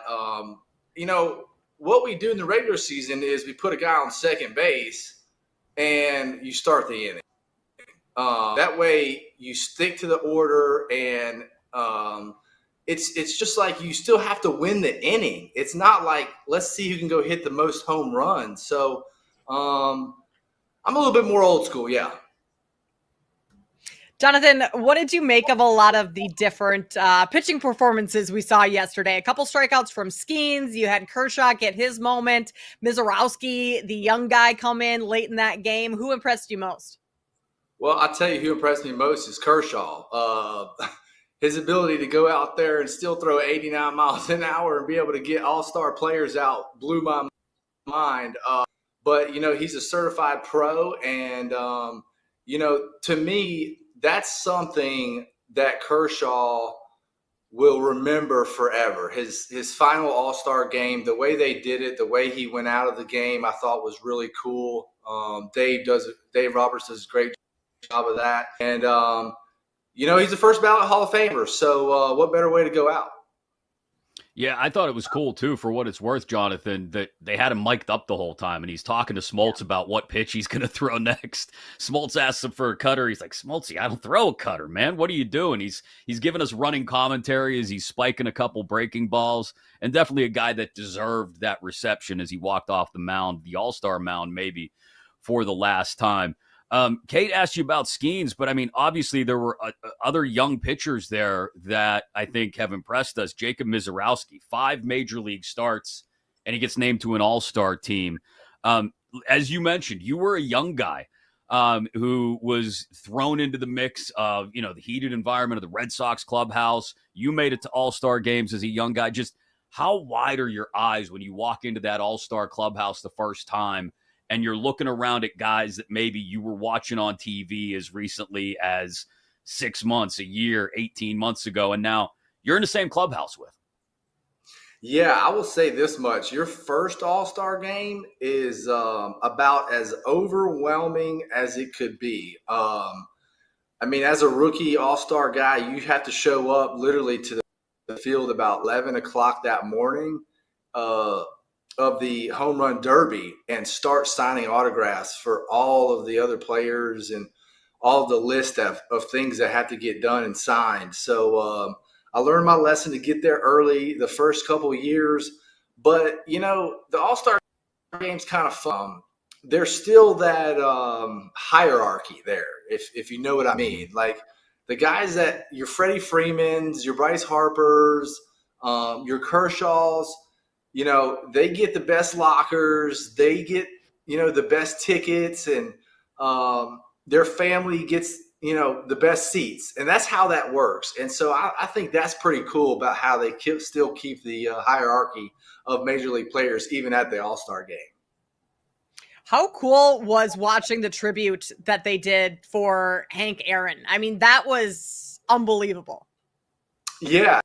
And the way they shot the ball out of the cannon, I don't know if y'all saw that. They shot a ball out of the cannon from home plate, which is pretty cool. And, growing up for me, I grew up in Mississippi, so I was a Braves fan. The Braves were who I watched in Mississippi growing up. And, actually went to the rival high school of Chipper Jones. So, which we've talked about that, which is pretty cool. But, yeah, I thought that they did a great job remembering Hank Aaron. And, he's the all-time great Atlanta Braves. And, it's pretty cool to see how they did it with all the special effects, Yeah. Yeah, I mean, the amount of technology that goes into all of it at this point, for those of us that grew up watching the game, is like, I can't, where they're tracking baseballs, where they're measuring Cal Raleigh's home run to be, an inch longer than Brent Rooker's home run the night before in the Derby and all these things. You're right. It's absolutely incredible. Jonathan Papelbon of Foul Territory with us here on Bet Sweats. Follow him on Twitter, X @TheRealJPap. I got to ask, how many headaches would it have saved you, Jonathan, to have the ABS system, the automated balls and strikes that they started using last night back in your day, where you could have just gone like this instead of having to argue with an ump? Oh, man, I would have loved it because it would have saved me a whole lot of money. Golly, and I could be spending on Bet Swag bets right now. And instead of getting fined like I did back in the day, God almighty, it used to drive me nuts, the fines that I would get, not only for being too slow or something like that as well. But yeah, I'm definitely all about, speeding up the game. That's for sure. Jonathan, let's talk a little bit about the second half of the season, what's upcoming in Major League Baseball. The Red Sox, they went into the break on a 10-game win streak. They have a very tough schedule remaining in the second half, a lot of series against very good teams. Do you expect them to continue this surge that they're on right now? No, I don't. I don't expect them to continue the surge. I mean, they played some of the worst teams in Major League Baseball the last 10 games, except for the Tampa Bay Rays. But the Tampa Bay Rays came into Fenway very, very flat and very dead. I don't know. I have not seen that side of the Tampa Bay Rays yet this year. I don't know if because the All-Star break was coming up or what, but they looked flat for those 4 games. But when they come back, they've got the Phillies, they've got the Dodgers, they've got the Twins, all of these teams good. They don't have a break until the next month after that when they go and play teams like Miami and the Colorado Rockies. So I don't see this keeping up, but what I will say is I do continue to see the Red Sox playing better baseball and playing good baseball and actually covering a lot of spreads. I mean, they're going to be playing good teams, so they won't be favored. But I think they'll cover. I just don't think they'll win. What overall about the AL East stands out to you the most headed into the second half, Jonathan? I mean, the Yankees, a little bit of a skid. They haven't gone on to full-on swoon, as a lot of Yankees fans complain that they do at some point every summer. You mentioned the Rays. The Jays atop the division since that 4-game sweep of the Yankees a couple weeks ago. They've been red hot. The Orioles, the only team out of it. How do you expect things to stack up and play out over the second half of the season in that division? Man, is it going to be everyone beating up on themselves, man? This is going to be a tough gauntlet, which makes winning your division games almost double as important because everybody is chasing the division right now. Nobody wants the wild card right now. Everybody wants the division. But it reminds me of the days of when I played in the AL East, where the Yankees were good every year. We were good every year. And the Toronto Blue Jays were really good with Roy Halladay and all the pitchers that they had.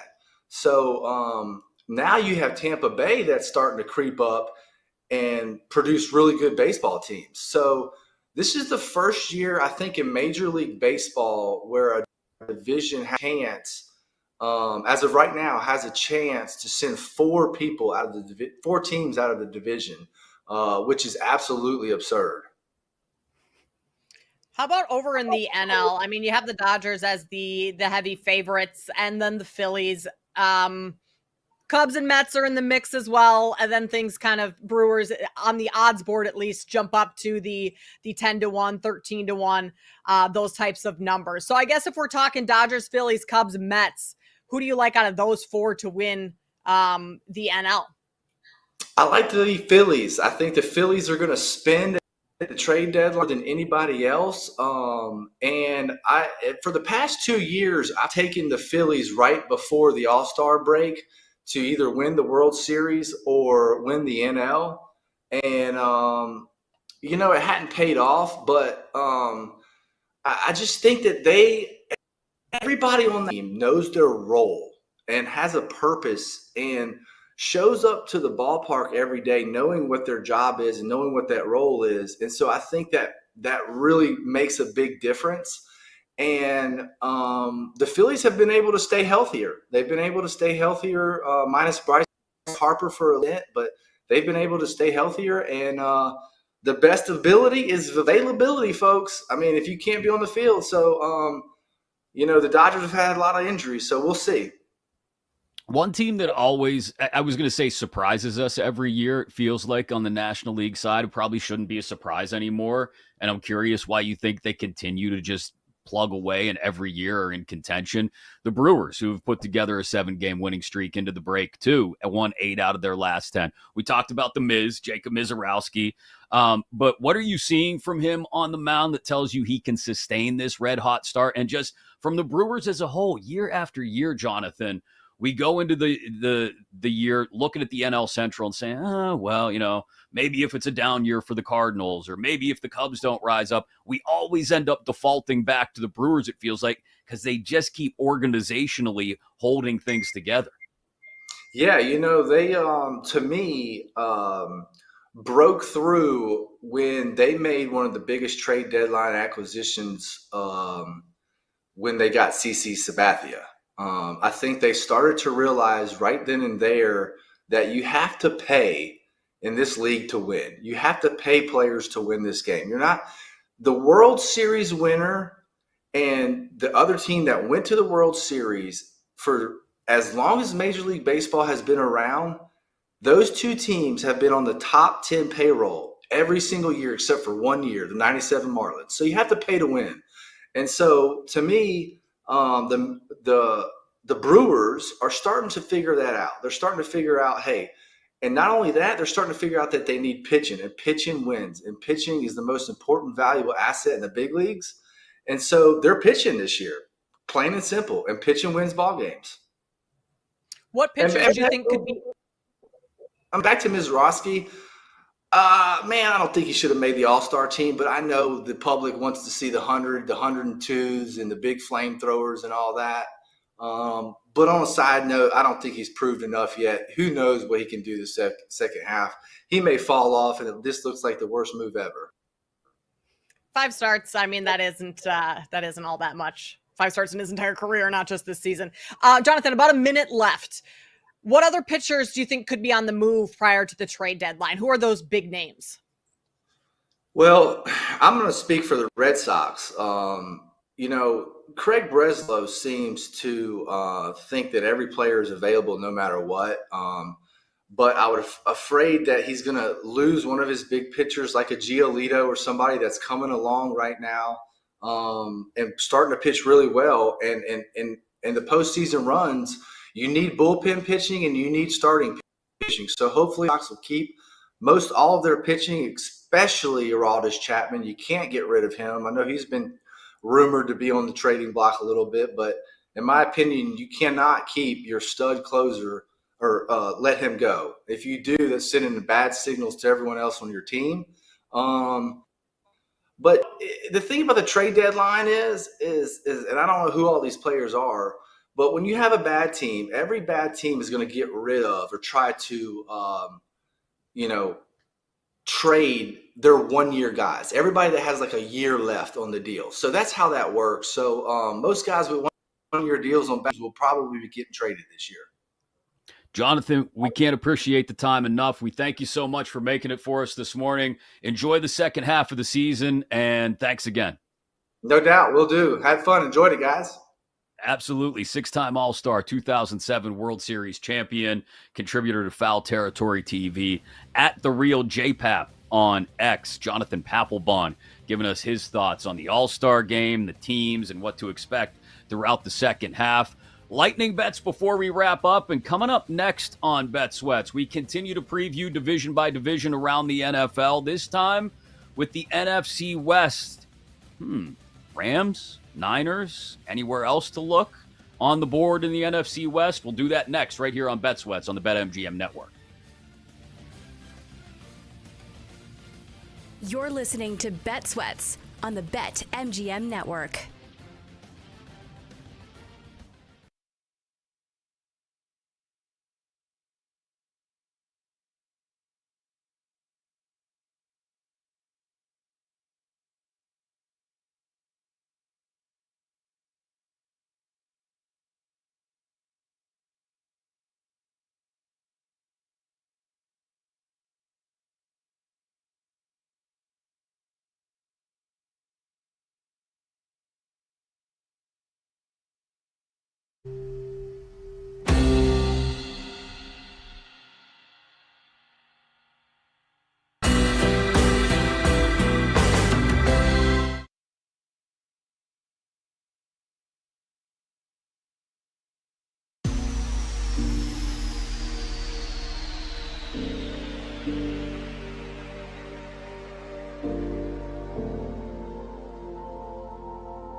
Welcome back to Bet Sweats on the BetMGM Network.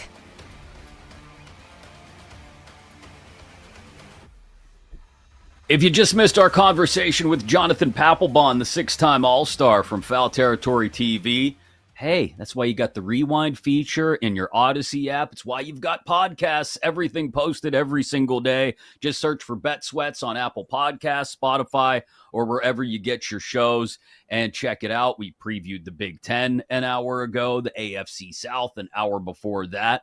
Maybe a few surprises on our power rankings of the worst quarterback situations in the NFL as well. Go back and catch all of it. Get ready for the next couple days as well. Tomorrow we'll preview the NFC East and the AFC West, as well as the SEC. And then on Friday, we got more baseball to talk about. We'll have the WNBA All-Star Weekend. Definitely some skills competition bets mixed in over the next couple days as well.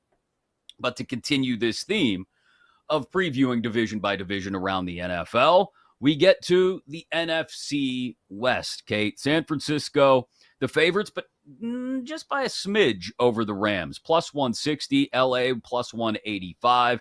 Then you got the Cardinals at plus 450 and the Seahawks at 5-1. Win totals go San Francisco 10.5. Rams juiced to the under at 10.5, but juiced to the over at 9.5. So right at 10 wins, basically. You've got Seattle and Arizona both at 8.5 wins. Seattle juiced to the under, though, and juiced over at minus 150 at 7.5 wins. So they're expected to be an 8-win team. As you look at this division, I think there are definitely questions on the bulk of these rosters. There's one team that I look at, though, and I say, you know what? I don't have any complaints about what they did this offseason. In fact, I like it a lot. They went out and got Devontae Adams to pair with Puka Nacua. They've still got Tutu Atwell, and Matt Stafford has not fallen off yet. Maybe this is the year. Maybe not. He's 37. I really like the Rams at plus 185 for the division, given all the question marks at the skill positions up in San Francisco. And you can get the Rams as good as 11-1 to win the NFC. Is that a long shot maybe with the Eagles in the way and maybe the Commanders taking another step forward, not to mention what the Lions can do? But, I mean, they had the Eagles, I wouldn't say on the ropes, but they put a scare into the Eagles in that divisional round game before Saquon and the Snow took over. So I really like any looks at the Rams this year. I think it's fair to say that they had the Eagles on the ropes. If that wasn't, if weather didn't come into play, you could make a great case that the Rams would have won that game. Obviously, that's not how football works. You have to play in snow and rain games and all that stuff. But I'm high on this Rams team again this year. I think they go over their win total. I don't hate the look on them to win the division. I have been, and I'm starting to be a little bit colder on this take, but I've been on the Niners to win the division because of the ease of their schedule. They play the easiest schedule in the entire league, and you have a coach in Shanahan that he's going to take advantage of that. They still have a lot of the talent that they had on those teams that went to the Super Bowl, that went to the NFC Championship. But what I don't like is the chatter that's going on among the position players, the skill position players, like Juwan Jennings wanting a contract extension or is going to demand a trade. Like all of that added hoopla doesn't make me feel great about this team going into the season. But if we look at last year, like injuries is really what derailed their season. If they stayed healthy, I think things would have been different. So I'm high on both the Niners and the Rams this year. I think whichever one of those two you want to take to win the division, I mean, plus 160, plus 185. Yes, that's a big difference, but not quite as big as we've seen in other divisions where you have a team like the Bills that are minus 260 to win something like that. So either of those two teams, I think you take the over on their win total, and whichever one you want to take to win the division, I'm fine with. Yeah, my worries about the Niners are similar to yours, the skill positions, right? Ayuk, his recovery, when is he back? What does he look like? You lost Debo. A lot of people would argue that's not necessarily a massive loss. Some might even argue it's addition by subtraction, given the fact that his availability was not great. And the Juwan Jennings noise as well. CMC, we all know, availability an issue there as well. Can he stay healthy? The one guy who's been able to stay healthy for the most part, year after year, and produce for the Niners, kind of the stalwart, right? The pillar of the offense, is George Kittle. George Kittle turns 32 this year, and he has played at least 14 games in 7 of his 8 NFL seasons. I'll wait to see it with my own 2 eyes before I believe it's happening, but eventually it's going to catch up to him, I think. For the Niners' sake, I hope it's not this year. I love George Kittle, Iowa guy. I'm sure you love him too, but it's going to happen eventually. If it were to happen this year, huge obstacle for the Niners, given Ayuk, given Jennings, the Debo departure, all of that, CMC's health. There's a chance everybody's healthy throughout the season. Purdy pays off on the extension. Shanahan finds some new wrinkles to use to his advantage, and everything goes well and they win 11 games, 12 maybe even, because of the softness of the schedule. They could start 4-0 before they have to go to LA for a Thursday night game, I think it is, in week 5. There's also a chance they're dealing with multiple injuries again all year long, and they're lucky to get to 10 wins, I think. And so that's why I favor the Rams to win the division. It's just so many question marks, appropriate, cheesy cliche incoming, that the picture amongst the skill position players is foggy in San Francisco. Yeah, I think that's fair. And the more I think about it, the more that I do agree with you that the Rams are probably the right side. Christian McCaffrey coming back, that's a wild card, right? Like, we don't really know what he's going to look like. He did only play in 4 games last year, so it's not like he got injured towards the end of the season and had a limited-ish off season to recover. Like, he spent most of last season recovering from this injury. Also interesting that the 49ers, they traded away Jordan Mason, and they didn't really go out and get a running back in the early rounds of the draft this year. So does that mean that they have confidence that CMC's healthy, that he's going to be back, that his workload is going to be the same? Those questions will be answered, I guess, as the season starts and we see what he looks like. But he is also a player that, think back to the Panthers days, like, injury prone. So let's hope this doesn't continue on much further for CMC's case and for the 49ers case. Also with the Rams, like, we talk about the Matthew Stafford, he's getting older, but the arm is still there. The defense for the Rams, I think, is going to be really good this year. You have Jared Verse, who won Defensive Rookie of the Year last year. I think he's going to take a step forward. This defense is going to be built around him. He's going to be the focal point of it. You also have Brandon Fisk. It's stepping up. Like, the defense, I think, for the Rams isn't being talked about enough. I don't want to say it's underrated, because it's well known that they played well last year, especially late in the year, but I don't think it's being talked about quite enough how good the Rams defense is. Yeah, especially the front 7. You wouldn't expect the defense to weather the retirement of Aaron Donald a couple years ago the way they have, but they very quickly built back up the front 7. I have my questions in the secondary, but I think they're the better defense of the two. San Francisco is going through a transition period at defense. They draft Michael Williams and Alfred Collins with their top 2 picks. Actually, top 4 picks, I think, were all on defense. Nick Martin, CJ West as well. They bring in Malik Mustafa as well, who I think is hurt. So they've got questions all over the defense. Fred Warner, might love him, but I mean, what is this, his 7th or 8th season in the league now? He's not getting any younger. Same goes for Nick Bosa. They're trying to transition on defense from that core group of Warner and Bosa to the young guys that they're bringing in. That always creates some growing pains, I think, as the young guys try to find their place and try to make big plays while fitting into the system. So, again, so many question marks around the Niners. I like the Rams. I think they're a safe bet to not just get their win total, but also win the division. As for the bottom half of this division, talk about question marks. Seattle. Can Sam Darnold do with Jackson Smith and Jigba and Marcus Valdez-Scantling and Cooper Kupp what he did with Justin Jefferson and Jordan Addison? I don't think we need to wait to get the answer. It's not a prediction. It's a spoiler. No, he can't. I really question whether Seattle can get to that 8-win mark.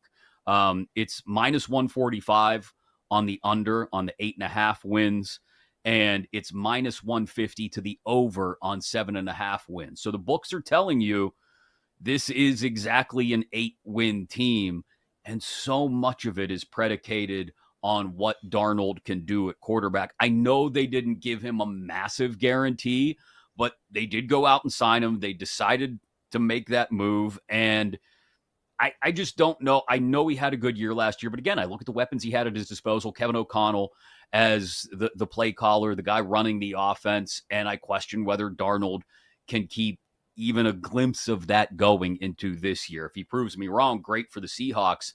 I'm just not counting on it. The most important piece, I think, is the fact that Kevin O'Connell is not with them. Like, it's less about, okay, he doesn't have, is JSN a top tier wide receiver? Like Cooper Kupp, what's he like? It's solely, I shouldn't say solely, but a lot of it is Kevin O'Connell is a quarterback whisperer. He knows how to, he turned Josh Dobbs into a good quarterback for 2-3 games. He turned, there was another player, I always forget his name, Nick Mullins. Nick Mullins, thank you. He looked good under KOC for a couple games. I don't think that's going to be the same. I think maybe we don't see Sam Darnold regress to where he was prior to being with the 49ers for a year and the Vikings, his time there. But I think he takes a step back when you don't have the offensive mind and the quarterback whisperer, for lack of a better term, again, like Kevin O'Connell. You also have an offensive line that's not going to be much better than it was last year, and it wasn't great last year. So I'm out on Seattle this year. Under win total for me. I think the books have it right with them having the longest odds to win the division, and I think they end up being at the bottom of this division when it's all said and done. The one saving grace may be if Kenneth Walker III can stay healthy all year. If he's healthy and they can lean on the run game a little bit, you mentioned that's going to be difficult with the offensive line the way it is, and I think it will be. But if they're able to lean on him and not require Darnold to do too much, there is a chance that they could surprise in a couple spots on this schedule. But again, I'm just not counting on it. As for the Cardinals, plus 450 to win the division, that's third on the board in the NFC West. Again, a win total of 8.5, minus 120 to the over, even money to the under. I love Trey McBride. I do. He's, I think, surprised some people and really taken hold as one of the better tight ends in the league. I like they go out and get Josh Sweat, who obviously had a great Super Bowl. I just don't know about the rest of the weapons on the offense. Marvin Harrison Jr. has to have some big plays, has to lift the lid off the opposing defense and stretch the field a little bit. Otherwise, if I am that opposing defense and I'm able to lock up Harrison, well, what else am I worried about? I start to stack the box. I take the run game away. I mentioned it earlier. I like James Conner, but James Conner is more often than not a game breaker. When Kyler tries to do too much with his legs, he's prone to turnovers. I talked about how in a full season, he's never thrown fewer than double-digit interceptions. They need Kyler Murray to stay healthy. They need him to produce, but do so efficiently. And we still haven't seen him pay off on the pedigree of his pick. And I don't know if we're beyond the point entering his 7th season in the league where we're ever going to get it. I'm concerned with everything you just said to add on to that, the schedule that the Cardinals have, because what have we seen from Arizona over the last couple of years? They start the season strong and they crumble in the back half of it. Last year, won 6 of their first 10 games, then lost 5 of their last 7. 2023, they just lost that year. 2022, won 4 of their first 10. Not great, but they lost the final 7 games of the season. 2021, won their first 7 games, lost 6 of their last 10. If you look at their schedule this year, it's easy. It's easy up front. I mean, New Orleans, Carolina to start. Sure, you play the 49ers and Seattle, but then, you play the Titans, the Colts, Packers. After the bye week, that's when it gets really tough. You're on the road, division game at Seattle. You have San Francisco, Jacksonville, who we talked about earlier in the show. I expect to be better at Tampa Bay. They could lose 5-6 games in a row in the back half of the season. So I want to be higher. I want to have better expectations for the Cardinals this year. And personnel-wise, I do. I also think Jonathan Gannon is a fine head coach. It's just that the schedule is so tough. And based on the history of this team, what they do in the back half of the year, it doesn't give me a whole lot of confidence. Yeah, you're right. They could start 4-2. They could have 7 wins going into December.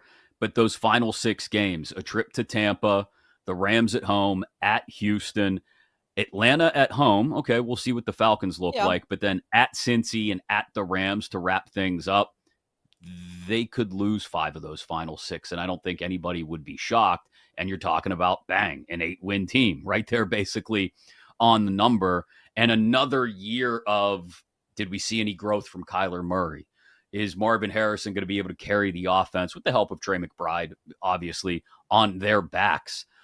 If Murray isn't producing consistently and efficiently or staying healthy, all plenty of reasons, I think, to, like you said, after you get past the first 4, 5, 6 weeks, question Arizona, look at the numbers you're getting on the spread, and wonder what they're going to be able to do. But 8.5 wins, probably right on the number, although I would lean under, especially getting even money on 8.5 wins to the under. That's your NFC West preview. What do we have for tonight? There's not a lot of action, spoiler alert. But there is golf. We'll throw a couple things at the wall there, maybe some WNBA as well. Lightning bets next to wrap up the show here on Bet Sweats. You're listening to Bet Sweats on the BetMGM Network.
Welcome back to Bet Sweats on the BetMGM Network.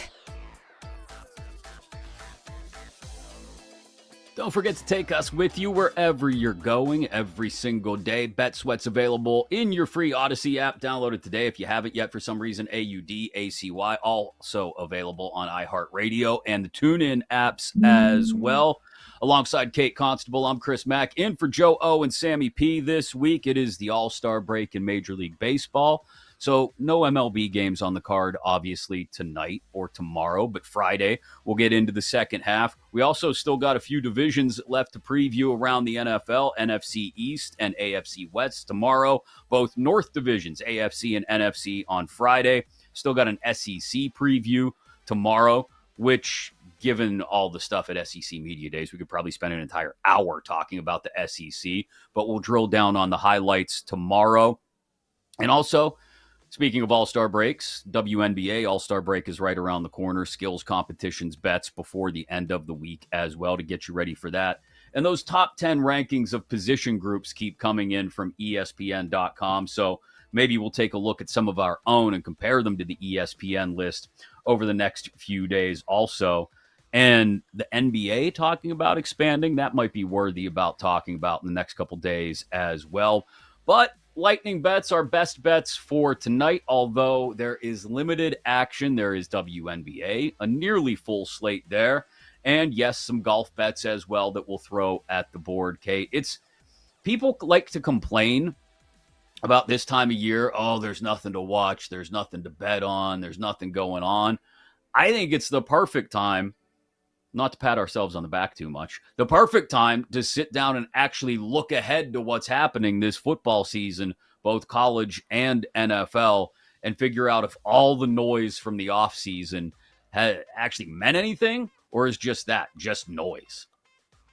Yeah, I feel like I am, even in the last, this is Wednesday, so 3 days of being on the show this week and previewing various divisions and various conferences in college. Like, I already feel 1,000 times more prepared for the NFL season, for the fall seasons, than I did prior to it. And so I do kind of like that we have a little bit of downtime. It helps you get your ducks in a row because, I mean, let's be real. When you're handicapping the Major League Baseball slate daily, WNBA daily, we had NBA that just wrapped. Like, when you have all of those sports going on at once, it is hard to look ahead to the upcoming seasons, but in order to be successful in the upcoming seasons, you have to put in the prep ahead of time in order to know what to expect in the upcoming seasons. So this is kind of a nice little quiet time where we can finally get organized and get all our ducks in a row. Yeah, it's perfect timing for that, and perfect timing for guys like Joe and Sam and producer Paul Aspen and everyone else to take their vacations. That's why we're here to get you through this week here on Bet Sweat. On vacation. But yeah, someone's got to do the job, Chris. Someone's got to be reliable. That's right. You got to be able to step in and start when your number is called. Although we have a beach vacation planned in starting next Sunday. What would that be? That would be the, I guess, 27th or whatever. That I can't wait for. Like one of those all-inclusive places. Nice. You get a massage. You hang out by the pool and drink pina coladas all day. Can't wait for that. I mean, that is also needed before the NFL season, is time to take a break and decompress and get geared up for what's about to happen for the next 6-8 months, because the NFL season, even college football, like, that's a grind. So it's good to have a little vacay, and an all-inclusive sounds kind of nice. I would have about 17 of those pina coladas. I just switch back and forth from pina colada to strawberry daiquiri to margarita. Right. Oh, it sounds phenomenal. Those frozen slushy type ones where you don't even know how much. Yeah, all sugar and alcohol. And then you take a little late afternoon nap before you go to dinner. Oh, perfect. Absolutely love it. Can't wait. Can't wait for the second half of the baseball season to start as well. We'll take a look at that in the next couple days, obviously, with a full slate on Friday, as I mentioned. But BetMGM is giving you the chance to win a prize every day during the baseball season. Step into the box. Take a swing for the fences. Their free-to-play game inside the BetMGM app. Visit that now. Download it if you haven't for some reason. And make sure you access the game to score a prize if you hit a single, double, triple, or home run, all inside your BetMGM app. So with a light slate tonight. Kate, what do you have some plays on? All right, Chris. Well, I need to be transparent here on this show. It has been a rough week for your girl. We have yet to hit a bet. And granted, like yesterday, Freddie Freeman to hit a home run. You're just sprinkling a little on there. But my WNBA bets have been ice cold this week. So we got to change that here. We're just going to go. I mean, it's a small betting opportunity card tonight that we're going to go very light. I'm going to take Brianna Jones of the Atlanta Dream to go over 6.5 rebounds tonight against the Chicago Sky. That is juiced. If you want to take that up to 7.5, 8, get a little plus money. I don't hate that at all.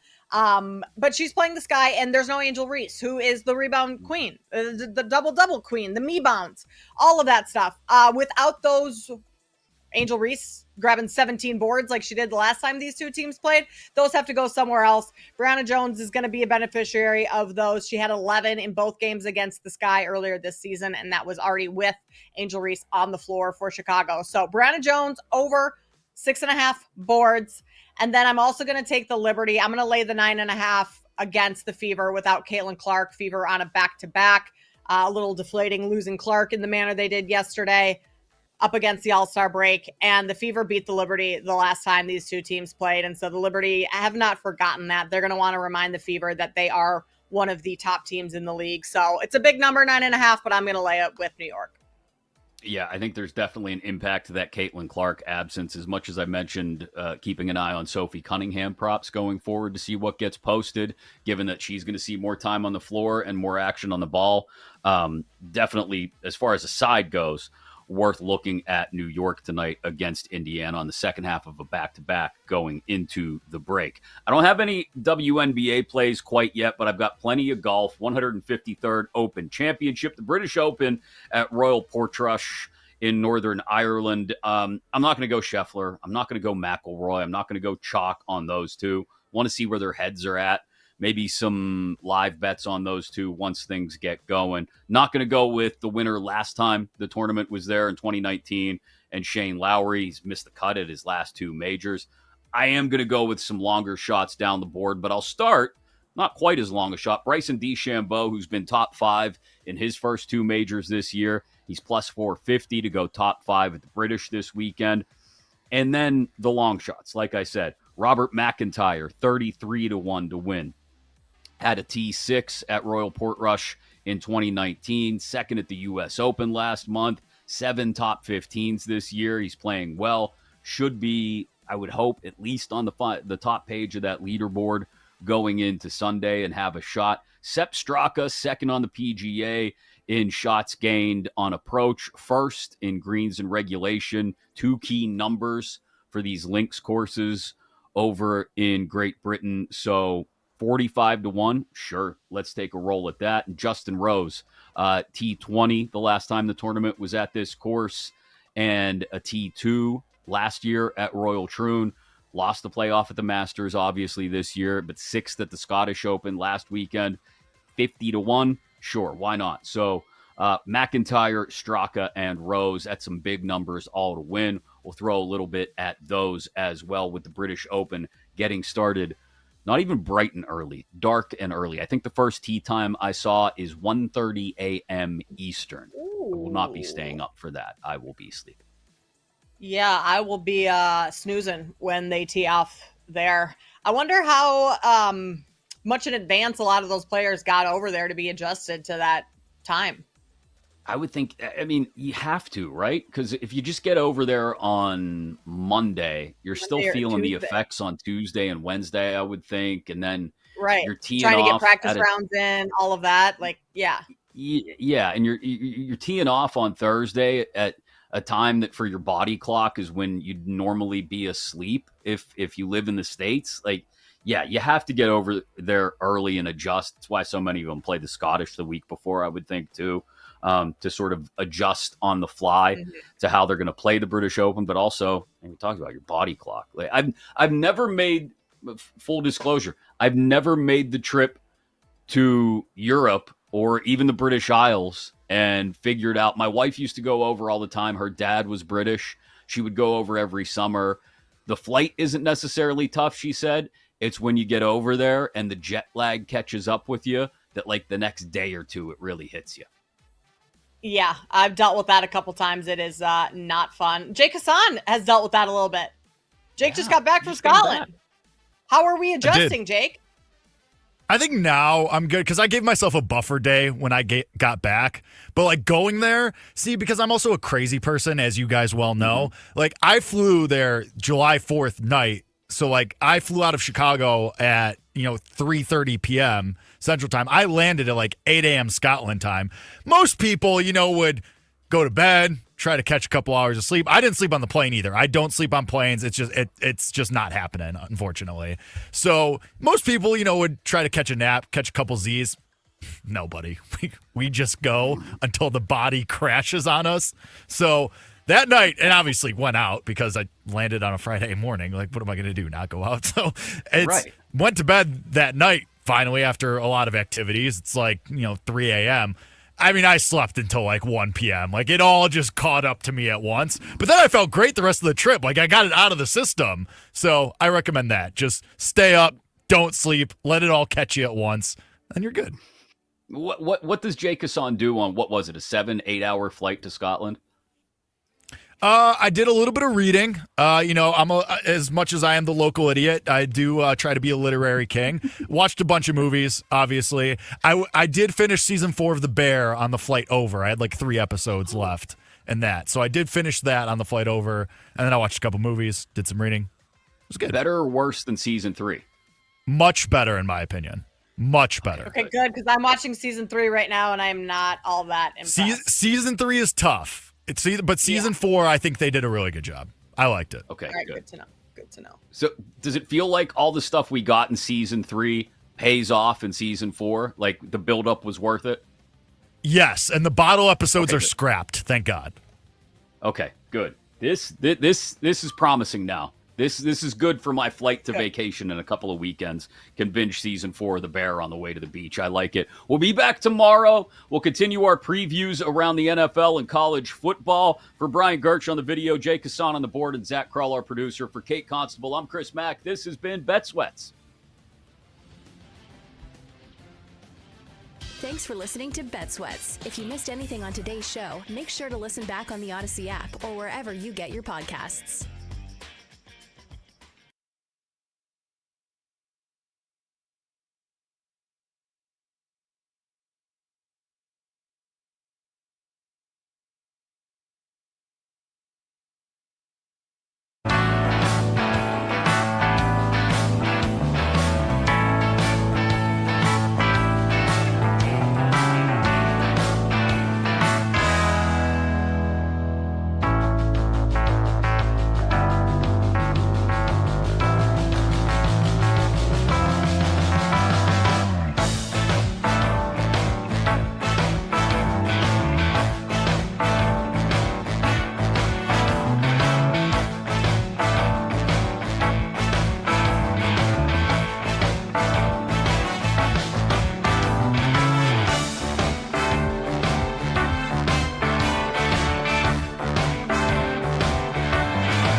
BetMGM Network. It's time for the Daily Tip This is like Disneyland for adults. If I wanted to have fun, I was going to go to Disneyland with my kids. with Michael Jenkins. Honestly, you could talk me into just about anything. Like, you want to do shots?